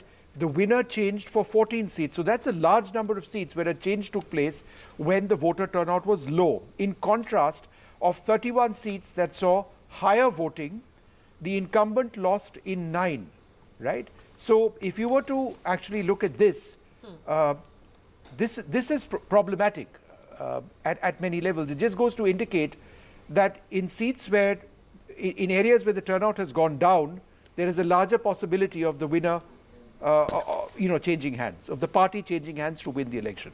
Well, conventional wisdom is if the turnout is low, it favors the incumbent. That's the conventional wisdom. But we've seen that conventional wisdom overturned, several times. I think really the only thing that you can say about the fact that the turnout is down is that probably the victory margins this time will be much lower. Last time we saw the BJP sort of, breaching that 50% vote share. And so the margins were like 1 lakh, 2 lakh, 3 lakhs, 4 lakhs. I think that is going to normalize to the usual victory margins that we see in elections, which is like anything between 20,000 to 50,000. Perhaps we'll take Get some political reactions on this issue. Go ahead. To Tuhin Sinha of the BJP. How much of that is a matter of concern, particularly since you come from Maharashtra, Tuhin? Well, good evening, Maria. Good evening, everybody. A lower voter turnout, invariably means status quo. It means that people don't want a change. They're not inclined. And, since Maharashtra is particularly reporting lower percentages, it all the more means that people are very satisfied with the Devendra Fadnavis and Eknath Shinde government. They have seen the chaos of Uddhav Thackeray. And, they are, I think over a period of last 4 weeks, what we have seen is that the opposition has run out of ammunition. They have run out of resources. So it's the opposition voters who are not turning up. The Congress party has had 3 spokespersons leaving in the last 3 weeks. So maybe, in the next couple of weeks, you may not find spokespersons coming on TV from the Congress. So I think Shama is still here and she has no intention of leaving. Good for her. But the problem is that, everybody apart from her would be leaving. So the opposition per se. For the Janta, I'm not too sure if all these joinings which are happening at the BJP headquarters of the spokespersons really matters. What I'm trying to say, Maria, is that they have very little foot soldiers on the ground to even get people to the voting booths. So it's not only leaders who are quitting. Leaders are quitting because Karyakartas had quit long back. And that is the problem with the entire opposition across the country, which is why in a desperate measure, even Lalu Yadav today has to go back on the Muslim reservation card, something which the Congress could not answer despite the Prime Minister's repeated questioning. So I think there is a great deal of desperation which is very evident in the opposition camp. Can I ask a question? Shama, how would you respond to that? Shama first, yes. So first and foremost, voter turnout. How do you look at that? Yeah, so I agree with what Aarti, a very senior journalist, says, that this sort of, it is not that it's going to be pro-incumbent, it's the India alliance winning. See, look at the Prime Minister of India. And of course, one of the saddest things for us in this country is the election commission has gone rogue. That's what is it exactly. You see, the first phase, after 11 days, we come to know that there is a different voter percentage, all right? And it increases by 5%, never in the history of India. The second phase we come to know after 4 days. How do we know what numbers they're giving are the right numbers? I don't trust the Election Commission of India, and I'm telling this on live TV. Now, what we used to hear initially is 400 par, Modi ki guarantee, Viksit Bharat. Now we don't hear any of this. What do we hear? We hear the Congress manifesto, the Congress manifesto, the Congress manifesto. That itself shows that the Prime Minister of India is trembling and the India Alliance is coming. Today, what he said that if we come back to power, if the India Alliance comes, we'll put Tala on the Ram Mandir. I mean, how can the Prime Minister of India talk in such a way? Today in Sambal, many women voters are saying, Muslim women voters, they showed their ID and they showed their voter ID as well as their paper they had. And they said, police are not allowing us to vote. you're not allowing one particular community to vote. In Hathras, also coming in from the Samajwadi Party, and Ghanshyam perhaps will get into that quickly. Can I just finish? Can I just finish this, Maria, please? Let me just finish. Hathras, the other person, he says, I've been voting for years, my name is not there, another Muslim. So what is happening is the Election Commission is gone rogue. And today was the most shameful day. It tells Twitter, please delete what the Karnataka government has put a video on it, which is very communal. Please delete. It should take action on the BJP in Karnataka. It should take action on the BJP. Ghanshyam, quickly on the charge that is coming in from the Samajwadi Party. And then I get to Tuhin to react to that, and we'll have our first newsmaker joining us shortly. Good evening, Maria and Som and my fellow co-panelists and the viewers. There are two things. One is that the voter turnout low. BJP is celebrating not the turnout, they are celebrating the Election Commission induced turnout. But as far as opposition is concerned, we clearly see on the ground that no matter this Election Commission induced turnout that is visible after 11 days and 16 days. But you know, Ghanshyam, I genuinely have a problem with that kind of narrative which is being set here, that there is some kind, you're questioning an entire electoral process. How does it really help you guys? In the sense that, you know, it's gone wrong, let's not run away from the fact that the Election Commission, you had approached the Supreme Court. I have said only one sentence. Allow me to complete. I said only one sentence, and on that, that's unfair to look at. You know, let's see what people of India have faith in the Election Commission and the electoral process. Why are you trying to really ensure that the people lose faith in it? We don't. Yes. India has 97 crore voters. 97 crore. A 6% to 7% shift from here and there, which is visible, Election Commission induced, is 6 crore voters. How can Election Commission wake up after 11 days and do a 6 crore voter shift? It's our responsibility as politicians and citizens to ensure that Election Commission does what is mandated as per Constitution, conduct polls free and fair. As far as voter turnout is concerned, BJP is not worried that people are not coming. There is nothing promising, nothing aspirational in BJP agenda. Since the time this election began, BJP realized that it is on its way out. So the Prime Minister has been chasing a fake agenda of hate speech and propaganda based on things that are not even written in a manifesto. When BJP is trying to snatch an agenda out of election, there is nothing they have to excite their own voters. Look at what they did in Surat and Indore. When you have a national party going in with a narrative of Ab ki baar 400 baar, unable to excite their own vote base and is going after the other side, this is what is going to happen. Okay. Ghanshyam, you made your point. It's only fair that Tuhin replies. Right? I'm just trying to balance it out. And before I'll be joined by Prithviraj Chavan in just a few moments. Tuhin, go ahead and reply. Lots of allegations there, starting with the EC and them being fair, and then what they've said about the BJP. Answer all of that. See, you know, I don't know how the Congress spokesperson can call it a rogue election commission, because, you know, they must realize that by using such hard words, they're also casting aspersions on India's judiciary. How many times have they gone to the judiciary crying that, you know, the election commission has been unfair, and how many times has the Supreme Court snubbed them? Can I come in? So I think, you know, they must be a little responsible. This is one of the reasons why, you know, the Congress seems to be behaving like a fringe, and one of the reasons why the people don't take them seriously. Now, when it comes to the Samajwadi Party, allow me to complete. When it comes to the Samajwadi Party, I don't know whether, you know, my friend Ghanshyam was a part of the Samajwadi Party in 2012 when Dimple Yadav similarly had a walkover because nobody was there to contest from the other side. So today, if we are strong, and today, if certain contestants are backing out, why blame us? No, but there's a difference here. There's a difference, but nobody was declared as elected, but, you know, unopposed and elected. But the elections did take place. In case of Indore and Surat, no elections have taken place. So there is a difference. Can I just come in, Maria? I want to rebut to him regarding the election commission. Okay, last rebut before we move to our next point. Yes, Shama, go ahead, 30 seconds only. The Supreme Court of India came out and said when you're selecting the election commission, they should be the Chief Justice, the Prime Minister of India, the Leader of Opposition. Who passed a bill and removed the Chief Justice? You have insulted the Supreme Court, not us. You have gone against the Supreme Court on how it wanted. You wanted an election commission which is pliable. That's why they're not taking any action on the Prime Minister of India when day in and day out there are, say, hate speeches against one particular community. Why is the election commission not sending a letter to the Prime Minister but sends it to JP Nadda? Why is the Election Commission not taking any action on that video, which is so communal, but ask Twitter to delete it and not sending a mail to So Shama, look, there is nobody over here from the Election Commission to answer your allegations, nor do we have a former election commissioner. That's the reason So I take the point.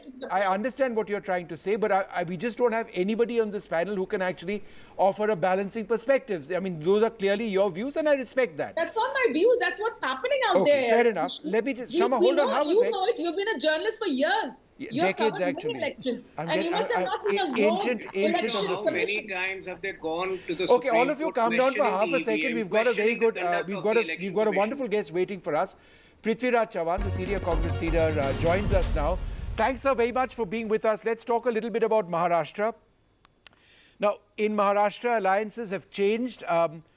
Obviously, certainly in the last couple of months, over the last couple of years. Is this, in a sense, this election a battle to discover the identity of the real NCP and the real Shiv Sena? Well, I think in Maharashtra, we always had alliances, but this time there are 3 parties on one side and another 3 parties on the other side. I think these 6 parties are unsustainable, and I expect that after the election results come out, at least a couple of parties will dissolve into the larger parties. But that apart, I think the India Alliance you talked about, there are 3 constituents of the India Alliance in the Maharashtra Mahavikas Aghadi, our local alliance here. That includes Congress party, that includes the NCP, Sharad Pawar faction, and that includes Shiv Sena, the Uddhav Thackeray faction. The original founders of these 2 regional parties. So I think they are part of India Alliance, and I think the real Shiv Sena and real NCP will be known on 4th of June, because although a lot of MLAs have shifted to the ruling party and have got some positions of power, ministers and all that, but have the people who elected them, have they also shifted? Answer is no, as you will discover on 4th of June. Therefore, these parties which have only gone and hijacked the MLAs to become ministers in the Shinde government, I think we'll discover that people have rejected them. Both MPs and MLAs will find it very difficult to continue with the parties that have joined lately. I think real Shiv Sena and real NCP will be discovered after the elections. You know, because the elections are halfway through in Maharashtra, of course, 24 seats today in all and 24 more to go in the next 2 phases. But sir, I want to understand from you, is there an understanding right now, because you would be getting a lot of feedback from the ground that Prakash Ambedkar's Vanchit Bahujan Aghadi should have been part of the Mahavikas Aghadi, because they were not asking for too many seats either? No, not this time. So you're absolutely right. Last time, the Vanchit Bahujan Aghadi, formed by Prakash Ambedkar, Babasaheb Ambedkar's grandson, he had an alliance with MIM in Maharashtra. So together with MIM, the Vanchit Bahujan Aghadi polled 7% of the popular vote in 2019 Lok Sabha election. But they caused a damage of at least 7 seats. That means 7 seats were lost by the UP alliance, and 7 seats were won by BJP. Now this time, there is no alliance between MIM and Vanchit. So already the 7% vote share is probably 3% is with Prakash Ambedkar and maybe 4% with we are whatever, 3.5%, 4%. But the Samvidhan Bachao, Save the Constitution, is such a clarion call that all the Ambedkarites, people who belong to Ambedkar's community, they realize that Prakash Ambedkar's party is out there to split the opposition vote. The entire raison d'etre of the India Alliance was not to let the opposition votes get split. But Prakash Ambedkar is, as we call it, in a B team of the BJP, he is attempting to split the votes. He is attempting to divert votes from the India Alliance, so that although BJP has been getting only 30% votes in 14, 37% in 19 because of Balakot, but their base strength, the core strength is only 30%. But with 70% votes in the opposition or 60% votes in the opposition, against Mr. Modi. How is Mr. Modi winning? He's only winning because of the division of population votes. And that's what India Alliance has attempted to avoid. But Vanchit Bahujan Aghadi that you asked about will not make any difference this election. Right. So, Seb, now, this is, of course, an eternal question, it seems, for the Congress party. Several Congress leaders have left your party in Maharashtra as well. Milind Deora, Ashok Chavan. Are you, therefore, a substantially weakened force? See, let's not forget that the other two parties, that Uddhav Thackeray's Shiv Sena and Sharad Pawar's NCP, have been split vertically. I mean, almost 2/3 of the MLAs of both the parties have left the parent party. But Congress party did not get split. Two senior leaders who have been offered Rajya Sabha seats have gone. I mean, their loyalty was purchased literally by giving them Rajya Sabha seats. One or two other leaders, minor leaders who failed to get a Lok Sabha seat because of the three-party alliance have left. But there's no major dent to the Congress party. I think you're thinking of Mr. Milind Deora, Mr. Ashok Chavan, both of them have been given Rajya Sabha seats. So they've virtually sold their souls for a Rajya Sabha seat, as I can say. That's their choice. But other than that, there is no major damage. One or two people who could not get Lok Sabha seats We'll have to left, see if there's no major joining damage. some other party. So before we let you go, there is no vertical split in the Congress party. Okay. Yeah, the overall voter percentage or the voter turnout, what does it really indicate? What's your reading of it? Well, don't believe the election commission figures which are given on the day of polling. In the first phase, election commission increased the percentage vote in Chandrachud after 11 days by 7%. So where does the sanctity of the percentage vote percentage on the polling day? And let's wait for final figures to emerge. All right, Mr. Chavan, thanks very much for speaking to us. Maharashtra, one of the most fascinating elections, and I suspect an election which would be absolutely impossible to predict one way or the other. But in all of this, what we've not brought our viewers is a look back at 2019 to again bring you a context of what we are looking at this time around and the importance of this phase. So let's bring up the 2019 Lok Sabha results for this, the third phase of these elections. Is it a make or break for both alliances? Some would suggest no, not necessarily, because this is an area where the NDA, particularly the BJP, has been overwhelmingly strong. Last time around, the NDA won 78 seats here, of which the BJP won 71. The India Alliance, just 12, of which the Congress won 4. So for there to be a major change over here, it would need a lot of work. Amitabh, this area, or this phase rather, and all the seats over here, very much a stronghold of the BJP, irrespective of voter turnout one way or the other. Yeah, so essentially 4 states, Gujarat, MP, Chhattisgarh, yes, UP and Karnataka also have been strongholds of the BJP for the past 2-3 elections. Now, if you see, this is largely a maintained phase for the BJP of the now RAM analogy. Yeah, now onwards. Because 3rd, 4th, 5th onwards, it's all about the BJP numbers. They have to maintain, hold on to whatever they had got in 2019. Right. Not going to be easy. They are facing challenges. But in this phase, largely the contests are versus the Congress party, where automatically BJP gets an edge because of the historical contest, if you see, and because Congress does not get reciprocity from alliance partners. So the alliance partners of India bloc, barring Maharashtra, do not have significant votes to transfer to Congress and help it win seats in Karnataka or MP or Gujarat or Chhattisgarh, and that's probably where the Congress party is. Now onwards, post this phase, when we look at the 4th phase onwards, that's where the other regional players and their role comes in.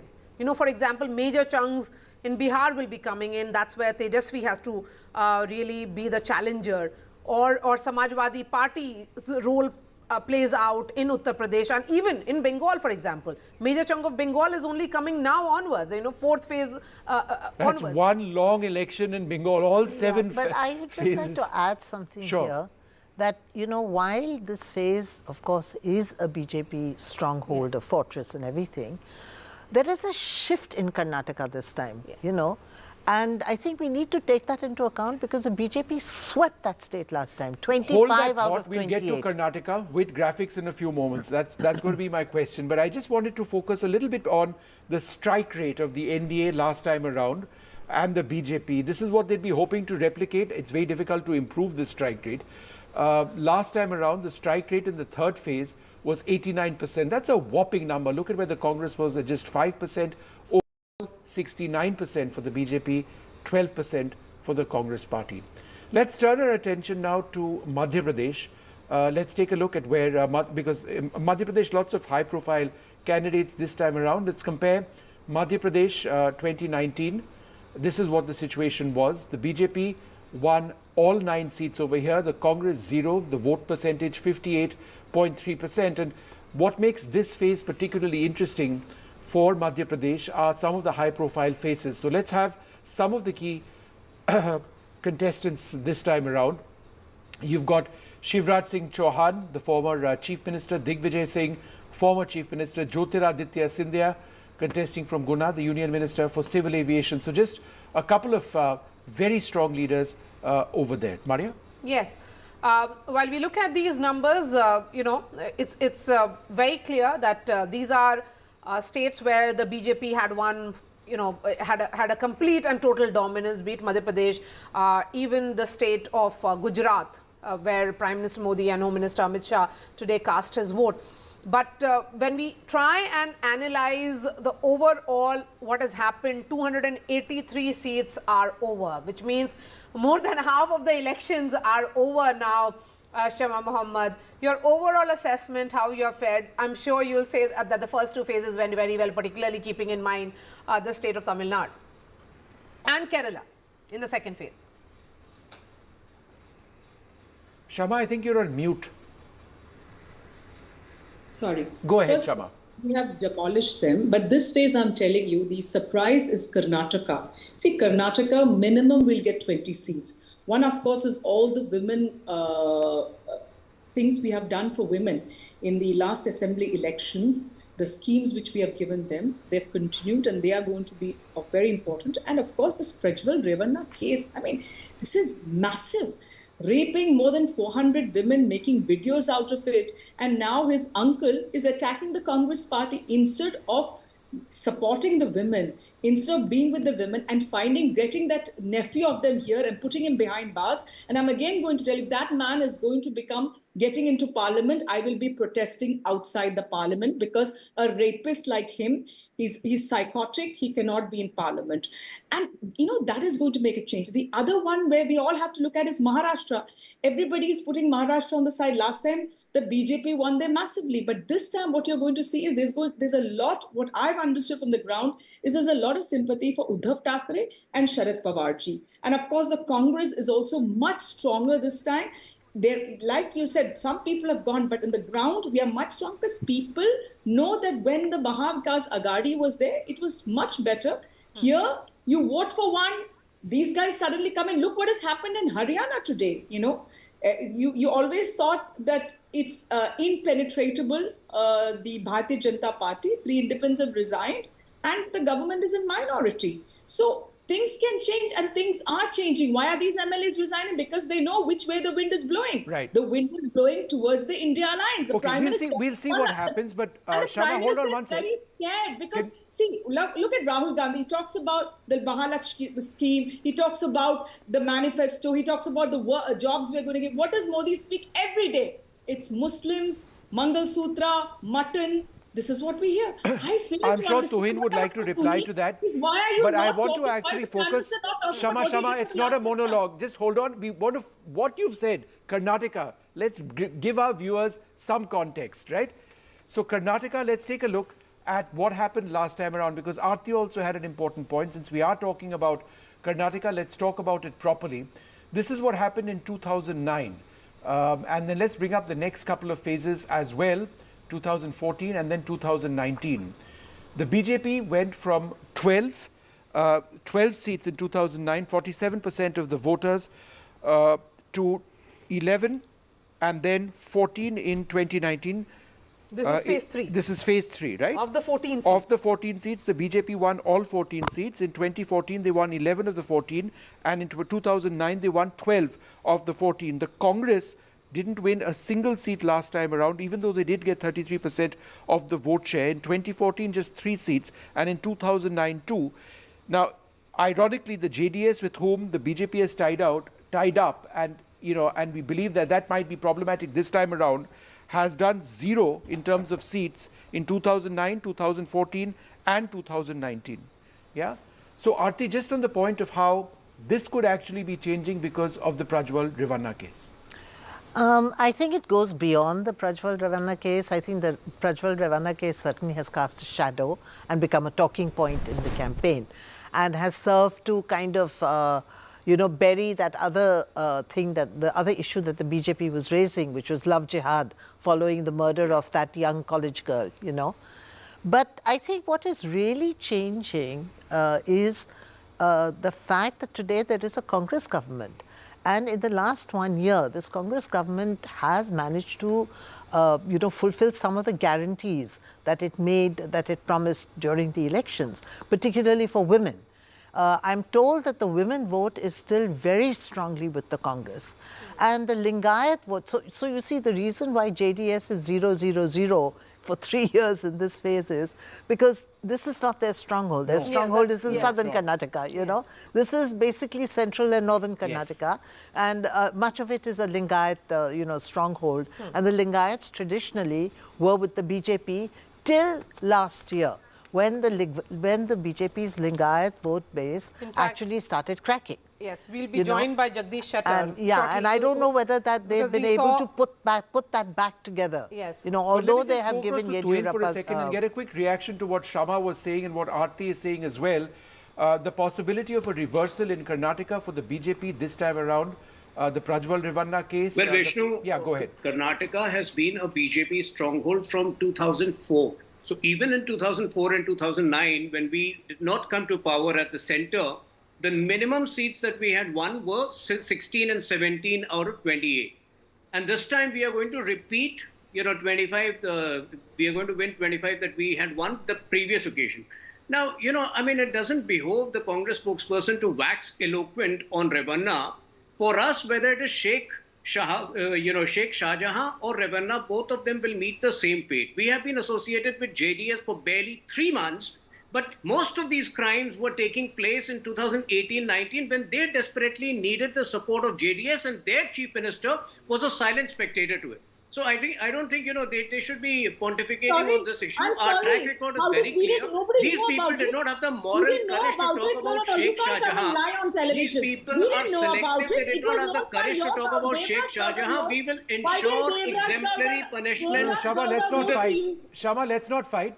I will come across to you. Let him make his point. I will come across to you, and Ghanshyam, who has his hand up, to finish your point. My limited point is people of this country know that, our stand is not selective, our stand is not different when it comes to Sheikh Shahjahan or Revanna. Revanna will meet, if he is guilty, he will meet the same punishment which is going to befall on Sheikh Shahjahan. But these people need to grow out of their hypocrisy.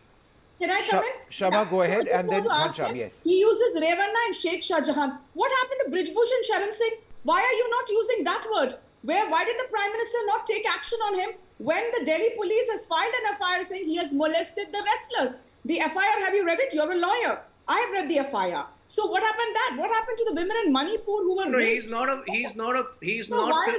a part of the Wrestling Federation anymore. The case is going on. There's an FIR where the police Do you want us to take action based why on are you not taking action on Brijbhushan and Sharan Singh? You say Sheikh Shahjahan. Do you want us to take action based on your whims and fancies? He is not a part of the Wrestling Federation. He has not been given ticket. What else do you expect to do when the case is all right, already both of you can't hear either of you at this stage. And also, 1 minute, I did not interrupt him. He interrupted me. Everybody's interrupting everybody else at this stage. No, but when I interrupted... All right, Shama, 30 seconds, and Ghanshyam had a point as well. Go ahead. One last no point one will interrupt you. Go ahead. Devraj Gaura wrote in December, their own MLA, to the party saying this man is going to be a problem. They gave him a ticket, their alliance partner, they kept, and Prime Minister also campaigns saying, isko vote de do. That is quite bad. In 2018-19, this did not come out. We did not know about it. Ghanshyam, you had a point to make? Ghanshyam, make your point and then we move on. Yeah. Go ahead. Ghanshyam? Quickly, two things. One is that BJP started this election as messengers of Ram. And people across India, especially women in Karnataka and Uttar Pradesh, now see them as ambassadors of Ravan. As they stand with Prajwal Revanna, even Amit Shah said, and the media showed it, that the Prajwal Revanna episode will not impact its ties with JDS. That is why people see them as ambassadors of Ravan. Now, for the remaining 4 phase elections, BJP is out of the electoral math for the next 4 phase. This was their best opportunity to be able to score. They have not scored in phase 1, phase 2, and as we discussed in Karnataka, in phase 3 they are out, Maharashtra they are out. When we go into phase 4, phase 5, phase 6 and 7, election moves into West Bengal. It moves into Bihar, Jharkhand, parts of Uttar Pradesh, where BJP has nothing to offer, nothing to show, and there are strong regional parties which will contend against the leadership, absent leadership of BJP. And this is where the final death knell. Okay. Ghanshyam, just hold on to your thoughts. We are going straight to our newsmaker, the second newsmaker who's joining us on this special broadcast. Jagdish Shettar, former Karnataka Chief Minister and candidate of the BJP from Belagavi, is joining us live. Mr. Shettar, really appreciate your time. I mean, 14 seats. With that, the elections in Karnataka are over. Last time, all these seats went in favor of the BJP. How has the trend been today? Almost all 14 parliamentary constituency comes under North Karnataka. Last occasion, 2019 election, all the 14 seats, it is in favor of the Bharatiya Janata Party. Now also the trend is same trend is continued. And according to me, all the 14 seats, now second phase election is going on in Karnataka, we are going to elect all the 14 seats. So I just wanted to talk about the Lingayat factor a little bit. Let's just bring up graphic 16 if we can. In Karnataka, the Lingayat factor and consolidation of the Lingayat vote. It's interesting because we actually take a look at where the BJP was and where in the 2019 Lok Sabha election, the BJP had 87% of the Lingayat vote. 87% of Lingayats voted for the BJP in the Lok Sabha elections. But the Vidhan Sabha elections in 2023, that went down to 56%. So therefore, sir, the Lingayat factor, how much of a concern is that for you? No. Whatever may be, always in Lingayat people and even other caste people, even SC/ST people, backward class people, and even forward caste, everybody is supporting the BJP. And Lingayat votes, almost all, so many years, they are intact with the Bharatiya Janata Party. In this parliament election also, they are supporting Bharatiya Janata Party and Narendra Modi ji leadership. Prajwal Revanna sex scandal. Would you accept that that's causing major embarrassment for the BJP in particular and also for the entire campaign that you have had so far? One question that is looming large on you. It has no impact on the voters in North Karnataka because all this incident, everything recorded and come into public after first phase election in Karnataka. So, even I have seen the public opinion and other things, everybody thinking it is a personal, it is incident and it has no impact on the other party, 14 party parliamentary election constituency. It has no impact at all. Would this not likely have an impact on the overall elections? Because this is a scandal which is not just limited to the JDS and BJP or to the JDS and its potential impact in Karnataka. No. Neha Remark case, murder case, and other 4 members murdered in Gaza. It shows law and order is collapsed in the Karnataka. It has impact every year because everybody wants to personal safety in Karnataka, but it is not did by the state Congress government. So there is apprehension that law and order is collapsed and there is no fear for the murderers. Here, this Prajwal Revanna case is entirely different. It is a personal. What is behind SIT probe is going on. Let us see what has happened. And now, from yesterday, there was an involvement of the DK Shivakumar DCM. His name is also appearing. So it is made by the DK Shivakumar like that. Prima facie case already started. So there is a dose amongst all these cases because of the involvement of the DCM.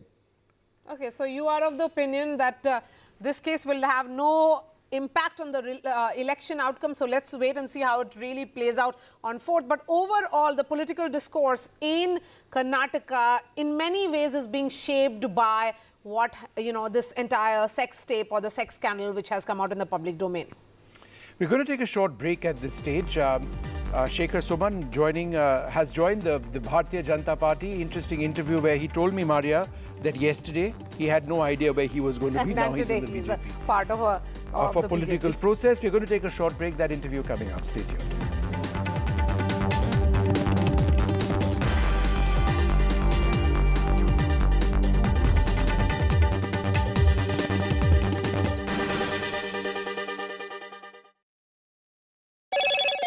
Hello, Moto. Motorola, India's best 5G smartphone brand.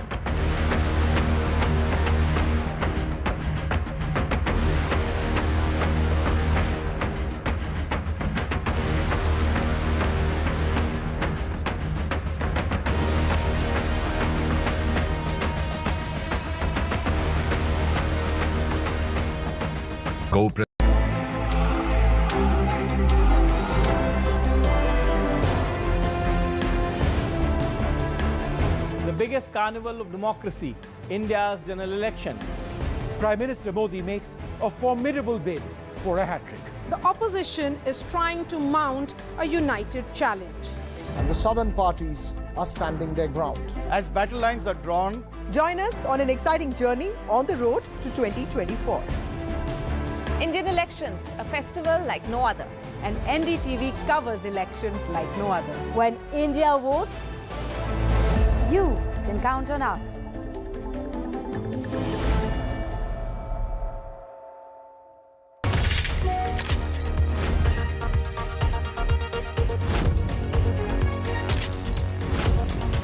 It's the essence of democracy, and we stand firmly behind it. We are thrilled to join NDTV's pledge.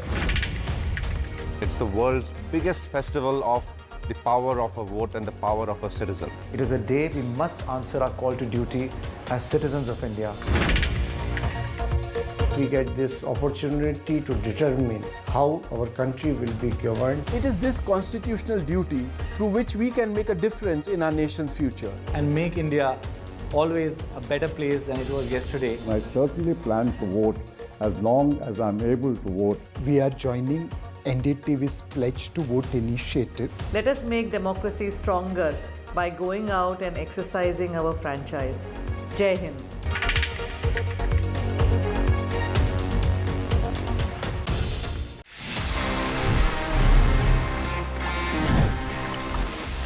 First gadget that we have for this week's episode is this.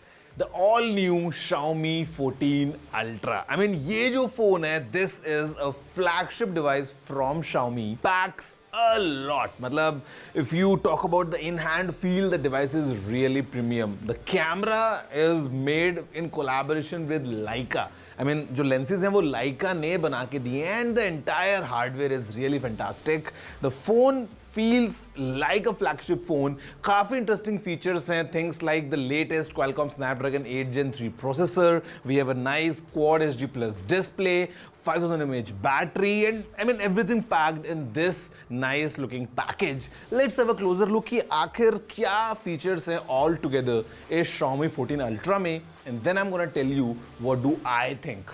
मतलब इस phone के बारे में मेरे क्या thoughts हैं, so that you can make an informed decision of buying or not buying this phone. Forget ordinary. The Xiaomi 14 Ultra has arrived to redefine smartphone power. Its massive 6.73-inch display doesn't just boast eye-popping resolution, ये blaze through करता है with a 120 Hz refresh rate, making every swipe and scroll buttery smooth. And for those clumsy moments, rest assured the display's toughened protection can handle the occasional bump or drop. Under the hood, the Ultra pack करता है 16 GB of RAM, जो कई laptops के मुकाबले ज्यादा है. और जब इसको बूस्ट की जरूरत हो, इसका 90 watt fast charging and wireless charging have your back, ready to get you back in the game in record time. Cameras की बात करें तो prepared to be amazed. The Xiaomi 14 Ultra wields a quad camera setup that's like having a professional photography studio in your pocket. 450 megapixel cameras, each with unique strengths, deliver stunning shots in any lighting condition, from vibrant landscapes to dramatic portraits. और selfie lovers के लिए, the 32 megapixel front camera ensures you look your best every time. Durable, you may ask. You bet. With an IP68 dust and water resistance rating, this phone's ready for your next adventure. So friends, there you have it. आपने देख लिया है all together. Now you have the entire information about this Xiaomi's latest 14 Ultra on sale right now, retailing at rupees 99,999 rupees. और जो variant है, ये है 16 GB RAM और 512 GB storage के साथ में. Now I'm going to give you my honest take about this phone. So guys, the fact is कि phone का जो hardware है वो बहुत अच्छा है, without a doubt. I mean, it is a flagship phone. There are two concerns. Number one is the software. I mean, Xiaomi calls कि इसमें हमको नया HyperOS mill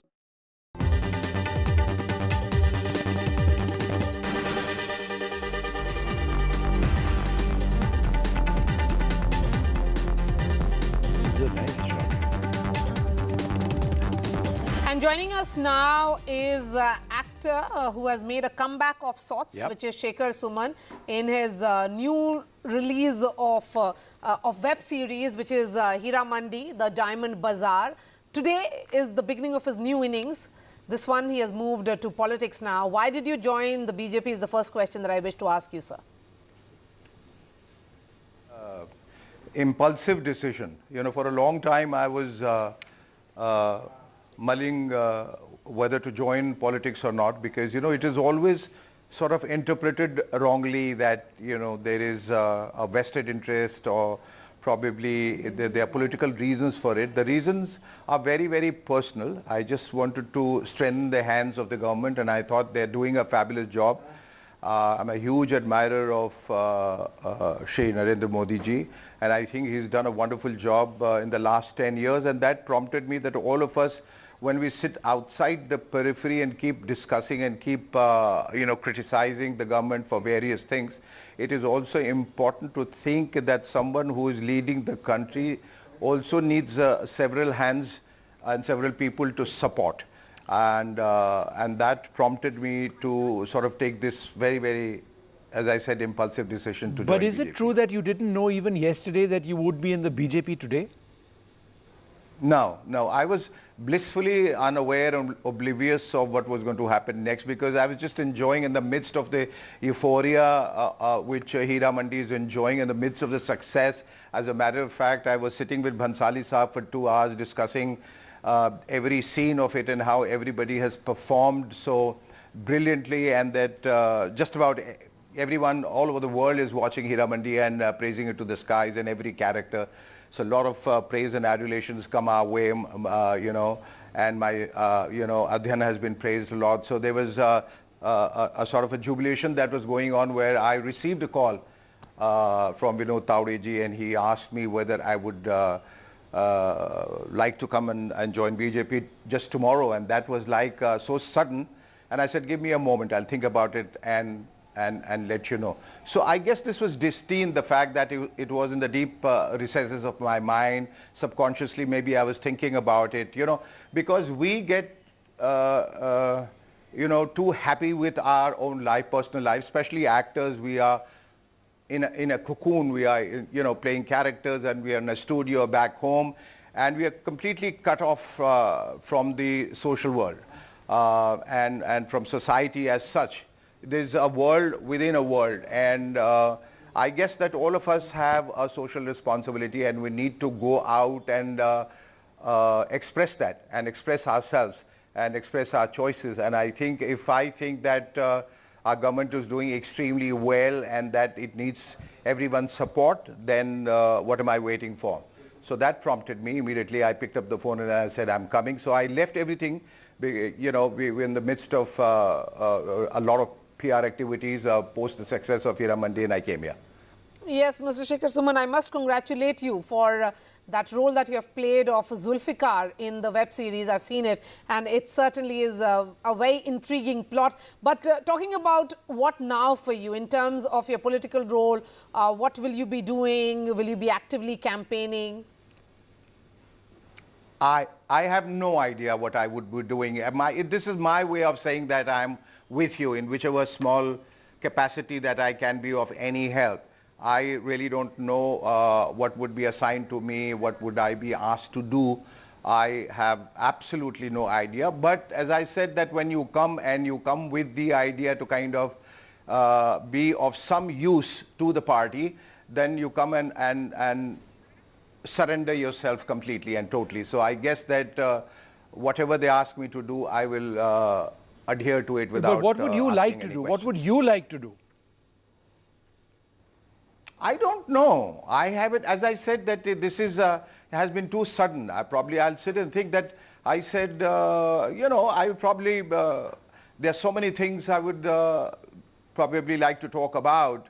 I would probably bring about awareness in so many areas and so many levels, you know, whether it is education or whether it is health or whether it is infrastructure or growth or whichever way I can.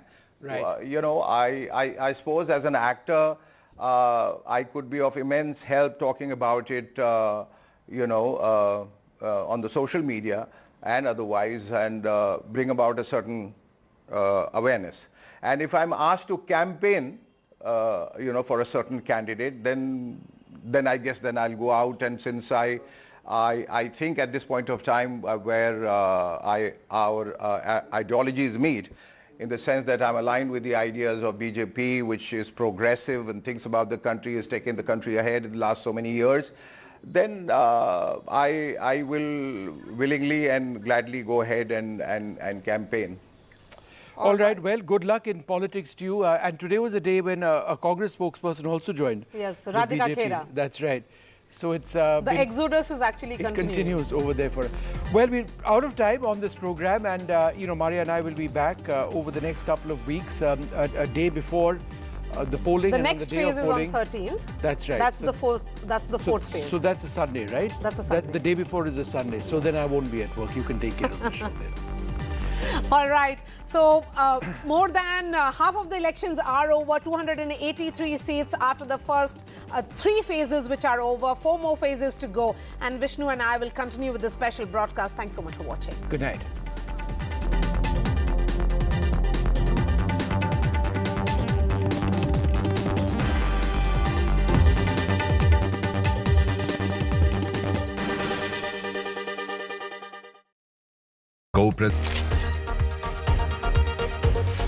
Hello everyone. I urge each one of you to exercise your right to vote. Your voice matters, and all our votes shape our collective future. Let us make democracy stronger by going out and exercising our franchise. Jai Hind.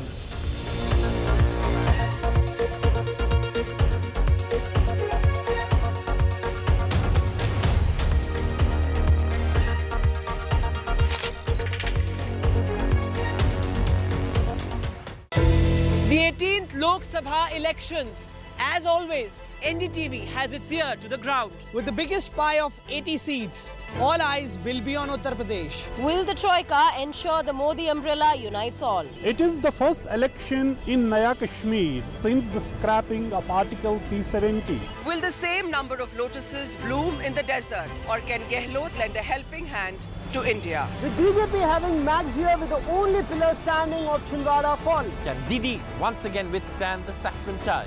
Will BJP stay strong in its northeast bastion? Jhadu ka jadoo or Modi magic? Can Congress gain lost ground in Punjab? Will Revanth Reddy be able to increase the Congress strength in Telangana this time? And in Andhra Pradesh, will the Juggernaut be able to stop Chandrababu Naidu and Pawan Kalyan? Can BJP win back its only stronghold in the south?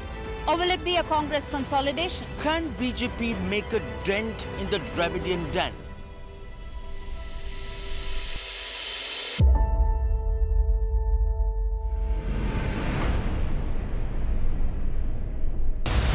The 2024 Lok Sabha polls are crucial for the future of this country. Having covered elections for 35 years, I hope to cut through the cacophony of a long, hot summer campaign and help to understand and decode the issues, the challenges, and finally, the outcome.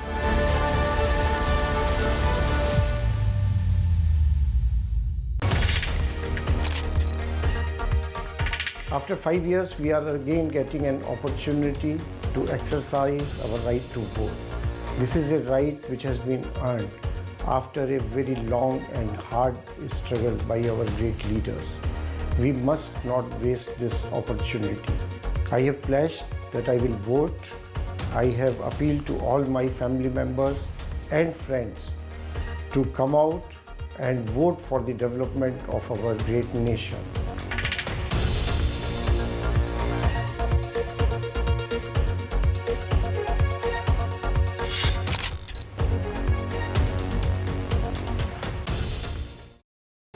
Stay informed and entertained with the new and updated NDTV News app.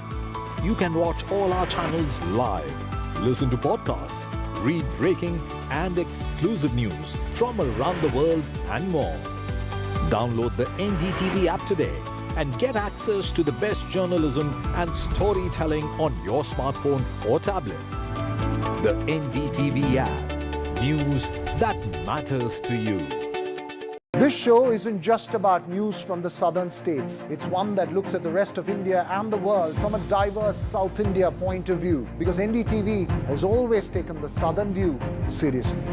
The Southern View with Veera Raghav, only on NDTV 24/7.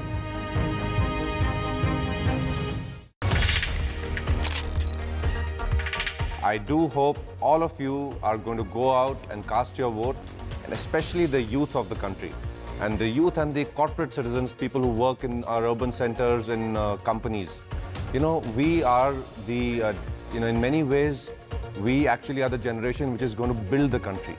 So I do hope all of you get out and vote. It is not just our responsibility, but it's also our core participation in building the future country of our dreams. And I am today pledging to vote. My vote is in Punjab on 1st June. So I'm pledging here to vote, and I do hope all of you do the same. So I'm going to just sign.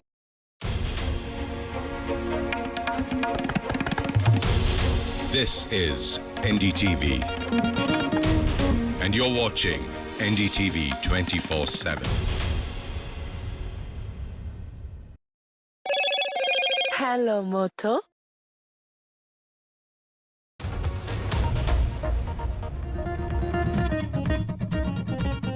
Third phase of polling completed for the Lok Sabha elections. More than half of the seats have polled by now. 93 seats polled in phase 3. Overall phase 3 voter turnout at 62.1%. Supreme Court's tough talk on misleading ads. Top court emphasizes that celebrities, social media influencers are equally liable for misleading ads if they endorse any deceptive product or service. Observations while the court was hearing the Patanjali case. UK court rejects Nirav Modi's bail plea. This was the 5th time that the court has junked Nirav Modi's bail plea. In fact, the court concludes that Nirav Modi is still a flight risk. Nirav Modi has been a fugitive economic offender for India since 2019. India slams Canada on Khalistani floats. In fact, MEA hits out at Canada, saying that the country is glorifying violence, that democracy is glorifying violence is not part of civilized society. India's stinger after derogatory float against PM Modi. This is the second rebuke by India to Canada within a week. Calcutta High Court order cancelling appointment of over 25,000 assistant teachers and non-teaching staff in Bengal has been put on hold by the Supreme Court. The top court has asked the CBI to probe the alleged scam.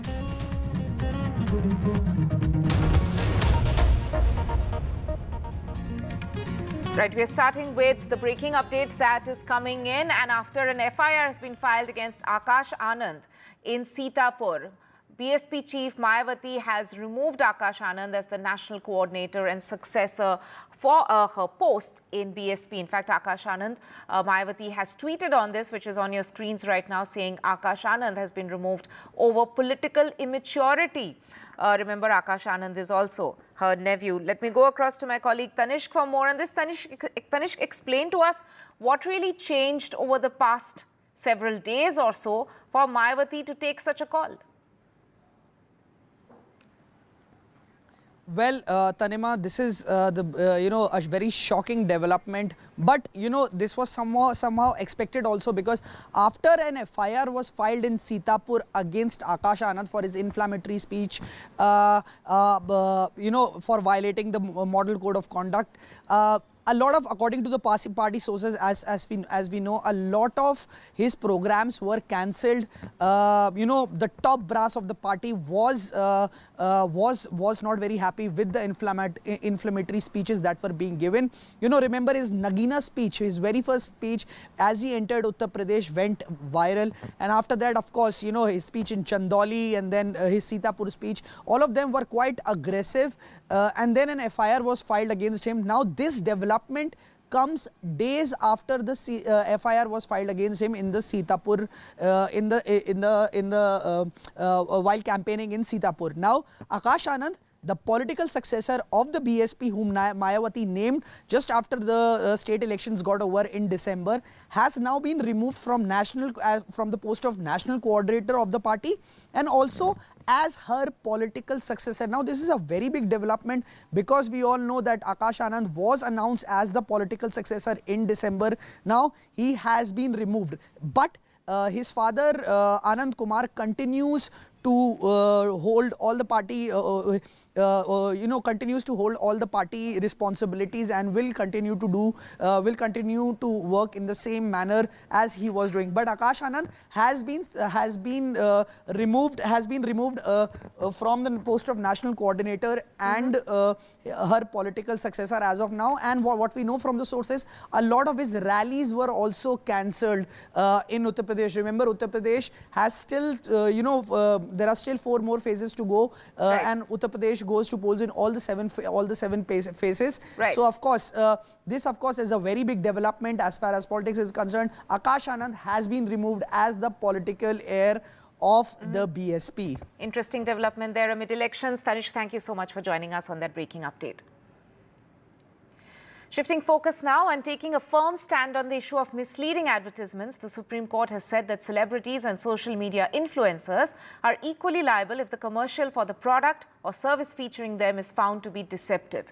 During its hearing in the Patanjali Ayurved misleading advertisements case, in which it also pulled up the Indian Medical Association earlier in the day, the court said that broadcasters will also have to file a self-declaration form before carrying any advertisements, stating that the commercials comply with the relevant rules. Now, to discuss this further, it's a very interesting development and observations rather coming in from the Supreme Court. On the show, I'm joined by Pranjal Kamra, social media influencer, and Khushbu Jain, advocate, a legal expert and advocate from the Supreme Court. Thank you to both of you for joining me on the show tonight. First, before I go to Pranjal, let me go across to Khushbu Jain. I want to understand from you what a lot of people would want to know. What is the success rate in terms of, because of course a big celeb face being attached to an ad or an endorsement helps to sell the product, but how many times in your experience have you seen celebrities being taken to task legally when it comes to such deceptive ads? See, this area is yet to grow. If you talk about India, we have got very rare cases where a celebrity has been put to this misleading advertisements and content in that regard. But if you'll see, the rules are very strict. The rules have come up very strict with penalties up to 10 lakhs in certain, if it's a repeated done, then 50 lakh rupees. Also, it has gone to an extent where it will say that you will be barred for putting any kind of advertisements for a year, and it can go to 3 years of disbarment of these influencers. And if you see how much influencers earn out of this as their livelihood, these kind of penalties are pretty hefty for their profession. Now coming globally, everybody is striving to it, and we have seen how FTC or Germany or other companies have put in penalties. And if you'll see, Kim Kardashian's was the one of the famous cases where she went on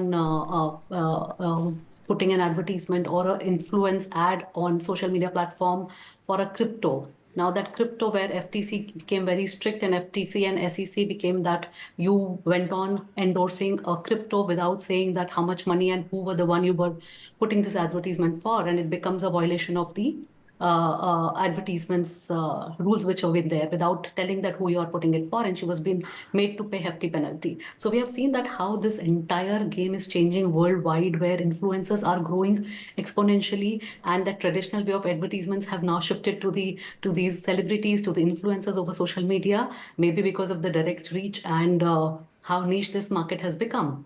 Because we are seeing that how world is also changing, and India has also gotten those rules, the rules which we are talking about, the one which was being spoken today in the court, the reference which was being given about those rules which were come under the Consumers Protection Act of 2019. These rules are pretty strict if you look into, and penalties coming under the Consumer Protection Act are also pretty strict. Right, we'll come back to the rules and regulations in a bit, but Pranjal, to you now. As a social media influencer, you must have seen the Supreme Court's very strong observations today. But what precautions, let me ask you, as a practice, would an influencer like you take before endorsing a product in order to ensure that you're not promoting anything deceptive? Right. Firstly, as a influencer also and as a law graduate also, I really respect this decision. This was much needed. I think it's very simple. Mostly when you are picking up a brand, deciding on a brand, it's common sense. Sometimes, and I would take us collectively, sometimes we get greedy and we think that no one is watching, but basically everyone is watching, and we know by common sense in most cases what to do, what not to do. Just to give you an example, say in my domain specifically, in finance, it's more highly regulated. The onus on finance and healthcare influencers is obviously more. It should be more. But in my case, say if a brand comes, what do I have to look? I have to look whether it's a regulated entity or not. So if an influencer, say, promotes cryptos, definitely it's a gray area. 2021, 22, I saw ads during, cricket tournaments, celebrities promoting cryptos and things like that. Now, it's clearly you can't be doing that. I can understand when sometimes you are advocating or promoting for a very well-regulated brand who's following all the norms, and later it turns out to be fishy. But if you're promoting entities like Forex, promoting entities like, basically some herbal companies claiming to cure miracle drugs, as what happens sometimes if you switch on late night television, you see celebrities promoting all kind of miracle cures. So this is basically blatantly doing fraud, blatantly not allowing your conscience to actively pursue what's good, what's right. So I think first, it should be a regulated entity. Its claims should be something that seems reasonable. If tomorrow some unknown drug maker from Himalaya claims they can cure diabetes, prima facie is doubtful, because there are pharma companies doing billions of dollars of R&D and still not being able to come up with a drug like that. So if common sense is there, I think most cases can be avoided. Right. Khushbu, as we were discussing the rules and regulations which are already in place, but as you said that, traditional ads and the way ads are disseminated or promotions are done now has completely changed. Influencers are used a lot more liberally than maybe even mainstream celebs for that matter. In that case, do you feel, because a lot of these promotions are happening on social media, the regulations are a bit in the grey area, have not still been strengthened to that extent that we can actually take somebody to court for promoting a deceptive product? No, I think we do have guidelines in place which are under the, if I'll have to put it across, it's guidelines for prevention of misleading advertisement and endorsement for misleading advertisement 2022. Now, if you see these guidelines, they are very clear. They have been very clearly been defined that what do you mean by, what are the duties of manufacturer or advertiser or advertising agency, and what are the duties when it comes to influencer. And those due diligence are very clearly defined. They've also put in what are the penalties, how you have to apply if you find something, if some mishap, if some kind of if these duties are not being followed by these influencers or these advertisement agencies or these advertisers, then what are the penalty clauses? Those are also very clearly defined. And if it's repetitive, what are the penalty clauses? So if you look into the rules, we are very much there as compared to other countries as well. And there are a lot of countries which are still growing. So when it comes to law, I think they are very much there from 2022. When it comes to enforcement of this law or awareness of this law, where people or consumers like you and me have to utilize have to have utilization of this law, is where I think we are lacking. The other thing which I want to bring it is that all these, you do talk about publishers or channels like NDTV and others who have been now put a clear undertaking that we will not endorse anything which is against any of these guidelines. But what about social media platform? We are bringing nothing for that. I'm not saying social media platforms where something has been put by you and read by me, but there are so many paid promotions. Those happens over these platforms, and all influencers, I think my co-panelists will agree, that how much you pay for those promotions of your advertisements to get majority of the likes and visibility and things across like that. Right. I'm sorry, I'm running out of time, but I'll give the last 20 seconds to Pranjal. Any last words? Pranjal, you have 20 seconds. No, I think, as influencers, it's very important that people look up to us. We can't be endorsing things like, surrogate advertising and then promoting things like tobacco, pan masala, gambling. I mean, these are heroes. So we own that responsibility. People make us. We can't be promoting things like that. I'm very, very warmly welcome these guidelines. Right. Pranjal Kamra, Khushbu Jain, thank you so much for joining me on the show tonight. Shifting focus now, and a UK court has rejected the bail plea filed by fugitive diamantaire Nirav Modi, who's been in the London prison for over 5 years. The court concluded that Nirav Modi continued to pose a substantial risk of absconding justice. Remember, he's been declared a fugitive economic offender since December 2019, and he, along with his uncle Mehul Choksi, are wanted by India for the 14,000 crore PNB scam. Let me go across to my colleague Mukesh for more on this. Mukesh, ये बताइए कि UK court में ये 5वीं बार है कि नीरव मोदी ने bell plea apply की है और इस बार भी बेल प्ली रिजेक्ट हो गया, बट यूके कोर्ट ने जो ये कंक्लूड किया है कि वो भी फ्लाइट रिस्क है, वो इंडिया के लिए बहुत ही इंपॉर्टेंट है. It helps India to actually strengthen their case against him. देखिए, बिल्कुल जो वेस्टमिंस्टर कोर्ट का बड़ा फैसला है, जिसमें जो नीरव मोदी है, जो कि करीब 13,000 करोड़ के घोटाले का आरोपी है, उसकी जो बेल है वो 5वीं बार कैंसिल कर दी है. और ये कहा है कि वो जो इस केस में विटनेस हैं उनको प्रभावित कर सकते हैं, फ्लाइट रिस्क है, और ये कहते हुए कोर्ट ने उनकी बेल को खारिज कर दिया है. नीरव मोदी ने इसी साल 16 अप्रैल को 5वीं बार बेल के लिए अप्लाई किया था, लेकिन उसको एक तगड़ा झटका लगा है. और जो भारत सरकार है वो इस कोशिश में है कि जो नीरव मोदी है उसको एक्स्ट्रा डाइट वो हो जाए, और जो सीबीआई और ईडी है वो दोनों एजेंसियां उसके खिलाफ जांच कर रही हैं. 2018 में जब ये पूरा स्कैम सामने आया था, उसके बाद वो इंडिया से भाग गया था और यूके पहुंच गया था. और उसके बाद 19 मार्च 2019 को यूके पुलिस ने उसको वहां पर डिटेन कर लिया था. तब से वो जेल में है. तो उसने अपनी लंबी कैद का बहाना बनाते हुए कोर्ट से बेल की मांग की थी, जिसको कोर्ट ने खारिज कर दिया है. जी मुकेश, शुक्रिया हमसे जुड़ने के लिए. Now, India has once again hit out at Canada after Khalistani floats were seen in a Canadian city, saying countries which respect the rule of law, India said countries which respect the rule of law should not allow intimidation by radical elements in the name of freedom of expression. In a statement, the Ministry of External Affairs has said, and I quote, celebration and glorification of violence should not be part of any civilized society. Democratic countries which respect the rule of law should not allow intimidation by radical elements in the name of freedom of speech, unquote. India has called upon government of Canada to stop providing criminal and secessionist elements a safe haven. This is the second time, remember, India has rebuked Canada within a week. For more on this, I'm joined by my colleague Ghazali. Ghazali, explain to us what is the latest controversy about in which India has come down hard against Canada once again. So day before yesterday, there was this Nagar Kirtan which was taken out in Canada, and the images which were shared in that Nagar Kirtan, or they were carried in that procession, was of Indian diplomats as well as of very top leadership of the country, and they were shown in a very derogatory way. And perhaps this is what the MEA has, or the External Affairs Ministry has taken objection to, and as you rightly pointed out, this is the second time in the recent a couple of weeks that the Canadian government has been called out for giving a space to the extremist ideology there, and how these extremists there in Canada have been targeting Indian government officials, or trying to spread hatred against them. So this is exactly what the MEA has objected to, and they have also called out the Canadian government because very recently the Canadian Prime Minister Mr. Justin Trudeau was seen sharing a stage with Khalistani elements in one of the another events called the Khalsa Day, where people from Canada were raising those slogans in his presence. Even then, the Canadian Deputy High Commissioner was summoned here by the MEA, and objections were registered by the Indian government. And similar statement has been issued today regarding the event which was held day before yesterday in Canada. Right. Ghazali there, thank you so much for joining us on that update. We'll slip into a short break at this point. More news and updates, in fact, including on the elections, coming up on the other side.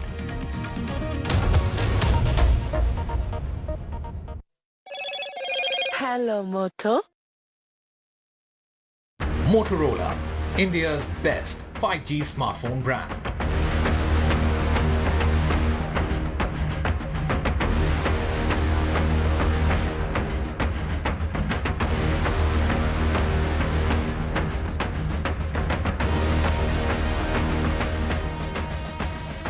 प्रत्येक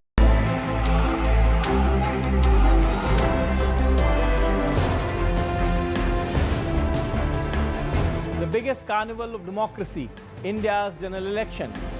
Prime Minister Modi makes a formidable bid for a hat-trick. The opposition is trying to mount a united challenge. And the southern parties are standing their ground. As battle lines are drawn, join us on an exciting journey on the road to 2024. Indian elections, a festival like no other. And NDTV covers elections like no other. When India votes, you can count on us.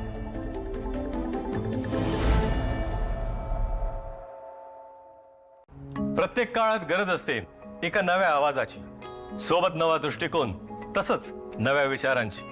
असा आवाज जो मोठमोठ्या मुद्द्यांमध्ये हरवणार नाही आणि मातीतले मुद्दे मांडायला कधी विसरणार नाही. पत्रकारितेतील हाच नवीन आवाज घेऊन येत आहोत तुमच्यासाठी आम्ही एनडीटीव्ही मराठी. आमचा हा आवाज आरडाओरड करणारा नसेल, तर तिखट प्रश्नांनी कशाला कोरड पाडणारा असेल. हा आवाज तेच सांगेल जे प्रत्यक्षात घडलंय आणि महाराष्ट्राच्या मनात नक्की काय काय दडलंय. या आवाजात निडरपणा आहे, सह्याद्रीचा कडा आहे, मराठी बाणा आहे. पूर्ण पडताळल्यानंतरच सत्य सांगेल हा आवाज, आणि केवळ आजचाच नाही तर भविष्याचाही वेध घेईल हा आवाज. नव्या महाराष्ट्राचा नवा आवाज, एनडीटीव्ही मराठी. दुनिया के सबसे बड़े लोकतंत्र का वो चुनाव जो देश और दुनिया को बदलने की ताकत रखता है. सरकार बनाएंगे करीब 100 करोड़ लोग, जिससे तय होंगे पीएम, पॉलिसी और फ्यूचर. इस सबसे बड़े चुनाव की बड़ी बातों को डिकोड करने के लिए मेरे साथ होंगे देश के जाने माने experts.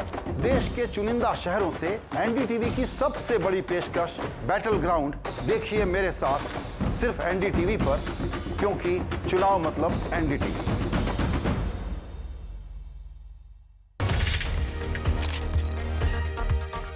After 5 years, we are again getting an opportunity to exercise our right to vote. This is a right which has been earned after a very long and hard struggle by our great leaders. We must not waste this opportunity. I have pledged that I will vote. I have appealed to all my family members and friends to come out and vote for the development of our great nation.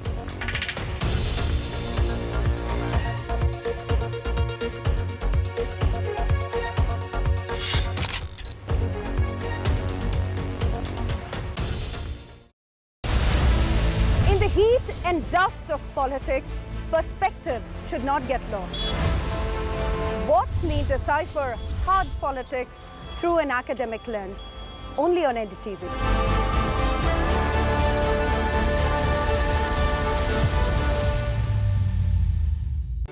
Stay informed and entertained with the new and updated NDTV News app. You can watch all our channels live, listen to podcasts, read breaking and exclusive news from around the world and more.